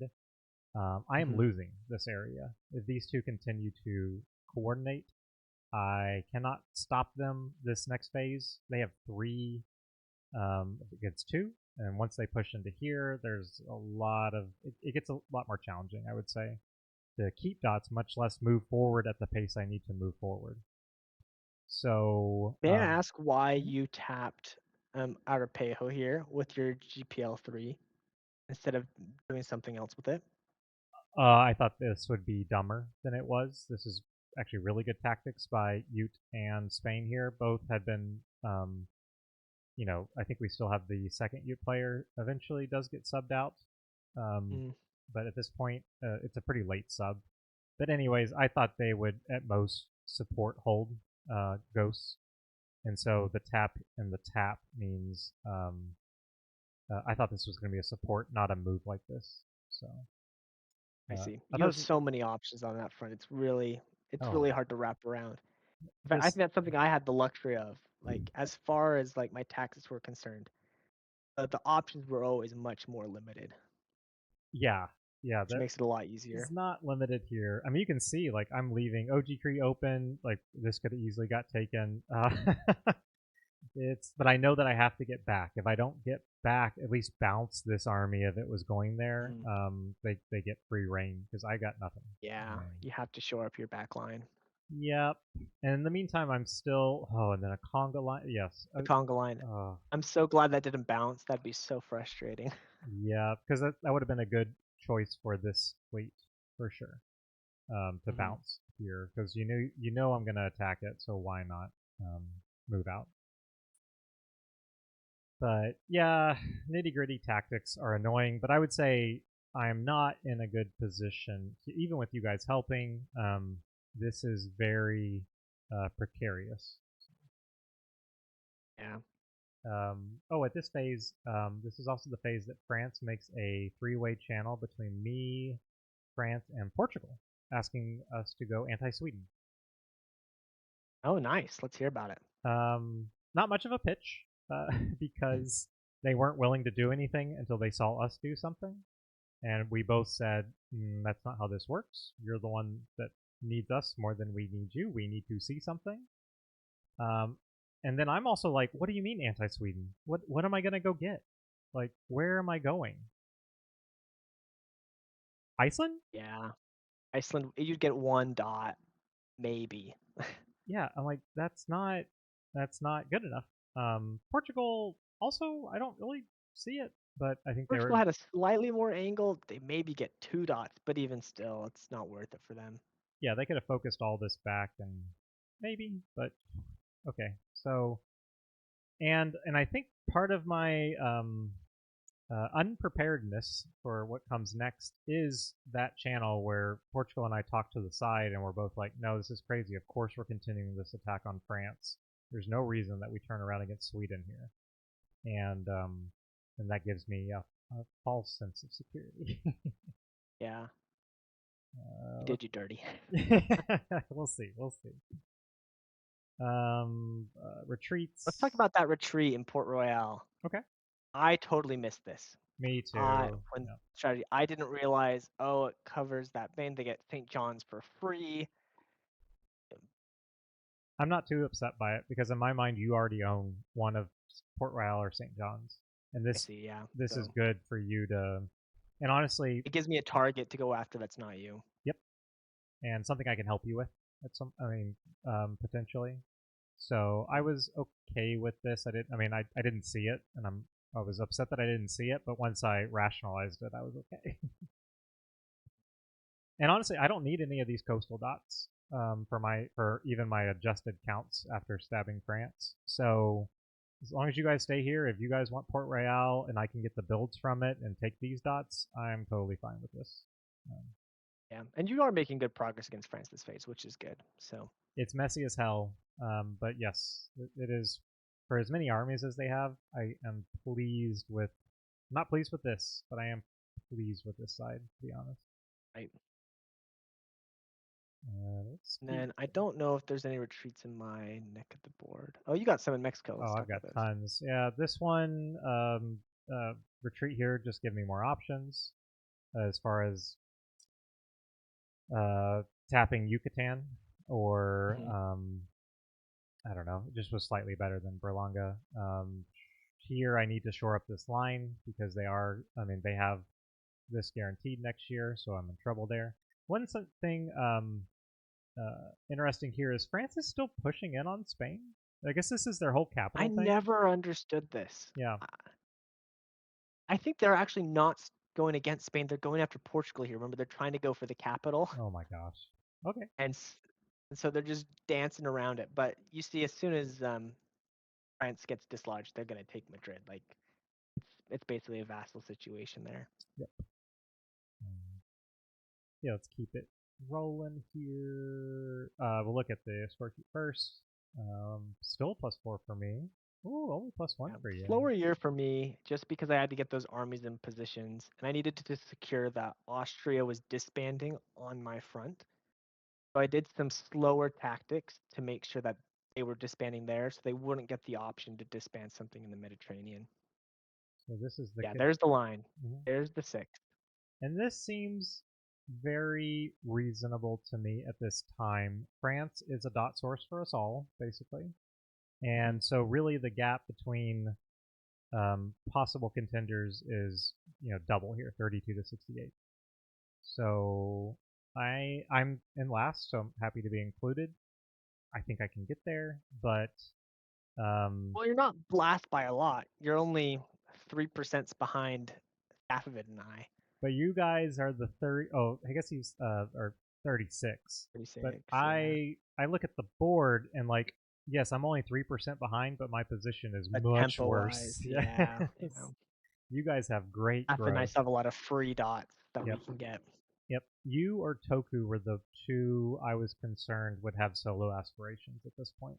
Toku has a pretty good and easy stab on me. They really focus. In fact, we'll see them move to South America because they decide they don't want to stab me, but they still want to have fun and get dots. And that whole South America Mapuche attack that's going to happen, I think could have been against me as a solo run pretty easily, right about here, maybe a year Mm, earlier. But they don't. yeah. So. One thing I want to talk about here, I'm starting to slow down, and at this point, Russia is still fighting me.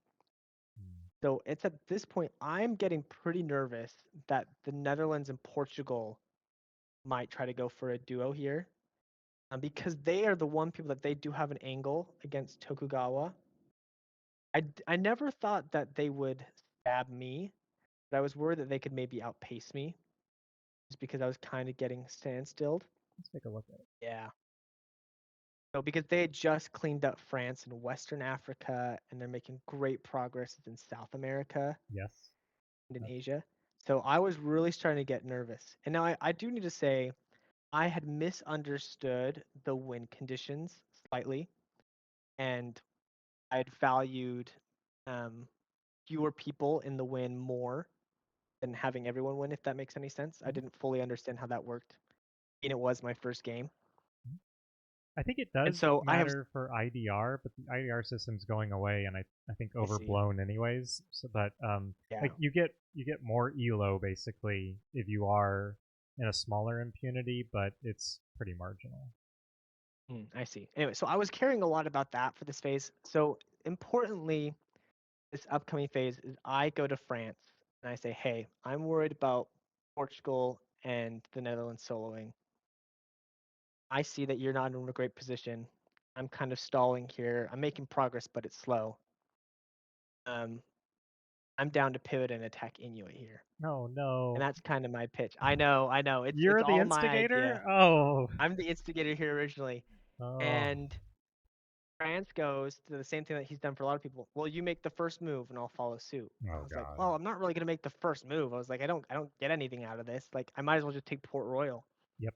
And then France spends this whole phase trying to get me to support Nantes to what current is that? It's uh, Iberian. Iberian current. Thank you. Sorry, I couldn't read. Yep. Iberian current. Yep. And the whole pitch is that again, he takes Lisbon, I support him in, he takes Porto, and that we really make this push. I never considered stabbing Dutch here, but I was like, oh, maybe I stab Portugal. And after he made this point, I was like, well, I don't really get many dots off of Inuit, but I would get a few off of Portugal. I could get Azores, Braudalid. If I really flood NAO, I could get more. And it's a more condensed I just position. knew that Yep. I just couldn't in this position. Portugal is too strong. They have too many fleets. They're too well protected. And I was really paranoid that because of how close Portugal was with the Dutch, but especially how close Portugal was with Safavid, that if I stabbed Portugal, then I would become the odd man out and that everyone would coalesce around me. Yep. And I think that is a real possibility here. Not a bad pitch from France though. Better than the pitch to me in Portugal. Yep. But Anyway, and so I pitched that and I end up saying, okay, I I don't tell them I say, okay, I'm not going to stab Inuit or Portugal this turn. I'm sorry. but I do leak that you are moving out of Port Royal. And I said, you can sneak in there if you want. Like, Port Royal is going to be empty, or you can go for St. John's. So it doesn't really make a difference for me. But in my mind, I would rather them in Port Royal because I would rather be in Port Royal. We'd kind of already agreed that I would get one of these dots, right? Hmm. And so I figured I could leak this to France, but then I would still not be stabbing. Anyway, the reason this is important is I end up deciding not to stab Inuit or Portugal here. But in doing so, I'd also put out feelers to Toku, like, hey, if I stabbed Inuit, would you be on board? Oh no. And they were like, oh yeah, 100%. But they were also the same thing. I wouldn't make the first move. Oh gosh. And so in my mind, I was like, okay, I'm done with that. I'm not gonna attack anymore. And so then we go on to the next phase. All right. The truth comes out. I know. I'm sorry. That's okay. It's part of the game. Part of the I game. see Yeah, the it's part of point. the game. Hey, if you get people to look at me, they're not looking at you. So Exactly. that's perfectly understandable. Um, let's go into that spring. See what you do with it. Yeah. So I do go into Pascaline as we had discussed. I thought it was just a great position for me to be in as it touches 3 dots rather than one. This is in North America. Oh, oh, the Placentia Bay. Placentia Bay. Sorry, I Yep, said yep, Pascaline, didn't I? yep. You're Yeah, good. Placentia Bay. So I'm not stabbing here. I am getting into position, but Portugal and I are still 100% anti-France here. That's the whole move. We're getting in position to hopefully get Falmouth. Um, and I'm curious, were you really excited when he didn't take St. John's, or did it not matter to you? Mm, I think in my mind, he didn't take St. John's this phase because he knew we would do exactly this, and he wouldn't get a dot out of it. Mm. So I wasn't And he's right. too. He's right. Yeah. Yeah, I didn't think that you had leaked I was moving Port Royal because to me this is just good play by France. Honestly, Mm. I thought they were going to put 2 on Cabot, which is why I'm moving Cabot. Um, because I'd rather either stay in Cabot if they only use Force 1, or if they use Force 2, I'm in St. Lawrence. Love it. So I did not think there was anything weird about this at the moment. Yeah. And honestly, on our part, I technically am not doing anything weird. I don't have any intentions of stabbing you at this point because I'm actually think this is a great position. We have great moves, and so in our chat with you, Portugal, and I, we decide that because there's so many options for all these units to do, that we're each going to mark up our own French moves, and then we'll line them together and then come up with a great defense. I like that. I like that a lot. One, I don't have to reveal what I'm doing, which turns Mhm. out to be a really good call. Yes, Um, yes, it is.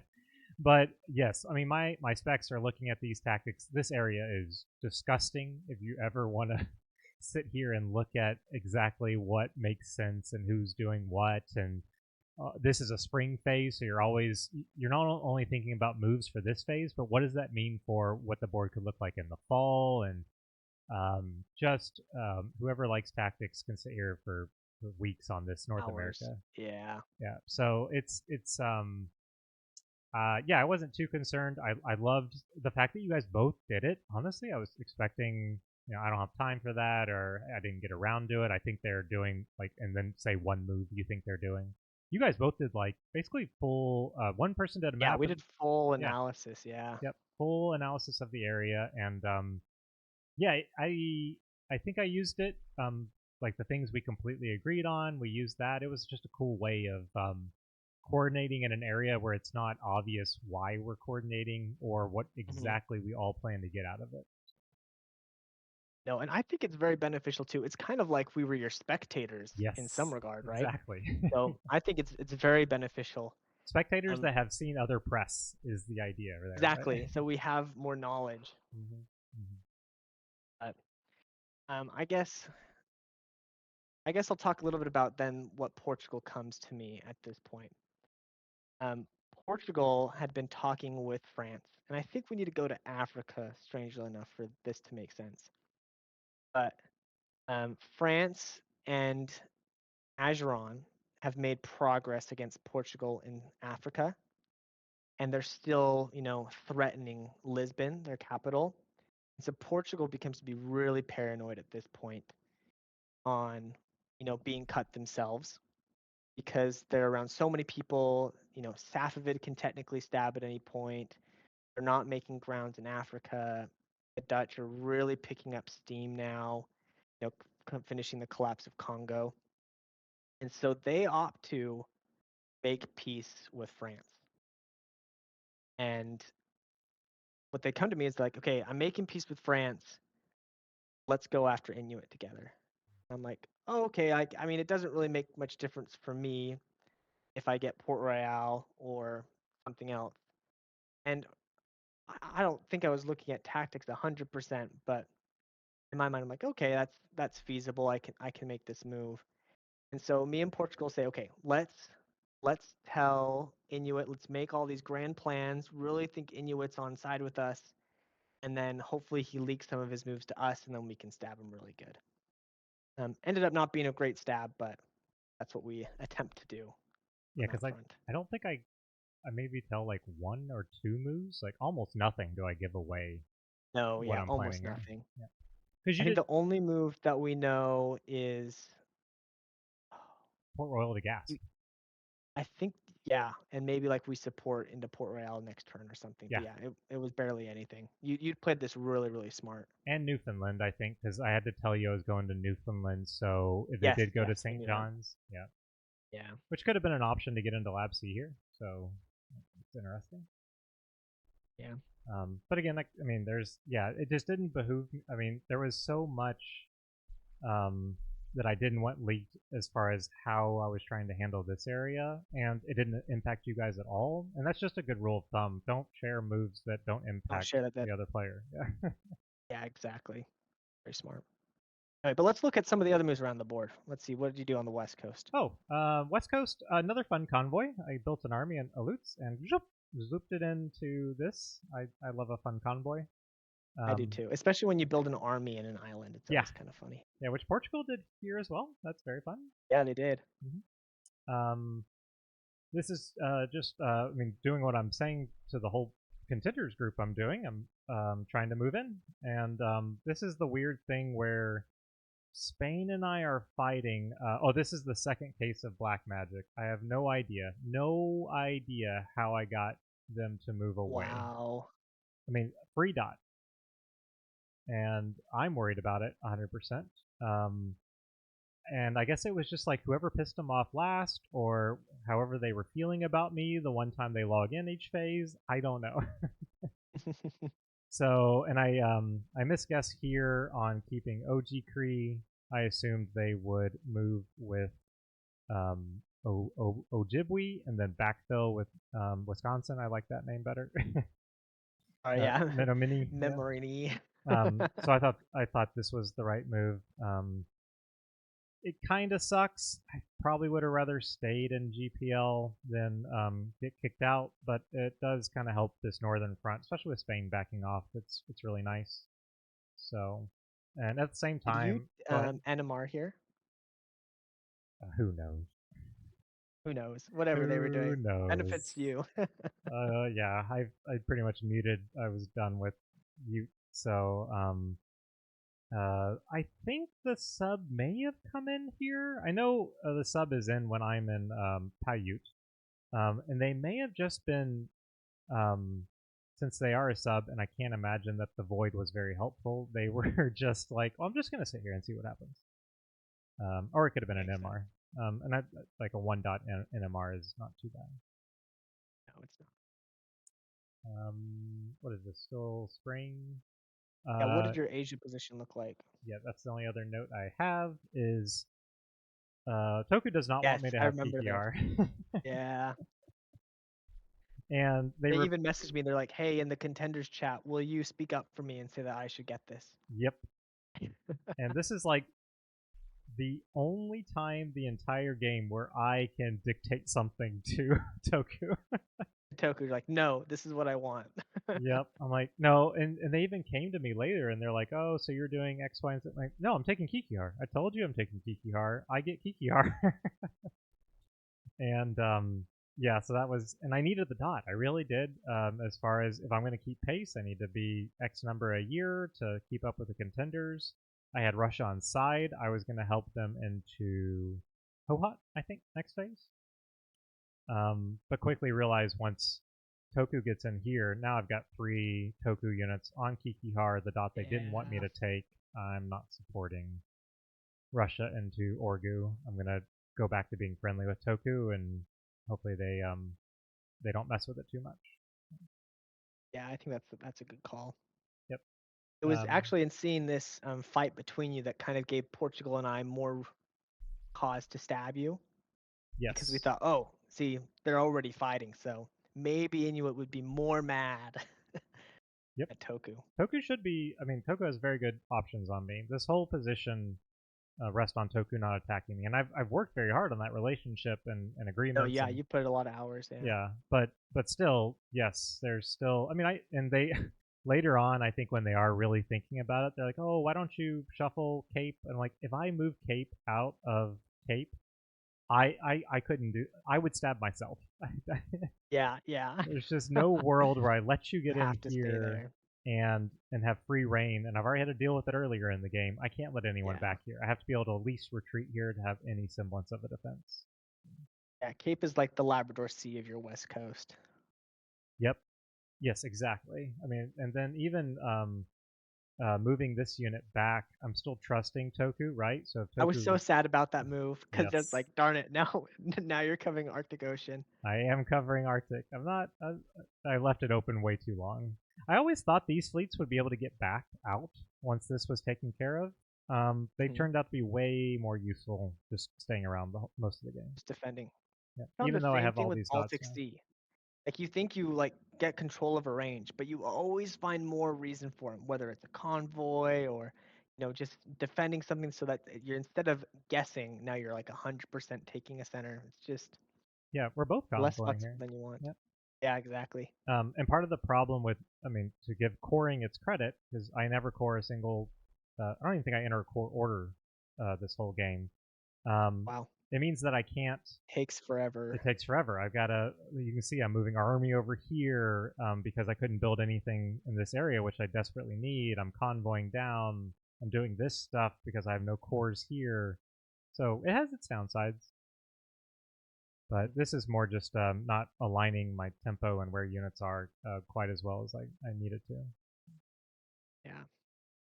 We'll flip over to fall and. Oh, go to my Europe first. I Oh don't think yes, we've talked yes, about that. right. And we should All good. lead into fall with you anyways, because you have a lot more, as we've been alluding Yes. to, things going on. So this is the phase where Russia finally comes to me. He's like, okay, I tried stabbing you 2 years in a row. Austria is now mad at me. Half of it has continued to stab me. And so he's like, I'm done fighting you. And essentially Russia for the rest of the game says, I have now my goal is to become Byzantium and move to Constantinople. And I'm just gonna make friendly moves to everyone. He didn't want to make anybody else mad, I guess, except Ottomans. And so you can see he does very friendly moves against me. I tried to see if he would tap Ruthenia, um, but it was a no-go from him. But I'm super happy that at least he's not attacking me at this point and willingly letting me take his dot. So I knew exactly what moves he were making here. So very helpful there. And then Safavids, I didn't fully trust Russia, so we agreed to blow up Venezia. And Oh, part of it was an excuse so that I could get an army on Venezia, because in this position I can force Vercateroy here yep. if I choose to. Mhm. Yeah.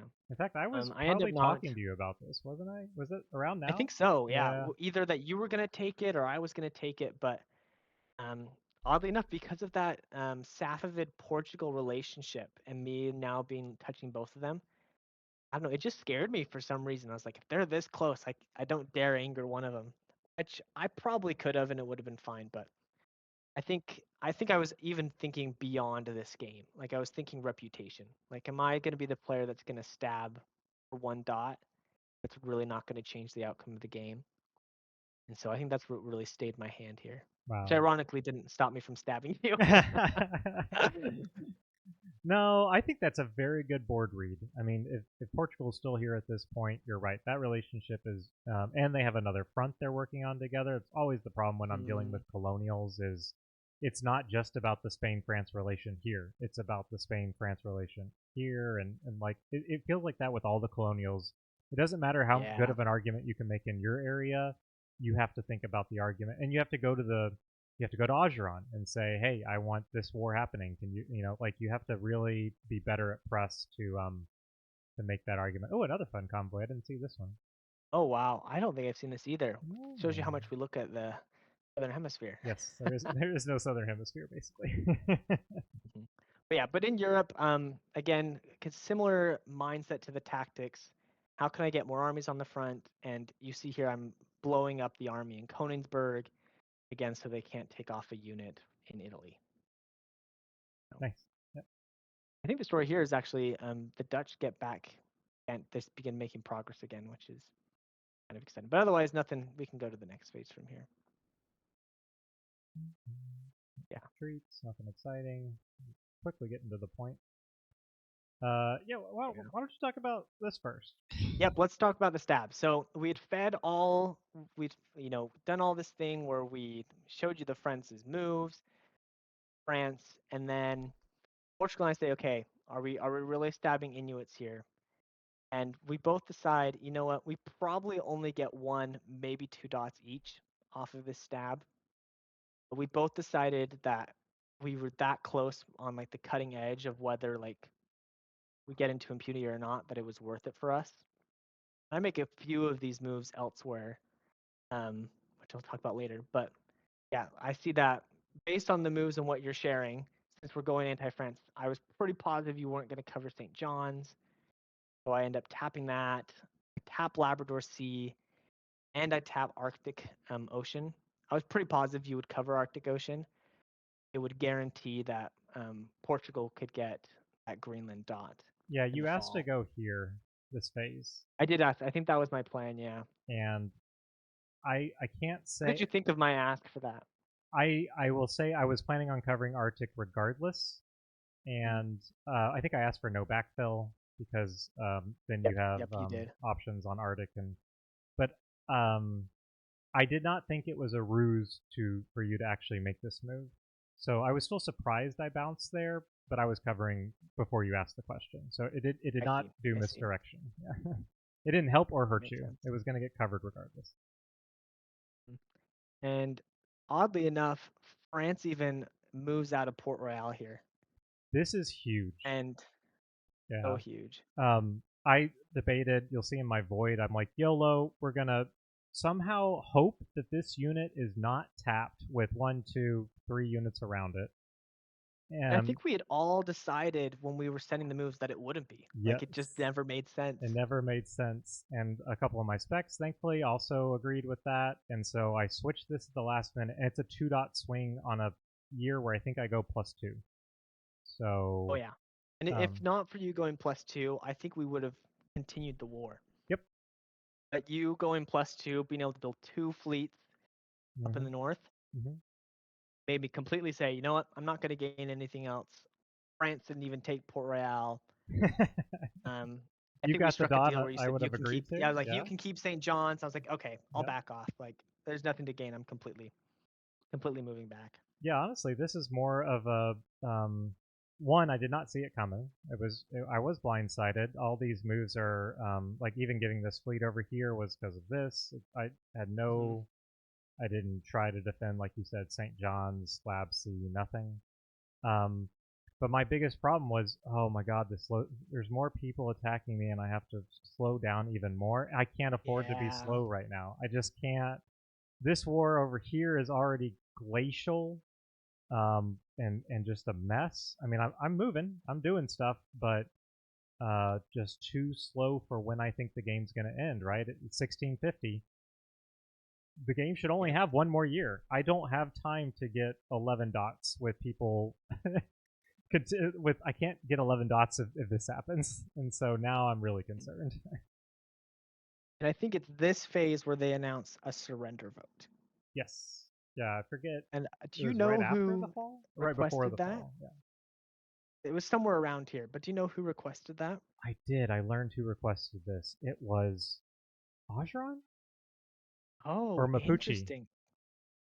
Both of those powers though make sense because they recognize they can't win, and they've just been caught between the colonials at this point, so they Yeah. don't have much to gain left from the game.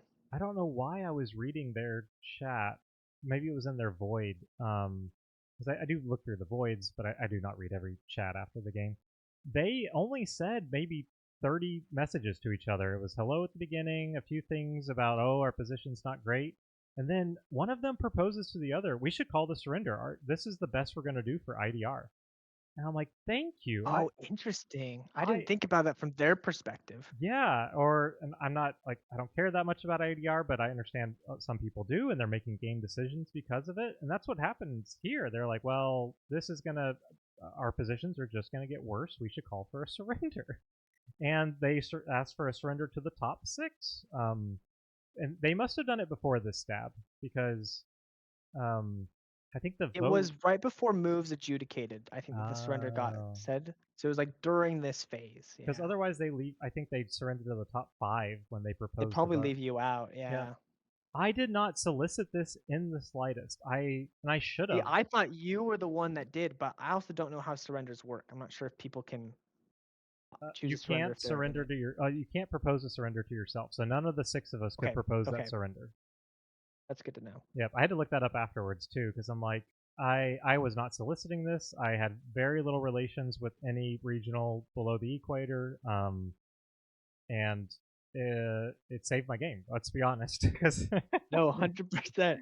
Well, maybe it saved your game, but I have other thoughts that we'll get to at the end. okay, But part of this surrender is it takes a full week for the votes to be counted, which I thought was interesting. It wasn't an immediate surrender.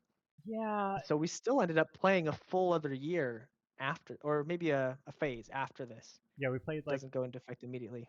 yeah, it was confusing. At the time they made the surrender, I think they were thinking it would be a surrender at the end of this year. But the way the Mm. timing and the rules worked, it didn't resolve for basically the maximum amount of time you can have a vote open, almost an entire year. So I should have looked at those details a little more, but it was very odd. So we have a surrender proposed to the top six that Mm. will resolve at the end of next fall, and this is what Right. happens this fall. Yes, this happens about other things to add. It's kind of on my same mental thought of, hey, I'm close to impunity, but I'm gonna be a few short. If you zoom into London, I stab and I dot the Dutch here. Yeah. Part of my reason was like they solidified Ghent, so I knew they weren't at risk of losing anything if I dot this. It was also close to the end of the game, and the Dutch were getting so many builds elsewhere. Yes. I figured I could get away with it, Yep. and I think they still went +6, and I was happy to get the dot. Oh, the And numbers then were I continued. terrifying. Yeah, I was like, I need to make sure I'm breaking this, preventing them from just going to the solo Safaved or duo probably. coming in hot, moving away from you. So Oh I'm yeah, like, well, this war is definitely never going to happen now. yeah. Basically, here was the last chance I had of that. Yep. I don't think I have I think we can go anything. to the next phase. Yeah, I'm looking at my fall notes. You just hold in Asia. Yeah, really. I mean, there's some like even like this phase. I agree. If I assume you Like you told Toku. trusted Toku right here not to stab you. Like they could have gotten something. Yeah, part of this was every other time I had bounced Carrick's here. I thought it was, I don't know why, but I decided to bounce over here to prevent something sneaking up. But I think a better move. Oh, it's fall. I think in the spring the better move is just tap this unit. So, I see. but I do stay with Toku here. They don't even take the support, but I don't help Russia. I am trying to be. I Mm, mean, I'm friendly, but I'm also full defending. right, right. Um, And I guess I should say at this point with the surrender vote, I immediately vote no. oh, I did not want the surrender. My thinking was, oh, we're stabbing Inuit here. Toku's gonna join in next round. And part of it is like I want the win. Like I didn't want, like I wanted to clear 100%. I guess is what I was thinking. mhm. And so at this point, I vote no to surrender, and I later learned the Dutch also voted no because I think both of us could see visions of where we could, outpace some other people if we played our cards right. I agree with that. Yep. It But was that will have to be seen. it was an uphill battle because yes, there's a lot of negotiations. Let's look at the builds. A lot of negotiations. Oh, do I have builds? Winter builds. Oh, that was retreat. Oh, I think those were, yeah. So this is my problem. +7, +7, scary as hell. Yeah. Even these numbers, I'm like, okay, they're easily getting there. I'm still ahead of Safavit here. I do not feel ahead of Safavit here. Right, right. And Numbers wise, but not position wise. yes, they have a much better position. I never clocked that Portugal relationship, though I should have. But I saw where they were cooperating against Ayutthaya, so I did know like that probably wasn't happening. And the fact that you and Portugal went in on me, I pretty much concluded, okay, they're not going in on Safavit anytime soon. But let's go back. So yeah, +2. If I had not switched that one move, I'm +0, and I have no response. +0. Yep. So these two builds are very crucial for you. Very crucial. Equal, obviously here, and then gnome is maybe seems a little weird, but it's to force Arctic. Arctic Ocean, yeah. Which Arctic Ocean is a great province, but it's sometimes hard to wrap your head around just how big it is and what it all touches. Yeah, it's like Europe and Asia, and it's where the Yep. twain. I mean, it's giant. Yeah. And I see what's going on. I'm not terribly concerned about losing any dots from you guys from here. Yeah, you're pretty defensible here. Yeah, It's like just about wasting wasting time. time, yeah. Yep. If this was mid game, I have no problems with it. I think we can figure something out. But I'm like, I don't have time for this. I don't have time to trust you, but I still can't really trust you, so I have to move against you enough, to defend. And this is frankly ugly. This is look how I mean it will look even nicer at the end of this year, but look how contiguous and then me, I'm just like Everyone is.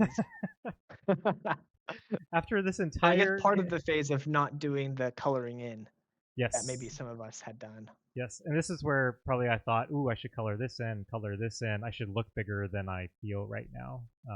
Mhm. But I choose to ignore that. But yeah, I spent this entire, pretty much from year 2, I've been attacking Atha. I haven't even got to this, like, I haven't got to the Great Plains. I haven't even made it into America, basically, from the north. Thankfully, I did enough from the west to help. And this war with France as well. It's like, what You're have making we progress. Yeah, we made progress, but what have we really exchanged it's here? true. I guess getting Papa and EU back are probably the biggest changes here. Anyways, a lot of negotiations with not only yourself, with Portugal, with the Netherlands, Yeah. with You're fighting Tokugawa. hard this turn. Yes. You're like, come on, like, what are y'all thinking? You made some great points. I should Well, what convinced you to point change that your out as vote, I well. guess? I changed my vote. Was it this phase? Or was it after fall? I think it was after. No, it was this phase. Yeah. I changed my vote this phase to a yes. After one, you'd been pressing me hard to convince because I Yeah. think you would realize that like if things were to continue right down the path, then you might not be getting that win. But I had talked to Toku because it doesn't go in yet. I'm still a no at this point, but I'm talking to Okay. Toku and I ask, how many dots can you get next year? And they just don't respond. Oh.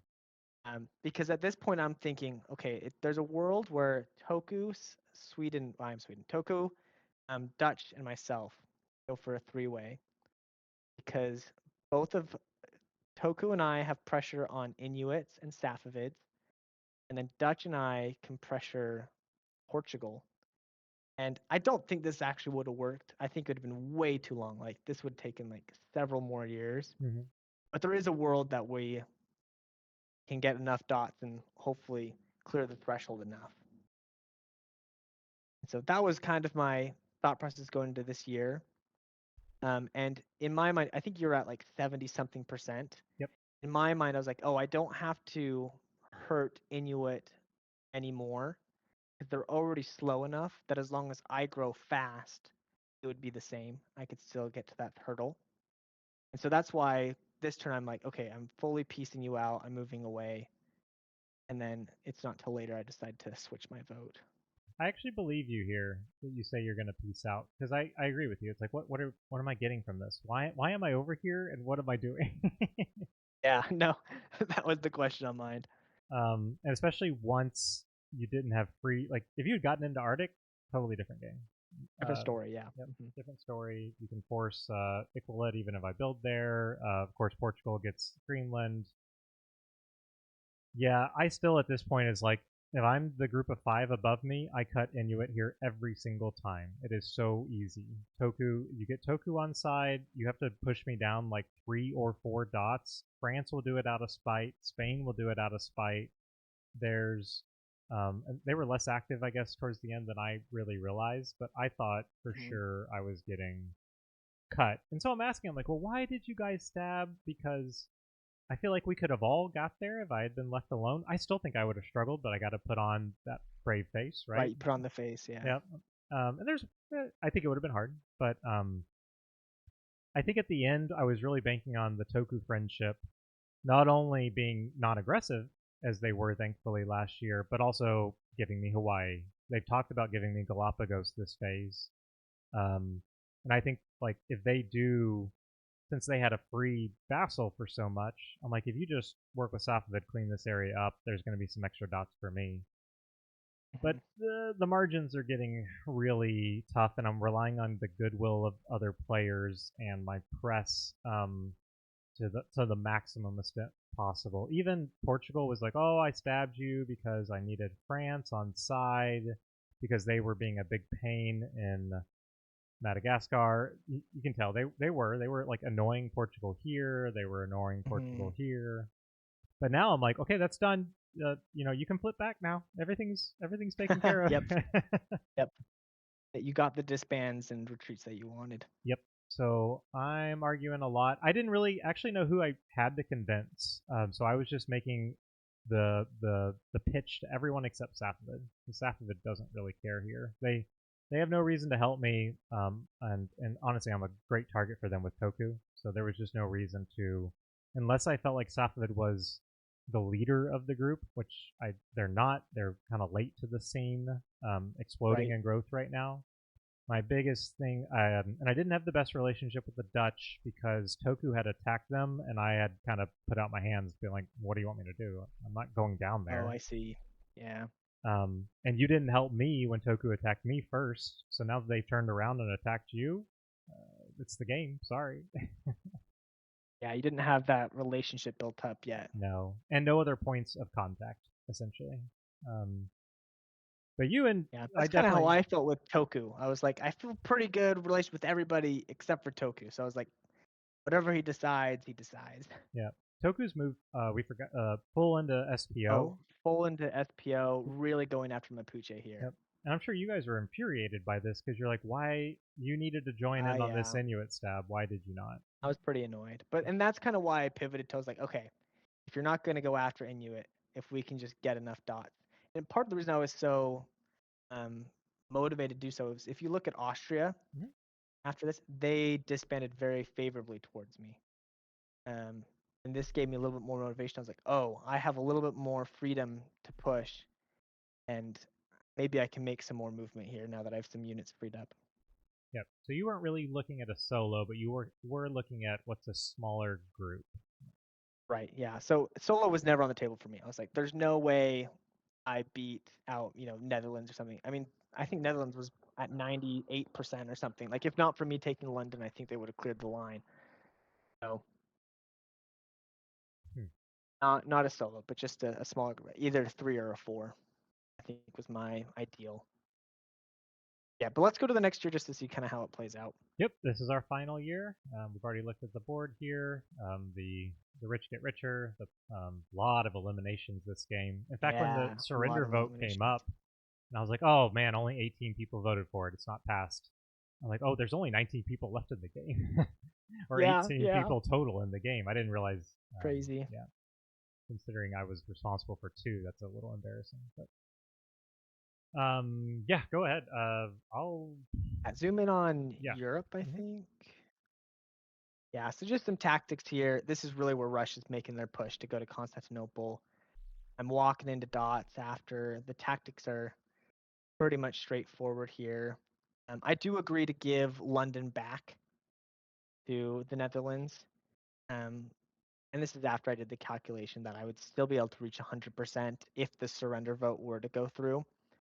Still was a vote for no at this point, but I'm moving my units out to NAO to potentially make a move on Portugal is kind of my thought process here, and hence why I'm willing to give London back to the Dutch because I want to see if they'd be willing to flip and go anti-Portugal here. Okay. Then let's go over to North America. This whole time, I Um, was kind of thinking that Austria and France's best option was to just take the Dutch capital, like, like yeah, it definitely was. just suicide into it. Why not? It's your only chance at being in this game at all. And I am of the mind. A lot of players, it's like, no, I'm gracefully accepting defeat. We're just gonna play this out. Not me. I'm like, no, I will play to win until the very last move. Now I And I understand. think they were trying to, but Yeah, they're moving in you Ghent. got to Yeah. remember that if I don't tap Southern Bite and I don't tap Wad and Sea, they can never take it because Oh, at max they'll have 2 on it. In yeah. Utrecht and Utrecht and Ghent, Ghent. they Yep. need the fleet support. So Yep. And they're nowhere near. unless I was willing to do it, they couldn't. Well, then I go to you and I go, hey, I don't know. The Yeah, pitch and there that is hence rough. why France was so mad at me. Yeah, that's a rough pitch. If you All right, but yeah, as you guys, see, I yeah, move out here in NAO, mhm. but I try to make moves where it's like, okay, I'm piecing out Inuit, but Portugal's not necessarily, which is why you see Portugal. I'm trying to have my cake and eat it too. You Doesn't told me quite about work out, this. I but think. yeah, I did. I go up to you and I'm like, hey, I'm supporting France into St. Anthony. I I'm trying to flip gracefully, but Yeah. I'm like, well, France that's doesn't not even very take it. friendly. No, it wasn't friendly at all. Probably not a good play for future reference. I was hoping for a bounce here. Yeah, that'd be ideal. um, my plan here, because at this point, yes, I'm heavily reliant on the surrender vote passing, which I'm almost sure is not passing because in my mind, Spain or France should vote against it because I'm included and I don't deserve to be included, and I've attacked both of them. Mm. So to me, that's where the no vote came from. The fact neither of them voted no. In fact, I looked at France's void and they voted yes without realizing I was even in the impunity. They're like, oh, they included Wow, Inuit. Oh, I might have voted that's no if funny. I'd known that. Oh my god. But my big plan here is my last ditch effort. Let's be honest. If you guys don't turn around, and if like Toku goes really hard into me, is I offer throwing to Toku. I think that's my last option. Mm. Um, I just say, hey, if you have any aspirations of a solo run, this is exactly what I'm doing. I'm moving out of your way. You can come take my dots, and you can be a solo threat. I will not, because that's all I have, right? Like if you guys are gonna Right, that's knock your only me out, leverage at this yep. point. To get you guys to stop attacking me, to get Safavid to look towards Toku to get dots instead of what they're obviously going to be doing as soon as they finish Russia. So they do ask me about Brask. I said yes, take it. But I always usually add like a little kicker on it. Like when you ask to go to Greenland, I'm like yes, but don't backfill. And Yep. so that Hmm. way it's like, well, I know if you will want to backfill if it's against me, and it's like a little canary. Here I say take Brask, but take it from Yin Isi. And they end up not doing that. So it's just another like flag. I'm like, okay, I'll do it. Like, their intentions aren't true. Yes, Toku's being not aggressive. They're just coring, which I hate. So I actually do stop a core here just because I'm annoyed with it. Of course, they just keep coring. So that's my plan. If Toku had gone a lot harder, and/or you guys had not turned around to the degree you did, I say turn around, and yet Portugal's getting 2 of my dots, but Yeah. I can't do anything. So. And amazingly, I think you still go positive here, which is crazy. Yep. You got where there's a will, there's a way. You just gotta. I go positive here because even though Spain has turned Mexico. around, because France is in their capital. I'm still taking all the Spanish dots I can. I think Spain tells me, how about you convoy Sonora to Hawaii? Which, okay, that that would have worked. But I guess if you were out of impunity, if you weren't in the surrender vote, maybe I would consider it. But right, for the memes, yeah, Toku knows. I mean, Toku knows that I'm not attacking them. They're the only thing keeping me in this game, so they're not worried at all. Toku cores, Safavitted moves. Yep, Safavid's coming after me next. I'm getting any dot that I can, essentially, at this point. Moving to defend. But yeah, it's basically, in my void, you'll see it's like, I need the surrender vote to pass. If it doesn't, that was on like a Monday night when the game ended, and I was dreading because I'm like, okay, if this vote doesn't pass, I know what I have to do Tuesday morning. I have to wake up and I have to send Portugal and Sweden a big convoluted plan that gets me to 100% next year because they are ready to end this game. I would send this big convoluted plan to you guys, and then it's up to you because I really don't have an option at that point. You guys probably wouldn't do it, cut me out, and that was it. So spirits were low at this point, let's say. Yeah. Anything else? So I guess we can go Mm-hmm. to fall moves. Yeah. And then I'll talk about my decision to switch my vote. Hey, you All right, so painted these it are the fall old-fashioned moves. way. I know I painted it the old-fashioned way, but I was happy at this point because now I want to look big, right? It looks fun on a map. But at this point, I'm talking with the Dutch. I say take back London, and we were talking about the two of us attacking Portugal, and at this point, I think you would come to me and were really pressing to get me to vote. Sort of, I think you'd even just straight up ask me, you're like, "How are you voting?" Yeah. And I didn't lie. I said I'm currently voting no, and you talked me through it, and eventually did convince me. And it was after talking with the Dutch, saying, "Hey, let's just end the game. If we don't, then it'll just last a long, long time." Toku didn't stab Inuit as they said they were going to. It sounds like people just want the game to end, and so we're like, okay. So both of us switched our votes from no to yeses, and I learned after that, aside from one other player, we were the only two that voted no. I saw Originally. that, yeah, and Popcorn Throwers, she had the votes, took a screenshot, yeah. I thought that was interesting. The Dutch told me because I asked several people. I didn't ask everyone how they voted, which I did not talk to Spain and France about the vote at all. I figured there is probably nothing smarter. positive that I can say. Don't want to remind them about it. Yes, I don't want to remind them. I don't have anything to say to them. I'm still attacking them. Nothing good can come of this. I talked to you, Portugal, and the Netherlands. I don't even think I asked Toku.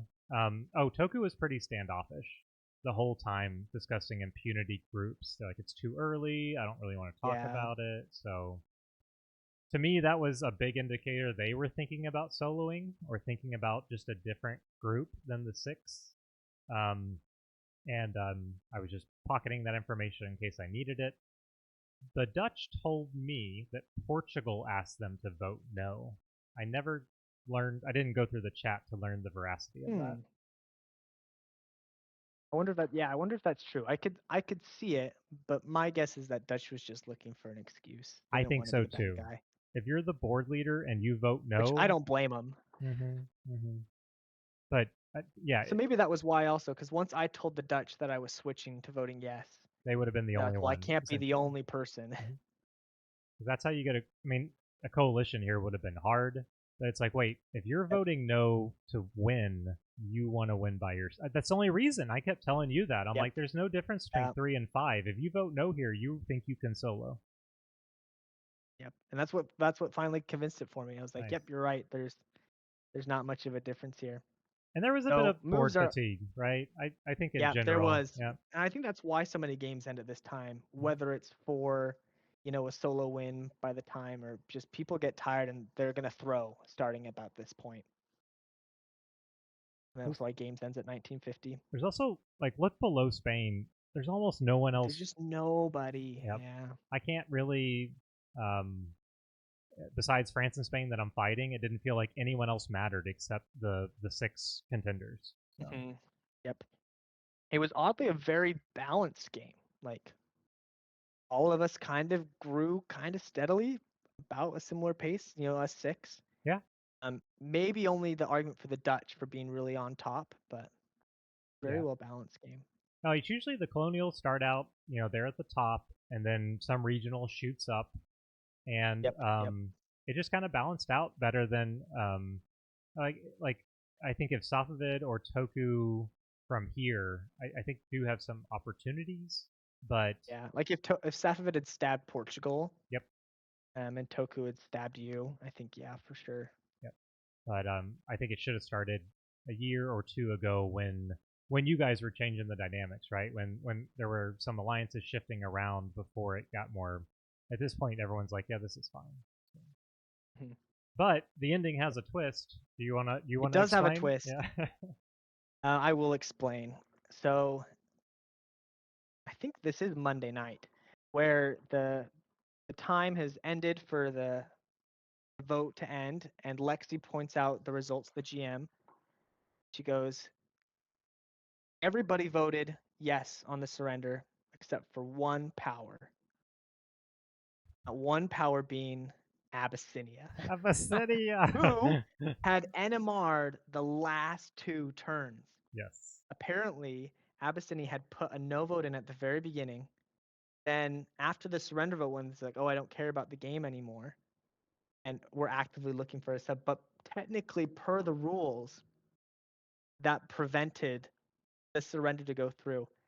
So there's a bunch of us discourse, of us complaining about the fact, but fortunately we just ran another vote through the winter builds phase, and we got a substitute Abyssinia player, and they all voted yes. But it was a funny twist when we found out them of all people had voted no. I was shocked. I thought for sure it was going to be Spain or France, and then they would they would vote no and then recall a surrender to 5 people. That's what I would have done if I was France or Spain. Yeah. But then wouldn't you just vote no at that point? I should and threaten to throw to Toku. That's a good point. Yeah. But because I'm not just going to give up, right? I mean, it's not, even if I have to sit here and put in moves for a few more real life weeks, there's always a chance. There's always a chance I convince someone, right? Like that's my strength is not tactics, as we have seen in this game. It is press and long term trying to make stable borders, units be where they need to be. So yeah, I probably would have still tried, but that shocked me. And then I would say it was 50% theatrics, 50% actual indignation. I was like, wait a minute. So I post in Council of Nations. I'm posting in Public Square. I'm like, this doesn't seem right. Kind of making a big deal, but I am very respectful of the GM and the decisions made. Right. I don't. I'm not gonna be a twat about it. I'm just saying, wait a minute. Someone who NMR'd and is being subbed out is making the rest of us play this game. That just doesn't sit right, right? Yeah, I don't 100% agree with you. And I'm glad that you were the one having to bite the bullet and make all the points, and the rest of us could just sit back and let you do it. Yeah, it had to be me. I mean, obviously here, I think everyone sees what's going on. Toku actually did stab in the fall, so they're up in Gulf of Andar. They take Kikihar. So I'm even in a worse position than I was. Even though you guys kind of pieced me out, I'm still I have been stabbed by every neighbor. Yeah. I guess not Spain. I own Spain. Spain never stabbed me. Sorry. But and neither did micro stabs from France. But so I have to make the argument. I have to do it respectfully, but strongly say I think this is something's off about this. And she handles it with amazing grace. She takes some time. I'm sure there was some discussions on exactly what makes the most sense. And she says, okay, at the end of winter, and she extended winter 1 day, we'll do a short vote. So anyone can change their vote. The new Abyssinia player that comes in can vote however they want. Of course, I immediately press Abyssinia. I'm like, it's before the sub happens. I'm like, can I ask why you voted no? And then when the new player comes in, I message them and I say, hey, we're all done with this game. Thanks for finishing it off. We just need a yes vote here and we can all go home. And they don't message me. No way. They didn't even confirm. Yes, I go look at their void afterwards. They vote yes immediately when they come into the game. They do not message me though. Maybe they voted yes and then they just stopped caring about the game and because they know that's all they have to do. Like if everyone else already voted yes. And I What's give gonna them change now? I give them like a little hello about 6 hours before the deadline, and one of my specs is like, hey, I've played with this player before. Don't antagonize them; they will instantly turn on you. So I lay it on so thick. I'm like, thank you so much for playing. We really appreciate just being so nice. And it didn't matter at all. They voted yes, and they voted yes. It was all good. But no, I am actually kind of surprised that France didn't vote no. If anyone was going to, I thought it would have been them. Yep, I think it was fatigue. Props to them. Yep. Living garbage. Oh yeah, great player. Played their heart out the entire game. Never gave up. Very, very happy about that. True, and I think was in a good position to win. It just, I don't know, all the little microaggression, like micro stuff we had to deal with up here did not. And then the biggest thing for me was going in on Spain and immediately backing off. And I'm like, well, you're not an ally then. Like, and I understand things were happening elsewhere. So like, it may have been the best decision for them, but it did lead to me attacking them. And at the end of the day, I get what, 3 whole dots. Oh, really? Because you took St. John's? This is only a 2-dot swing on this whole front. I didn't want to have this war. That's true. The whole time. Yep. I really didn't want to have this war. It wasn't beneficial, I think, for either of us, but we never could quite work it out. So, we'll flip to our final board state here. And yep, there is a surrender call that passes with all alive players voting yes for the top 6, 5 of who I think completely deserve it, and well played from all of you, and a 6 who sneaks in by hook or by crook. Hey, you got there, and that's what matters. Yep, it's a social game. That's what I'm saying. I just had to. I mean, from the moment press opens, I make all 24 channels. I'm talking with all the players. I'm giving as much as I'm getting. So if even if like one of these regionals had been really chatty, I would have been really chatty back. It's just try to do what you can the whole game, and this is the payoff. So I've got a final board here as well. Real strength to you. And it's see that. You see the Russia color change. Yep, Byzantine. Byzantine, yeah. I like this color. It's nice though. It is. And the whole world looks fairly nice, except whatever. Except North America. It's a work in progress. Oh dear. Yeah, big shout out to everyone who played in this game. It truly was so fun. Apologies, as is for stabs, but really great gameplay by so many people involved. I agree. And I'll just, because you can't congratulate yourself, congratulations, a win in your very first game of Imperial Diplomacy. Thank you. And honestly, your press from day one was amazing. It's why I asked you to be part of this AAR. Is you did full sentences, you were eloquent, you were kind, and all the things that I was hoping for, and I never really had to worry too much about this area or North Atlantic at all, besides the final stuff. And I really appreciated having you as a neighbor and having you in the game. Yeah, thank you. And likewise.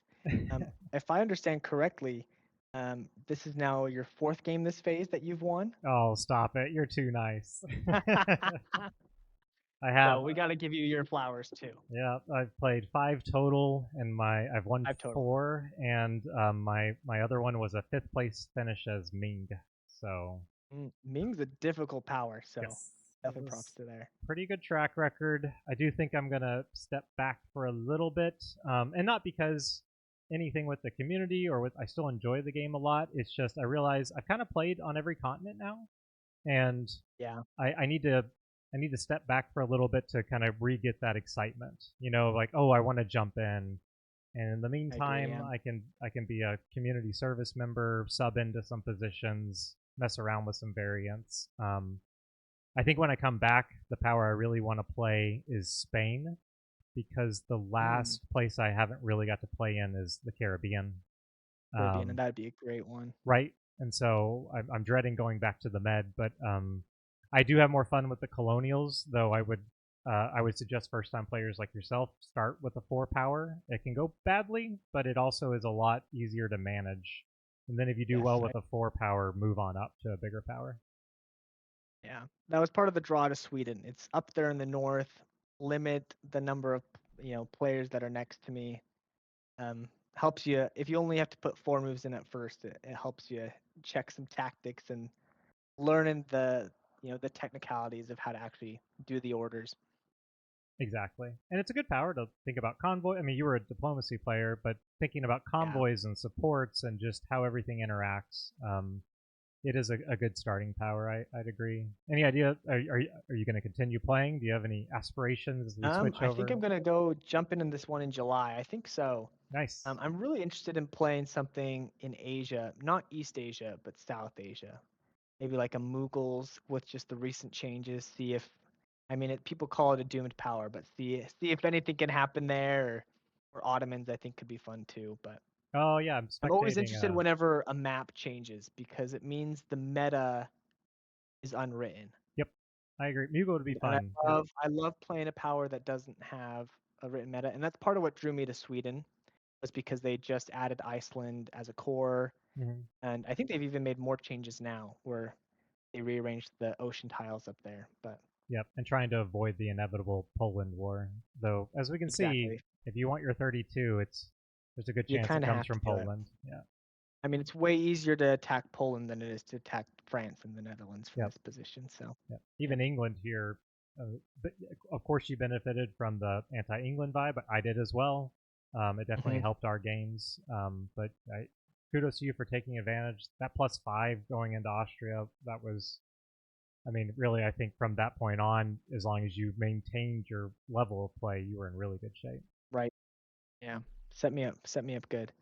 Yeah, that shows you just how much there's skill involved, but every win comes with a little bit of luck, being who's next to you and what the board state's been actually going to be at and who's dying. So 100%. Definitely benefited from that as well. Any other final thoughts, or are you good to wrap us up? No, I think that's perfect. It's been a joy talking through this with you, and yeah, it's been great.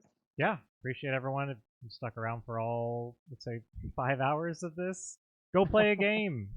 This is a good podcast. Highly recommend. Yeah, but go jump in a game. They're starting the ImpDip server will be in the link below. Very welcoming to new players. And they're starting a new format. Like they're doing seasons. So there's waves that open, I think, every month or every other month. For the next year. They got a nice plan and really good group of people. Fun game. If you like big 4X strategy games, if you like social games, it's a really good mix. I actually I prefer this to normal diplomacy because I like the ability for the long-term alliances, and though it's annoying sometimes, the globalness of it and the fact you can't touch almost everything on the board. There's things happening outside of your control. So check it out if you're interested. Well, thank you, Nate. Really appreciate you joining. This was a thanks, Michael. Yeah, B2.4E, 6-way surrender. This has been Inuit and Sweden, and signing off. Cool. Nice work. Yeah, perfect. Not bad on timing. How much work is